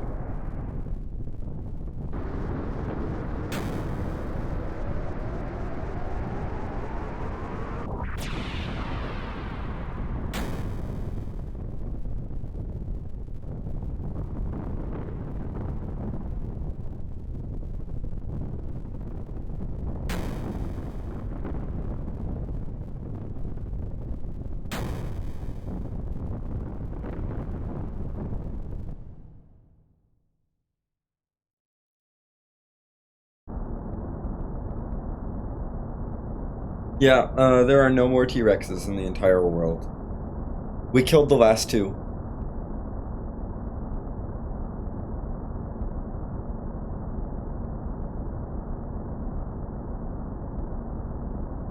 To be fair, one of them attacked us, and the second one was being used to execute someone. It was already in captivity.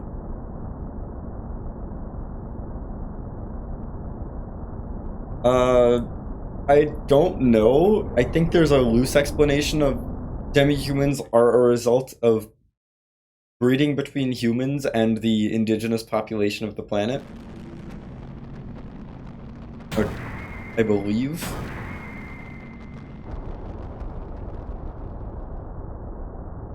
That and nanomachines in the distant past. Those are the 2 explanations. There's too many other things going on. Yeah, biological experiments. Oh yes, not nanomachines. Biological experiments by Solaris. That, like, cross-breed between... So not nanomachines. That's not nanomachines. Because the whole point of nanomachines is that that's what Krellian's focused on, as opposed to everyone else who's focused on biological experiments, which is what led to demi-humans.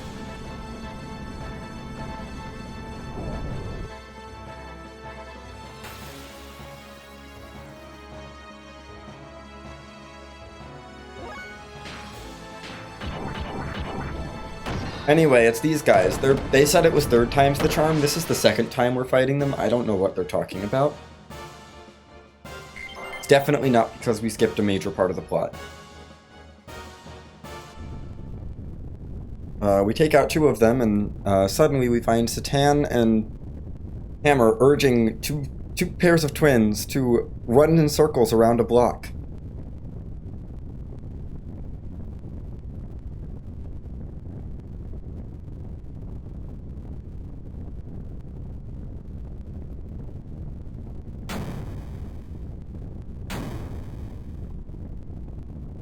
Thank you, Satan and Hammer, for your heroism in making sure that these 2 pairs of twins, 2 pairs of identical twins, run in circles around the block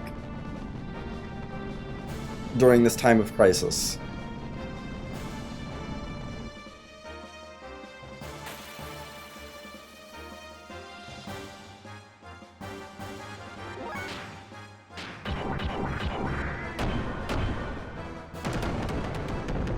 let's just get rid of you.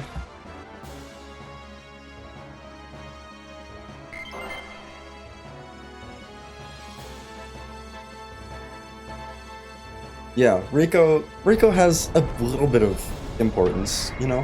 He's like, he has some good things to say. Also, the game was like, you have to fight 2 now, so we're gonna give you Rico, but Rico is going to be useless.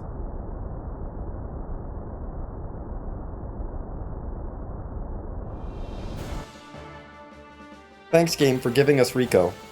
I guess he's useful in NMG here. But we have the power of Fae. So we don't care. We're going in squares here because triangle has a chance to not do enough damage. It's a damage range for triangle to kill those things, so we're gonna go with square. And there we go. We're gone. Great.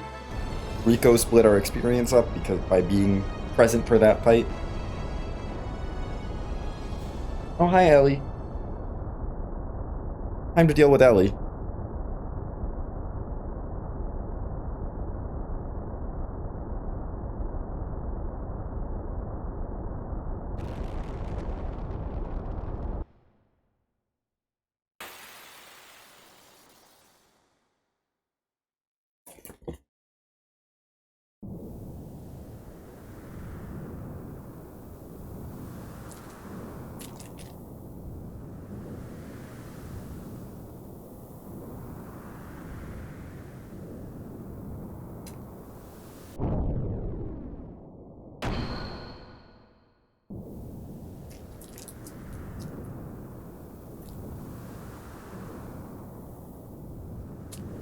Yes. His canon surname is Banderas. He is Ricardo Banderas.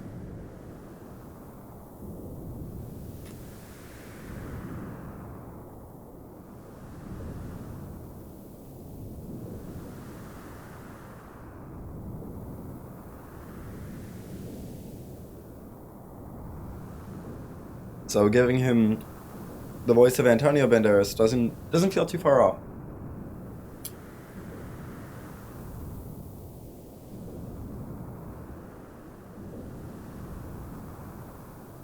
He is a Banderas, after all, you know.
We do not need to save the game. They want us to save the game. We don't need to save the game. Because this next boss is not very powerful.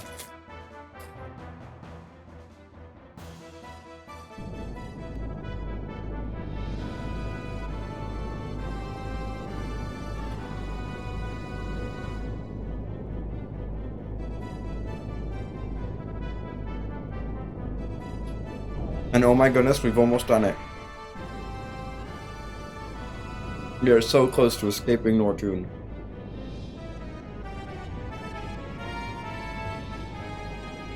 We've only been in this one city for 2 hours.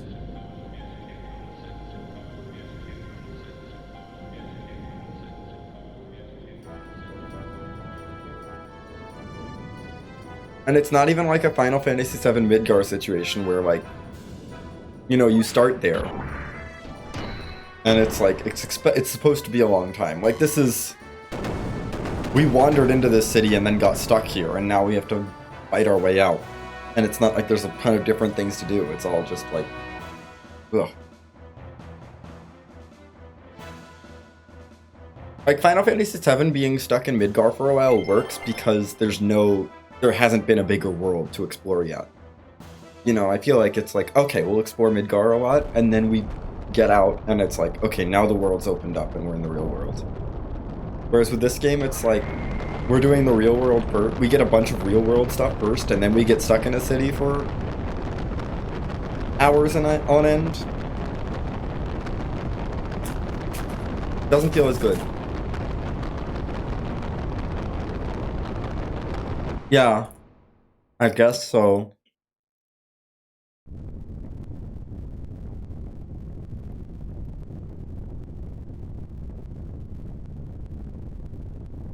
I'm talking purely from like an exploration feeling, like the building of grandness of the adventure standpoint. Not even in terms of like the content of everything in here. Because FF7 does keep you in the city for a while, but it's like, it's building you up for the whole world map, which is, I think, really good. And it works. You don't mind being in Midgar because there's so much to do in Midgar. And you haven't seen the world map yet. And you haven't, like, gotten to realized how big everything is. It's still just like, oh, we're kind of just, Midgar is just all that exists until you get out of it. So it works as a long city segment. This long city segment is too late in the game for it to work really well, I think. And it's like, there's a lot of similarities, I feel like, between Nortune and Midgar in terms of like the general aesthetic and the vibe and all that, but it doesn't work because we've already had access to the overworld for a decent amount of time.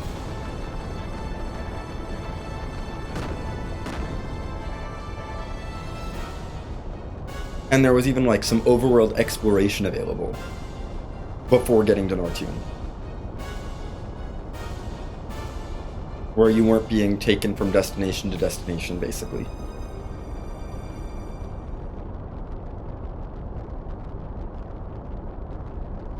Like, I think that's what doesn't really work here.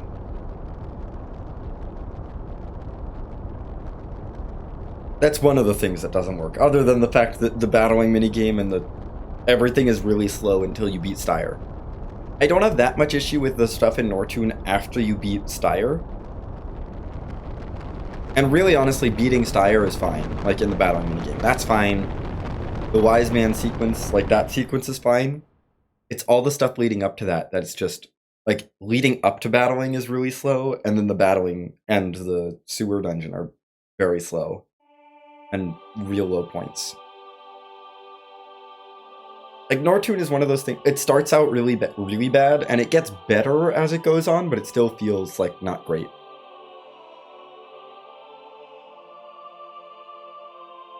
Anyway, Ellie is defying physics here. She is somehow falling away from something that's accelerating downwards, faster than a free fall. I am not sure how that works.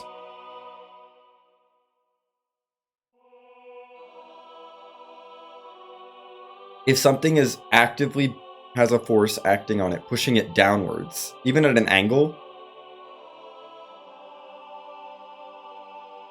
it should be moving downwards faster than an object in free fall. But whatever. It makes a cool cinematic moment, so I'll give them a pass on it for now.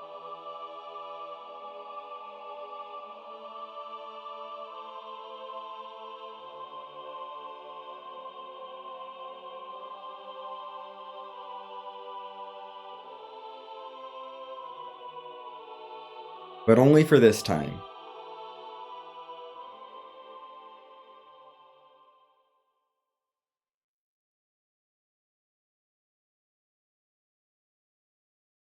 I think I point that out every time I play through this section. But I mean, I criticize this game from a place of love.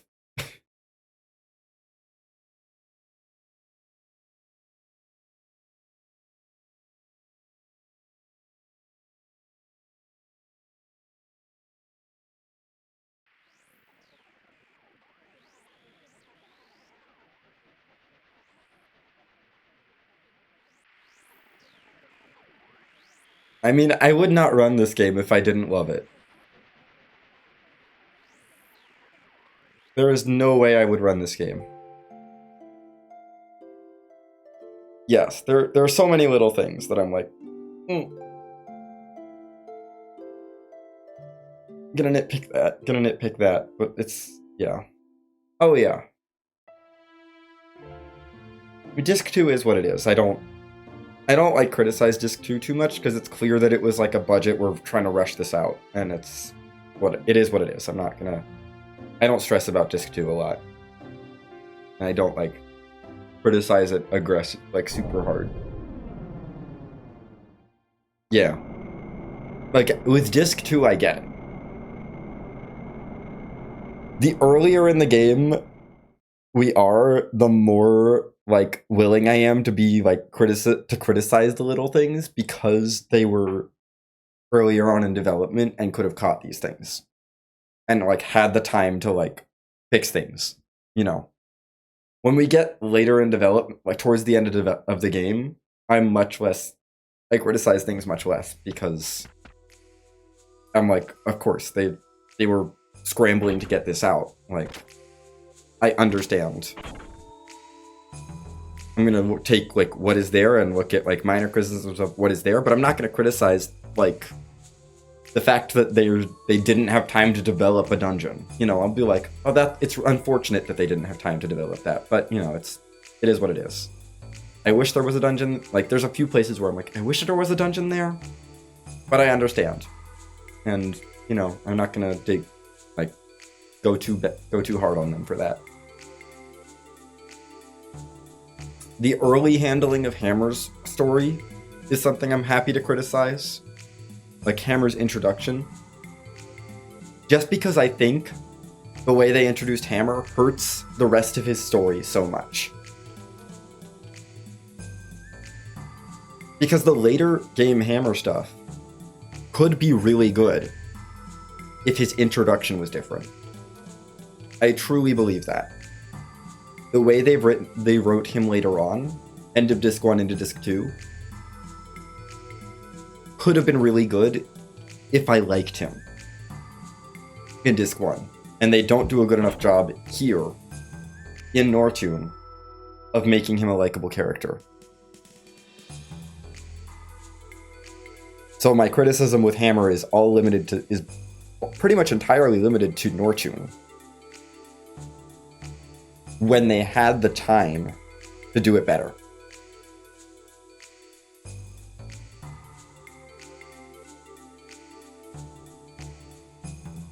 I don't think you're supposed to like love Hammer, but I feel like he's supposed to be a little bit sympathetic.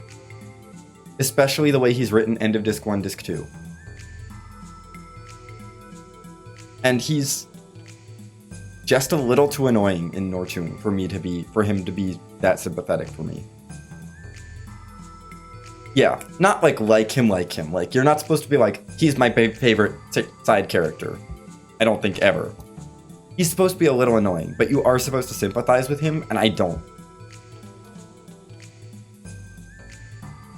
I like never sympathize. This run is honestly the most I've started to sympathize with him.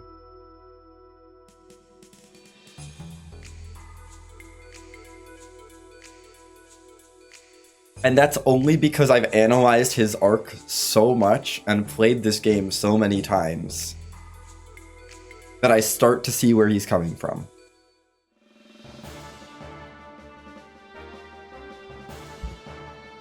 I mean, the later stuff, yes.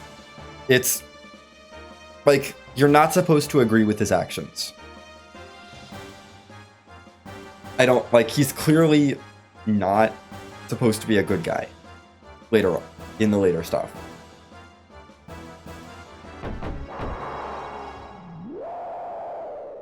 You're not supposed to agree with him.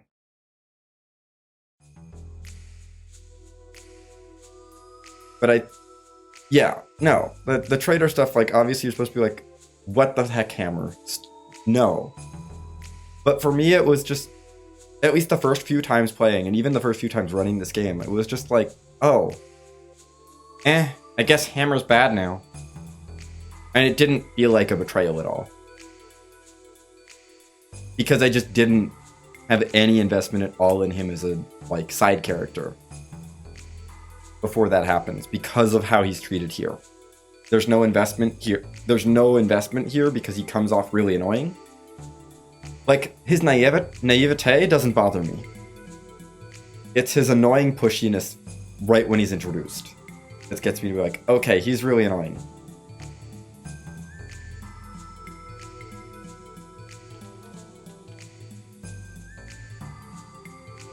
Yes.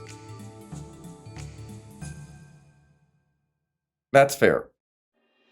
For me, I enjoy more. I think the arc would be better if he was a little bit more sympathetic. But he's not. He just isn't. Anyway, we're back on the world map finally.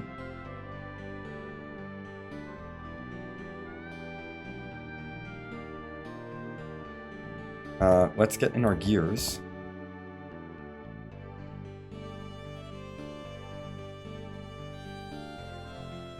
Yeah, the whole series loves to give villains sympathetic backstories, sympathetic final moments that, I mean, aren't supposed to, like, wipe their record clean. It never tries to do that. But it likes to give its villains complexity beyond just, you're a terrible person. And I think they tried to do that with Hammer and didn't succeed.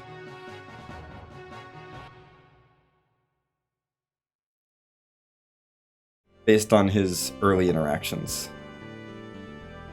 And I truly think, well, Satan is not quite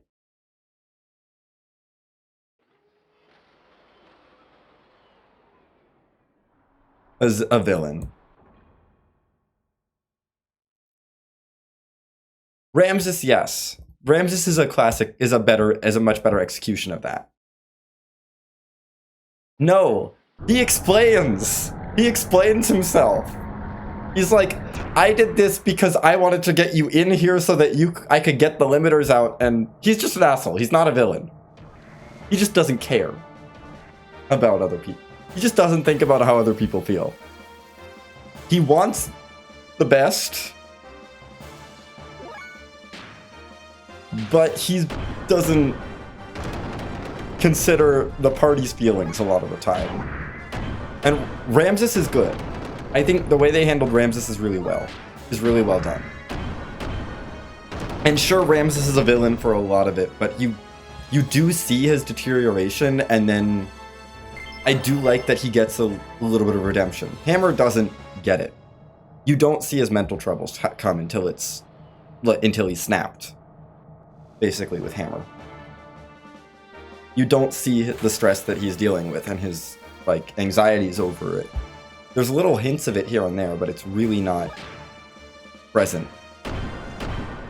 And it's kind of hidden behind this facade of, I'm gonna pester you and be an annoying little, like, almost like little kid kind of thing, but it's like, you're an adult, Hammer. You should, like, stop pestering me.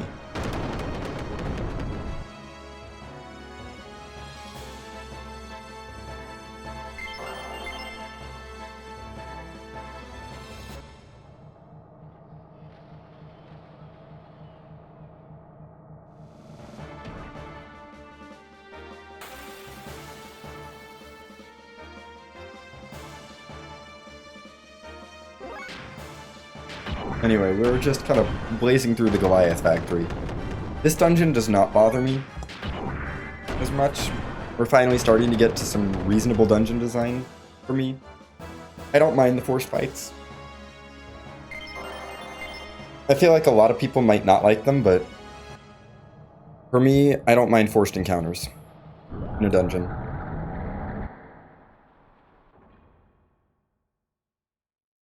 Like, I'll just plow through them, whatever.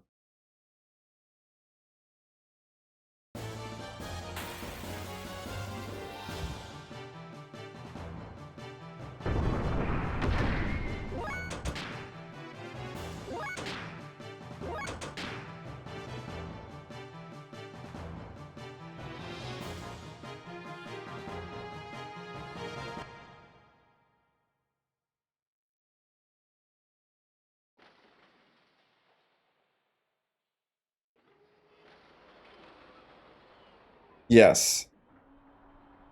It's just, you're just glad to be out of Nortune and have Ellie back here, and it's like, okay, we're starting to feel like positive again. Because Nortune is terrible.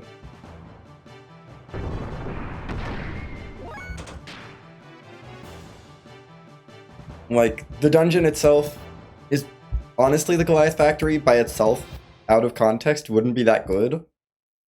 It's like very medium, but it's such a step up from Nortune that it feels good. And I really like it.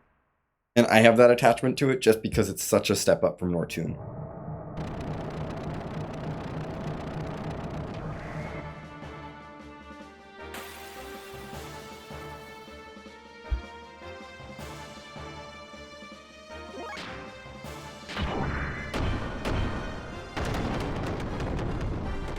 And we're just gonna smash our way through everything here.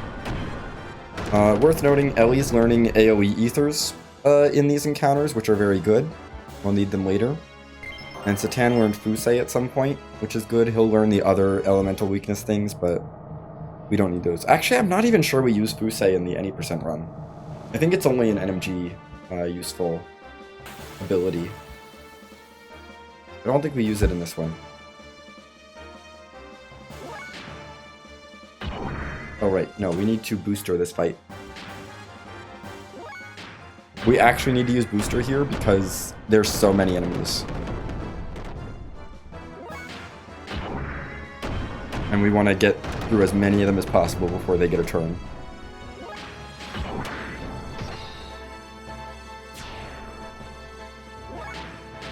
Like, Faye obviously doesn't need to worry about damage, it's just he needs turns. So, like, Satan's gonna get a turn here. Just because it takes that long.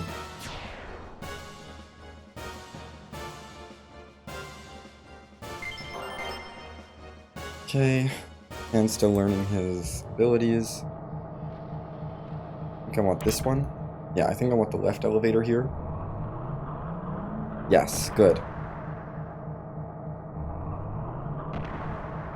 And now we're on the conveyor belt puzzle section of the dungeon, which I don't mind at all.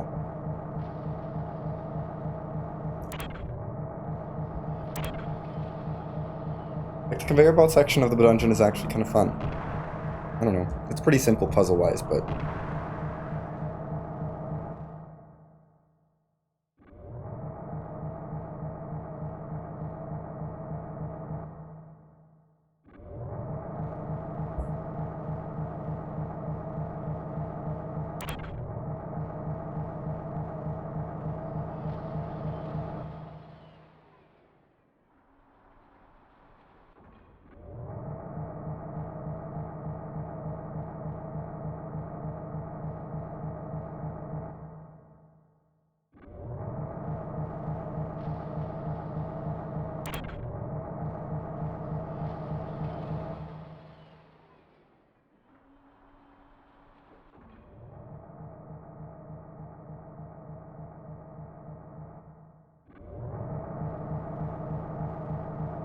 Yay, conveyor belts.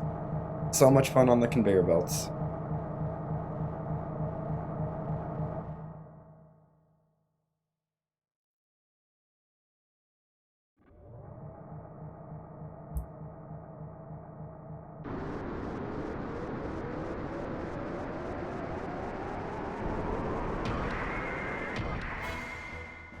I don't get the sense that he's supposed to be really cunning.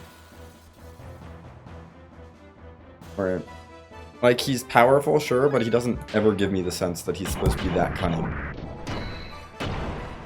Like, there's little moments of cunning in him, but it really does. For me, it always felt like Miang was the mastermind, and Ramses was kind of like the himbo sidekick.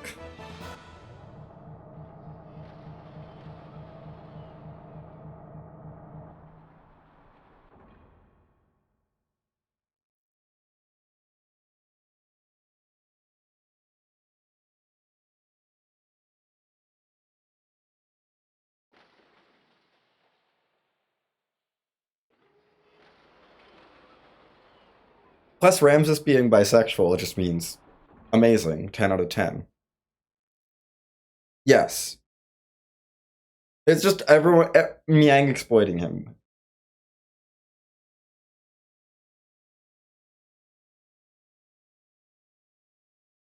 Okay, we need to talk to everyone here.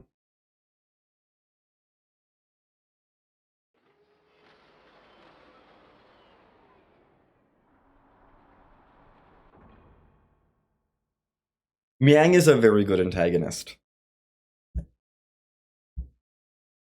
Definitely. Krellian did join in on the fun. Absolutely. Yep. Mostly Miang, but Krellian too. A little bit. Was definitely manipulating. Anyway, we're about to get an airship!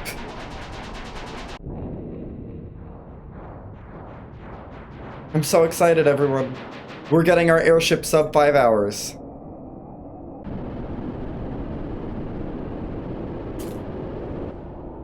I can't believe it.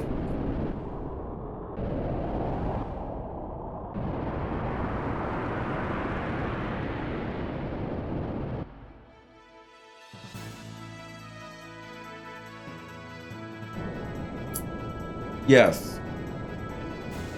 Well, Krellian and Miang worked together for that one.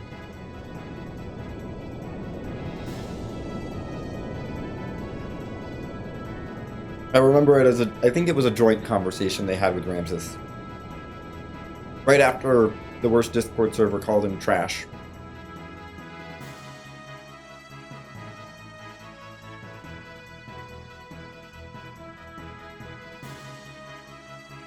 Oh yeah. They went all out with this. They give you airship music. Because they really want to convince you that this is your airship.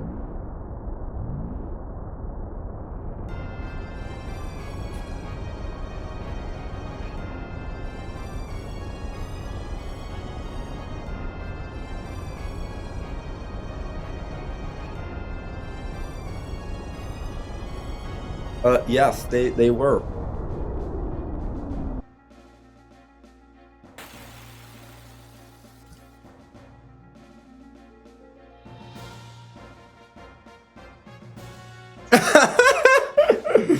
Yes, he knows how to eat hot chip and get dunked on, absolutely.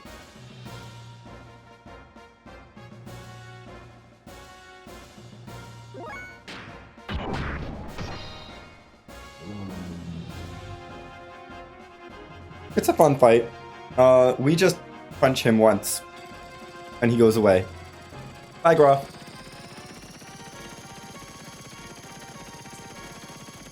Oh yes, also he does know identity theft. He does do that.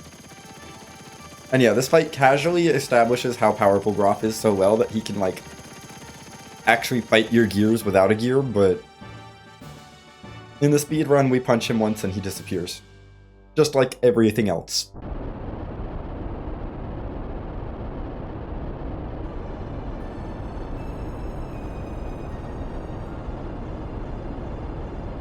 Oh yeah, every fight on foot is completely free casually.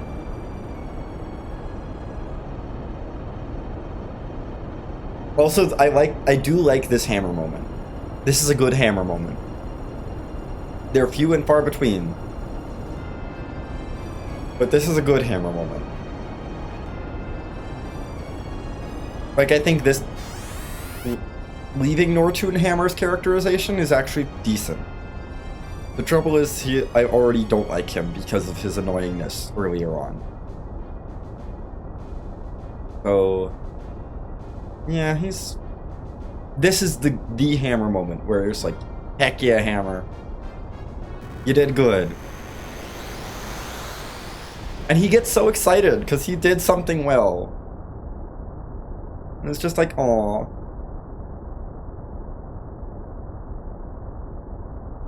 I do think and then he gets a little, like, you know, too excited and a little too overeager. But I'm okay with that. Just, yeah. It's the earlier stuff that really bugs me most about him.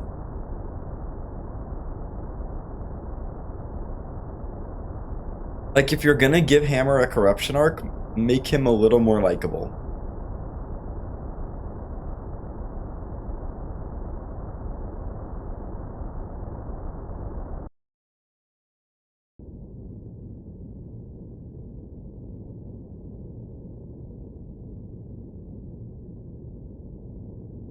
Once again, the coordinates on the scope are wonderful, and even though I can't read them, it's great that they scroll in a realistic way, and they, like, clearly have a limited number of characters that they use for them.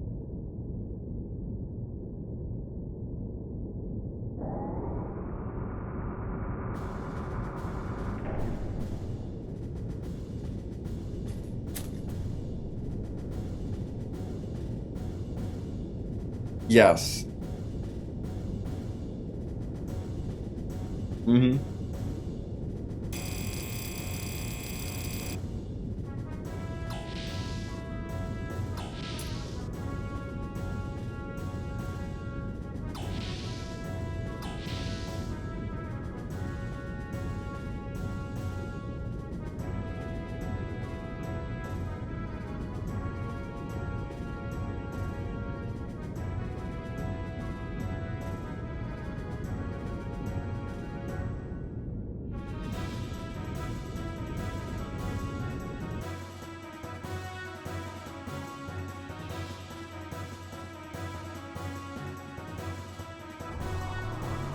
Anyway, time for a certified Bart moment.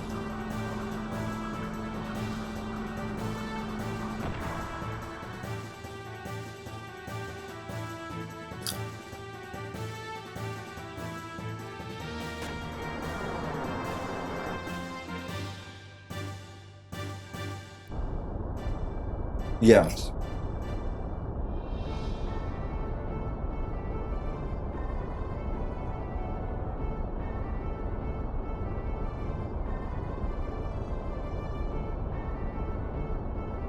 Hammer is very excited about doing all this stuff with the party, and he's like, I'm good at this. And it's like, no, you're not. You're getting help.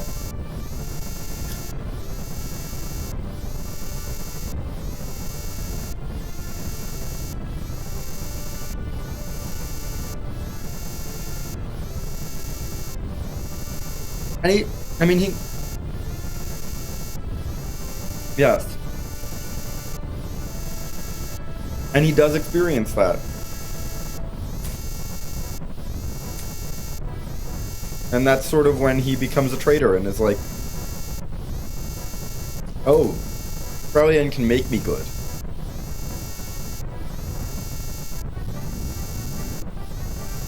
Mm-hmm.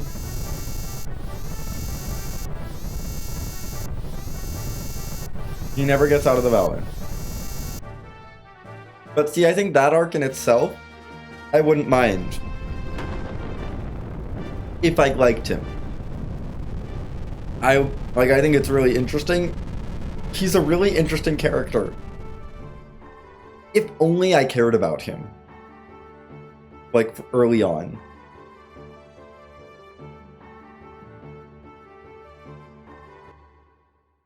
Like, so many other characters get to be annoying sometimes because I like the way they're introduced, and I like them from the get-go.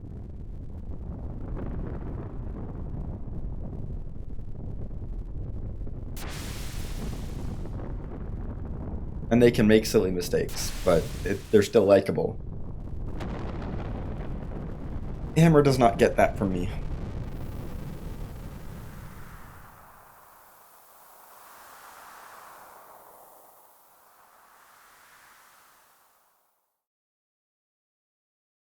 Yes. Conceptually, wonderful. Execution was not great. Also, hey, it's Ramses and Yang. This is their first time we're seeing them in this entire speedrun.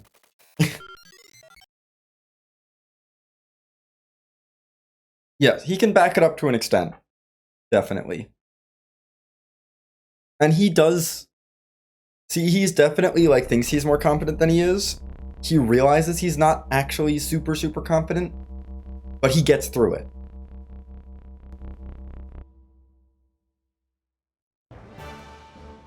Yeah. Oh, no, Hammer's not a good character. I think he's well written. I think he could be better written.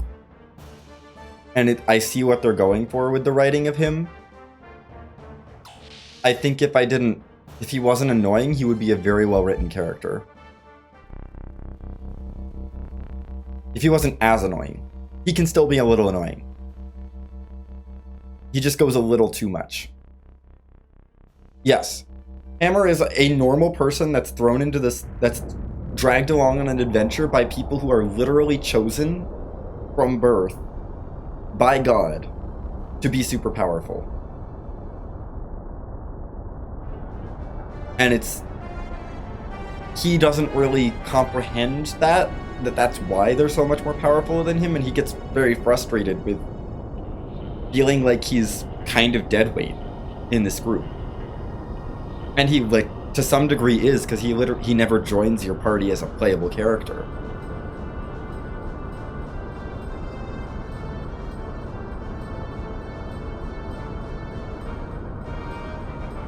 Also, this is the wrong cutscene, by the way, that gets put in here.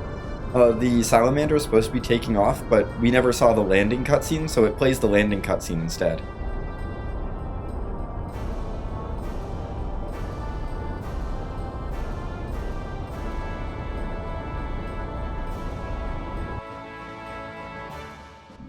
And we never get to see the taking off cutscene.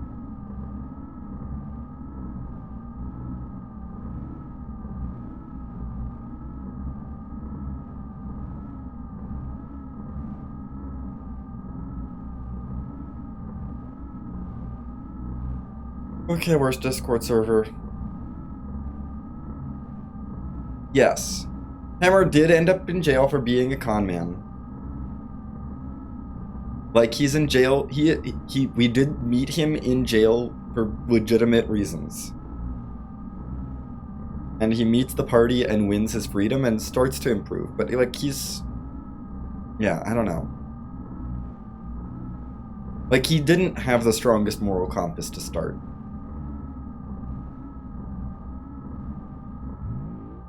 And, like, and then he does get attached to the party, and he's very... like, oh, I'm kind of in debt for Faye. No, he's not a scoundrel with a heart of gold. He was never presented that way.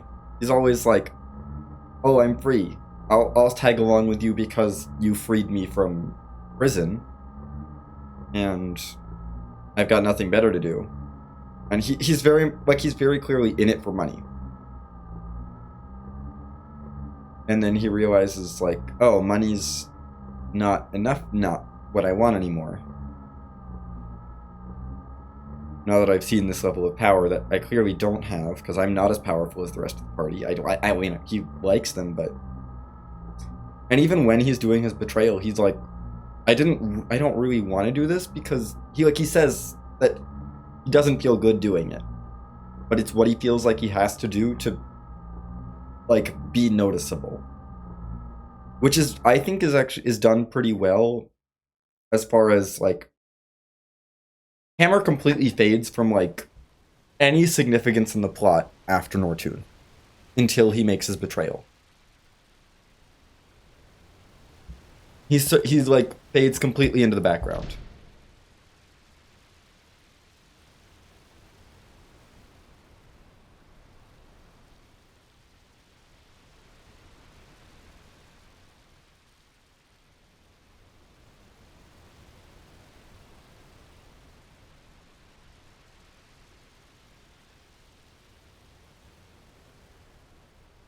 So having him suddenly become relevant with that feels really good. Oh yeah, it's time for Faye and Ellie on a piece of floating debris. Doing their thing.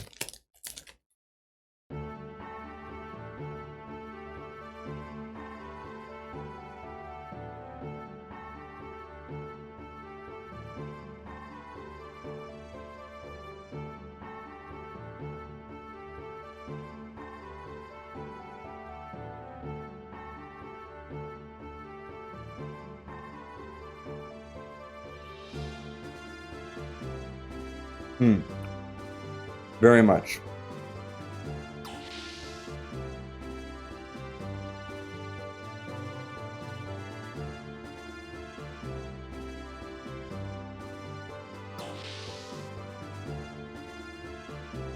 Xenoblade 3 handled a lot of things better.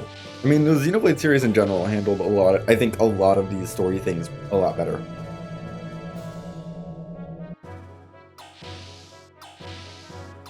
But, you know, they learned from this.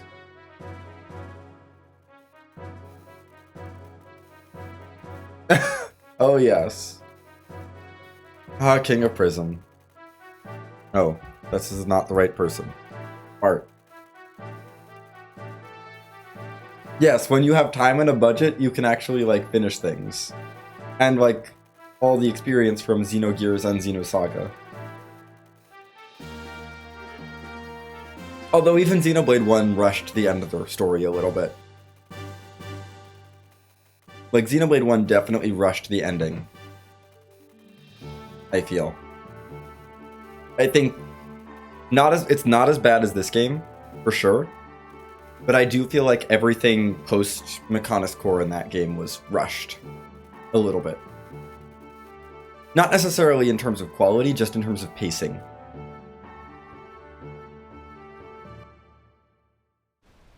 Although there's also something to be said for like, hey, the world is kind of falling apart. We need to finish the game. We need to go kill God.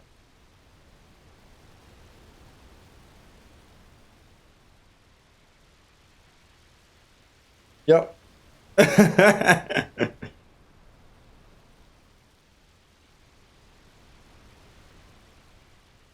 Definitely classic Takahashi. So much like dreaming really big and then being like, okay, now we have to actually do that. And we didn't give ourselves enough time. We were developing everything else.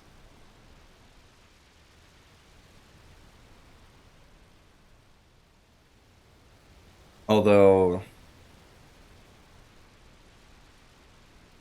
yeah. That's also the point where they're just like, here, have a bunch of side quests to do.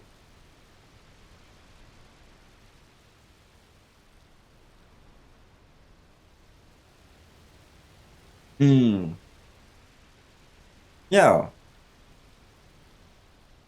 And that's like the way Hammer is, like, in this game. Until he betrays the party. It's like, you serve a different role. And it's not, and he's like constantly comparing himself to the party, and it's like, that's not your job, Hammer.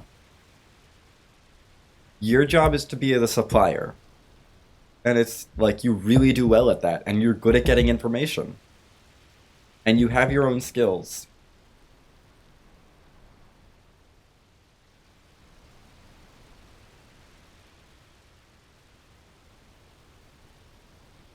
Yes. Floating City. We're never gonna go to the Floating City. It exists. They spend a lot of time hyping it up in this part of the game. We're never going there. But we'll enjoy the Akibi section of the game. Akibi's pretty fun. I like Akibi, once we get into Akibi proper. It takes a little bit.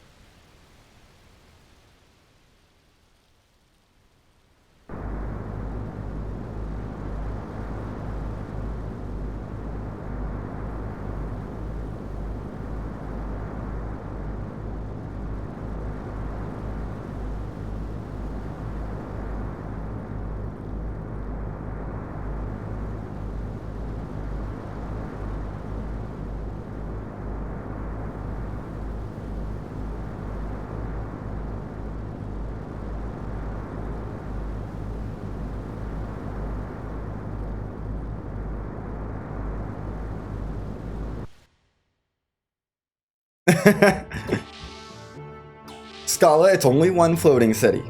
The other one is held up by a very tall space elevator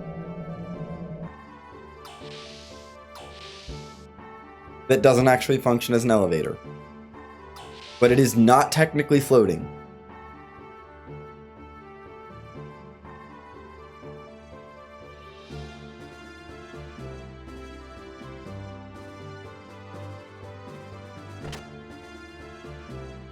Yeah, that is what they did in Xenoblade 3 as well. The character sees like, okay, I have my own place in the world. I don't need to be comparing myself to these other people. Oh yeah. Well, it's an interesting topic, and I mean, what else are we going to talk about?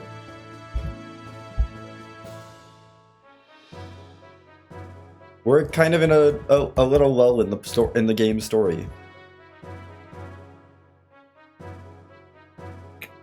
There's certainly not interesting gameplay happening.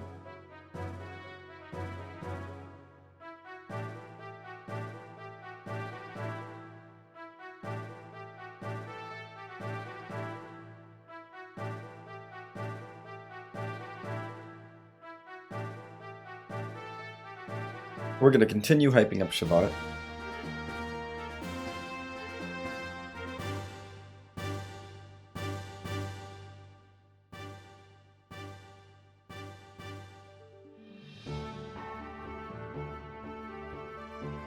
Yeah, and they did that in the other games a lot of the time.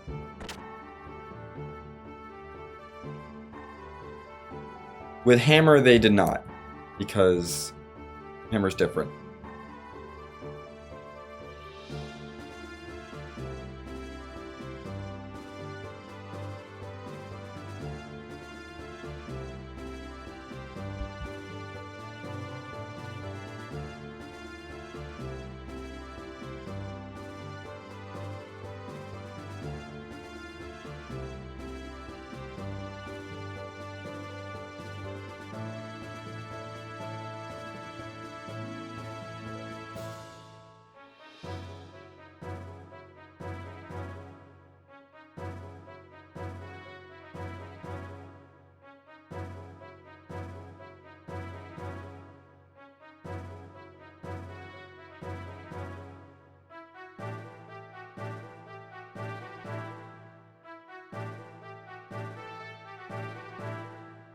Also, Rico joining up with Bart feels a little weird here, but it's, I mean, whatever.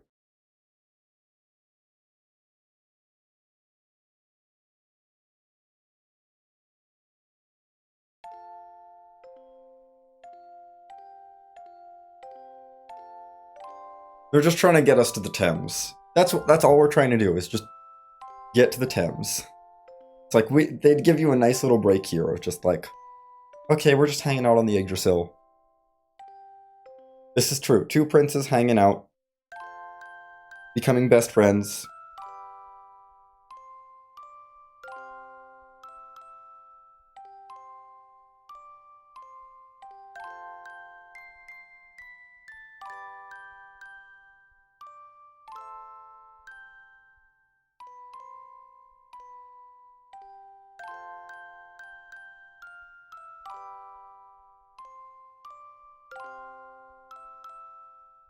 Meanwhile, Ellie and Faye are having a bonding moment.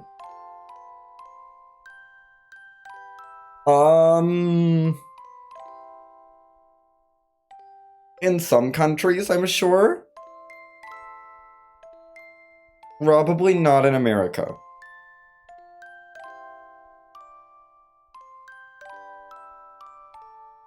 I would put Bart, I don't remember exactly how old he is, but I want to say he's like late. I want to say he's like 18, 19. 18. Yes.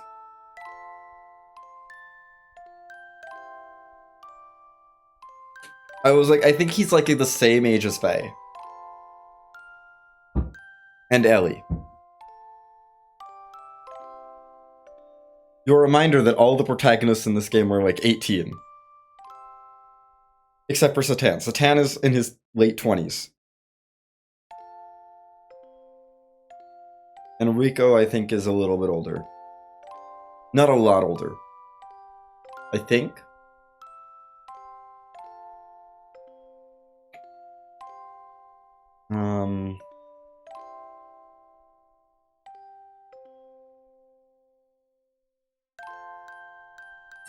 Yeah, no, Satan's like 29.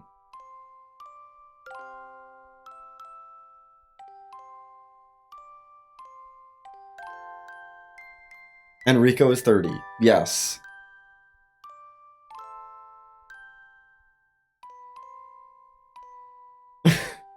They're not old.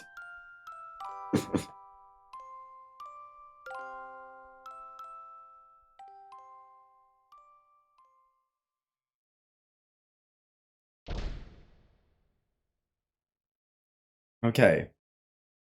We are at the Thames. It is now time for Men of the Sea.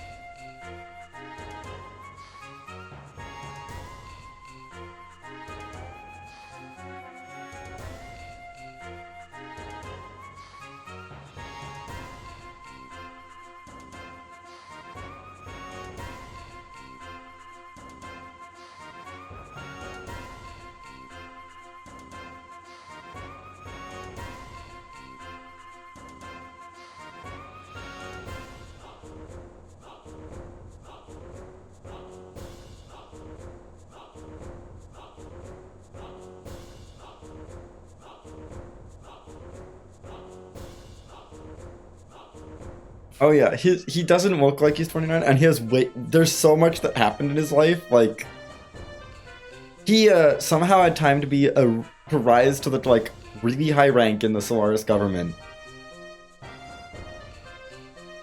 start a family, leave Solaris, and establish himself as like a country doctor for 3 years. Oh yeah. He's definite, and he's in that role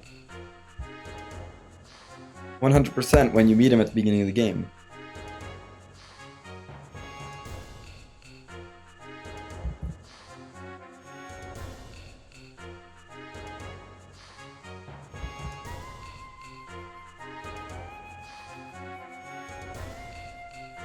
There's the exit.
Yes, he just wants to have fun. Also, yes, the Xenoblade 3 reference to the Thames captain is great. There's a character in Xenoblade 3 that just is the captain, and he's wonderful.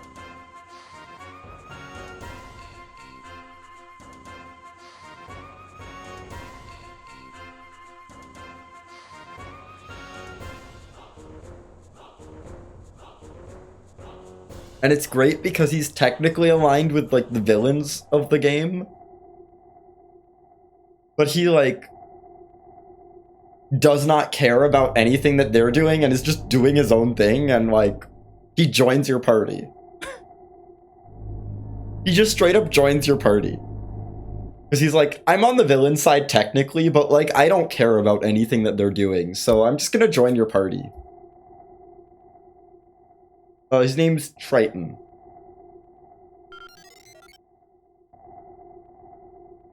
I believe. If I remember correctly. He also is, because Xenoblade 3 has a class system where you learn classes from the different other characters. You have your 6 main characters and then other characters that join in that each have their own class and teach your main characters new classes. And he's the blue mage, which I love. He is the blue mage class of that game. So he gives you access to blue mage. Which honestly I feel like they give blue mage to you way too late. So then you have to do a bunch of backtracking to get all the things to build up your blue mage. It's a little annoying. But you can fast travel, so the backtracking is not that bad. Oh yes, he's a very clear reference to Men of the Sea. And it's amazing.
So yeah, anyway, right now we're kind of stuck on the Thames.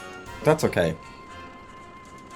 We're gonna have some boss fights, then we get access to the Thames and the Yggdrasil to run around on. And then we have some more boss fights, and then eventually we'll get access to the actual world, and then we're really in Akivi. But it takes a little while. The beginning of Akivi is a little slow, but I don't mind it as much as Nortune because it's not as bad. Like, beginning of Akivi is like the end of Nortune.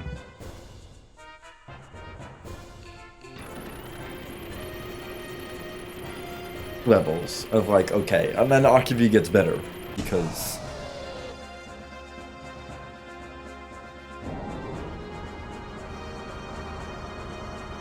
Akivi is amazing and has some of the best dungeons in the game.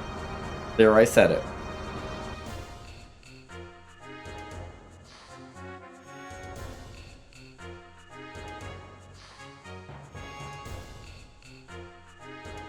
I don't know.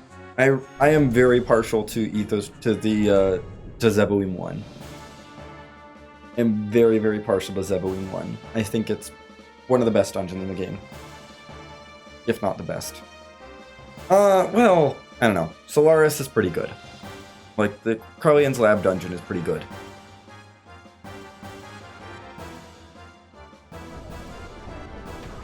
But I really like Zebwim 1.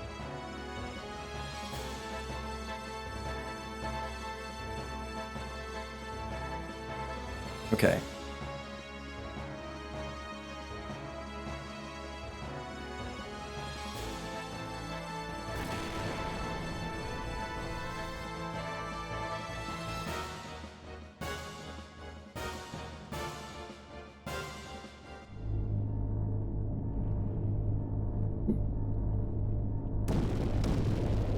We are...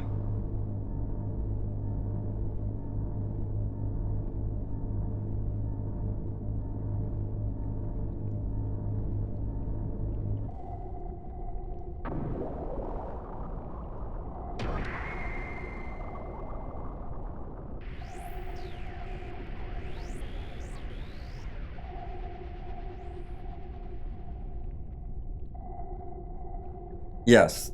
Gears function just fine underwater. Mostly. Phase agility thing doesn't really work underwater.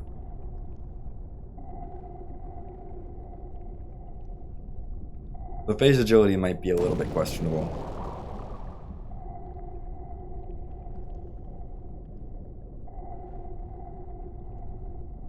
But that's because phase agility is glitched.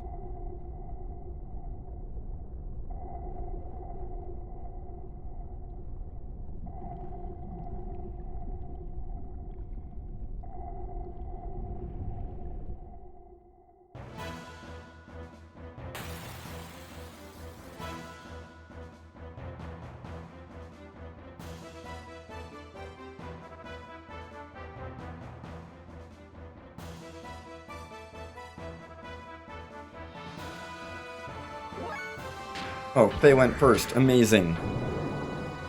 The fight's over. I don't know why it took them... We had a whole fight. The purpose of this fight was to stall for time until the death charges could be dropped. Except by stall for time, they mean do X amount of damage, which means we take one action and the depth charges are ready.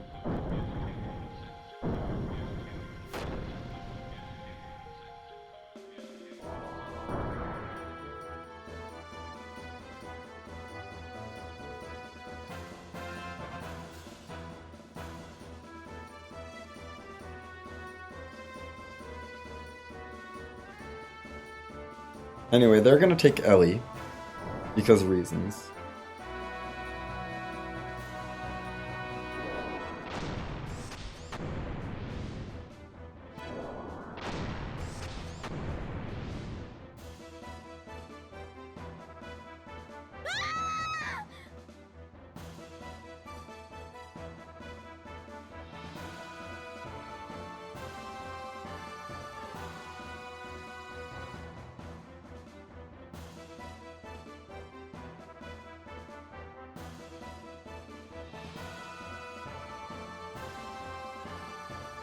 Also, yes, random voice acting. Surprise, there's a little bit of voice acting.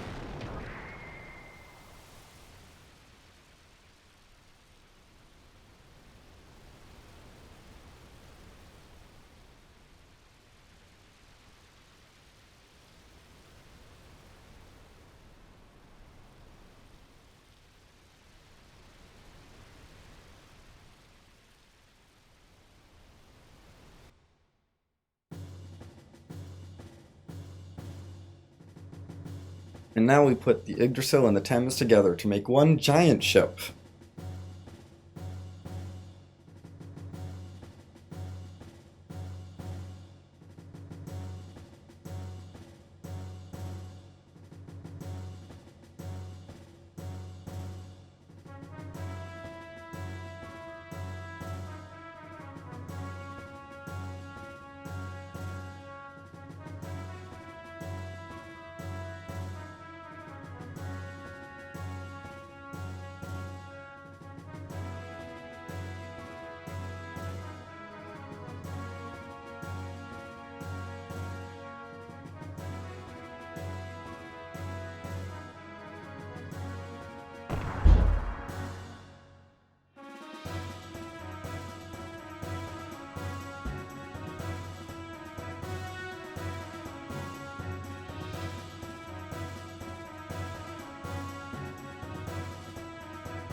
Yeah, you haven't seen him in such a long time, not since right before Nortune. Because Nortune took forever.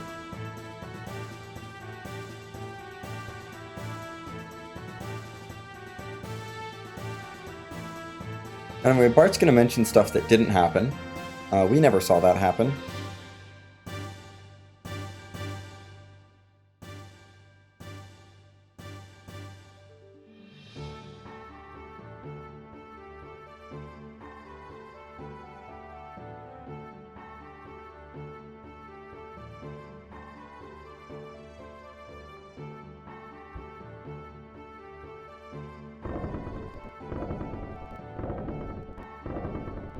But get out of the dock on the elevator.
Oh hey, it's Margie.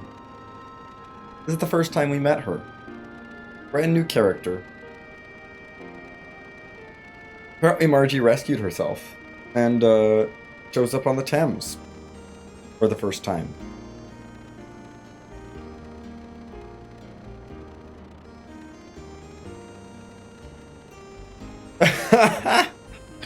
And Margie tells Faye that Bart shot them down. So that's fun.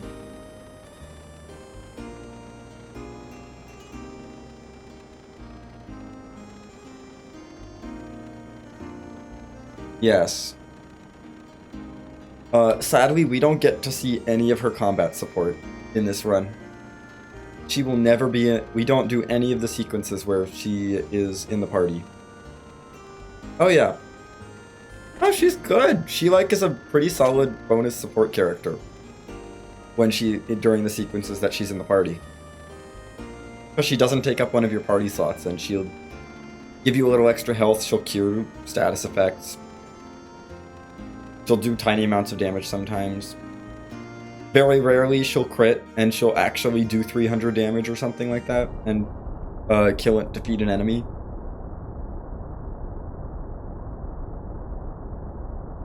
Anyway, back over to the salamander.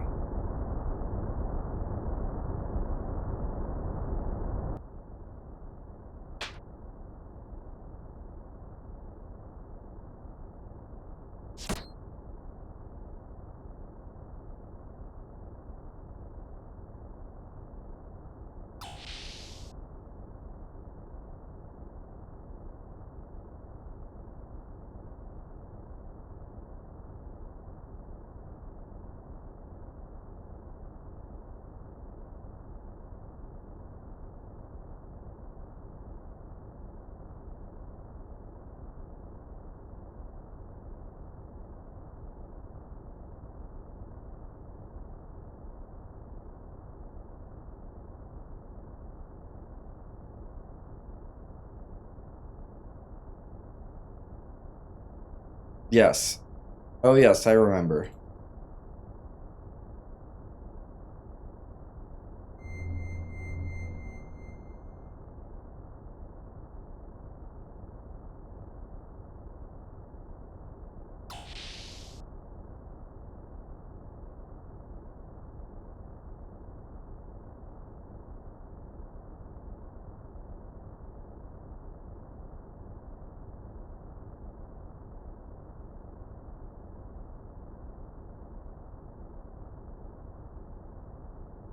Yep.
Okay.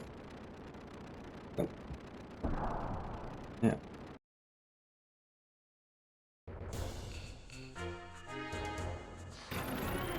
Down the dock we go.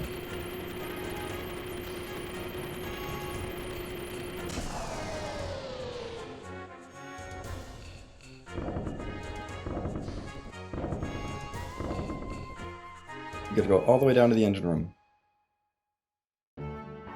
Oh wait. Yes. We're not menuing yet. It is not time to take anything off just yet.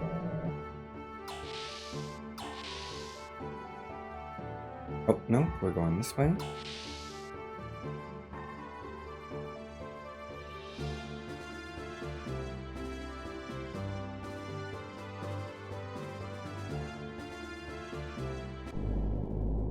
Here we are.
Oh, so hello, Ellie. Ellie fell over.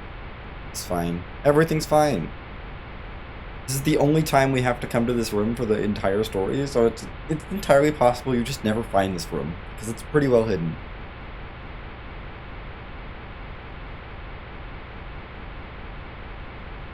Oh, apparently dropped a couple frames there. Hopefully we're fine.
Come on, Satan. Yep. Okay. Now he passes out. We're gonna get spat out. Back up here. To the medical room we go. Just here. Off of there. And talk to Ellie. Ellie's confused. But we don't have time. We're under attack again. We've got to fend off Hai Shao again.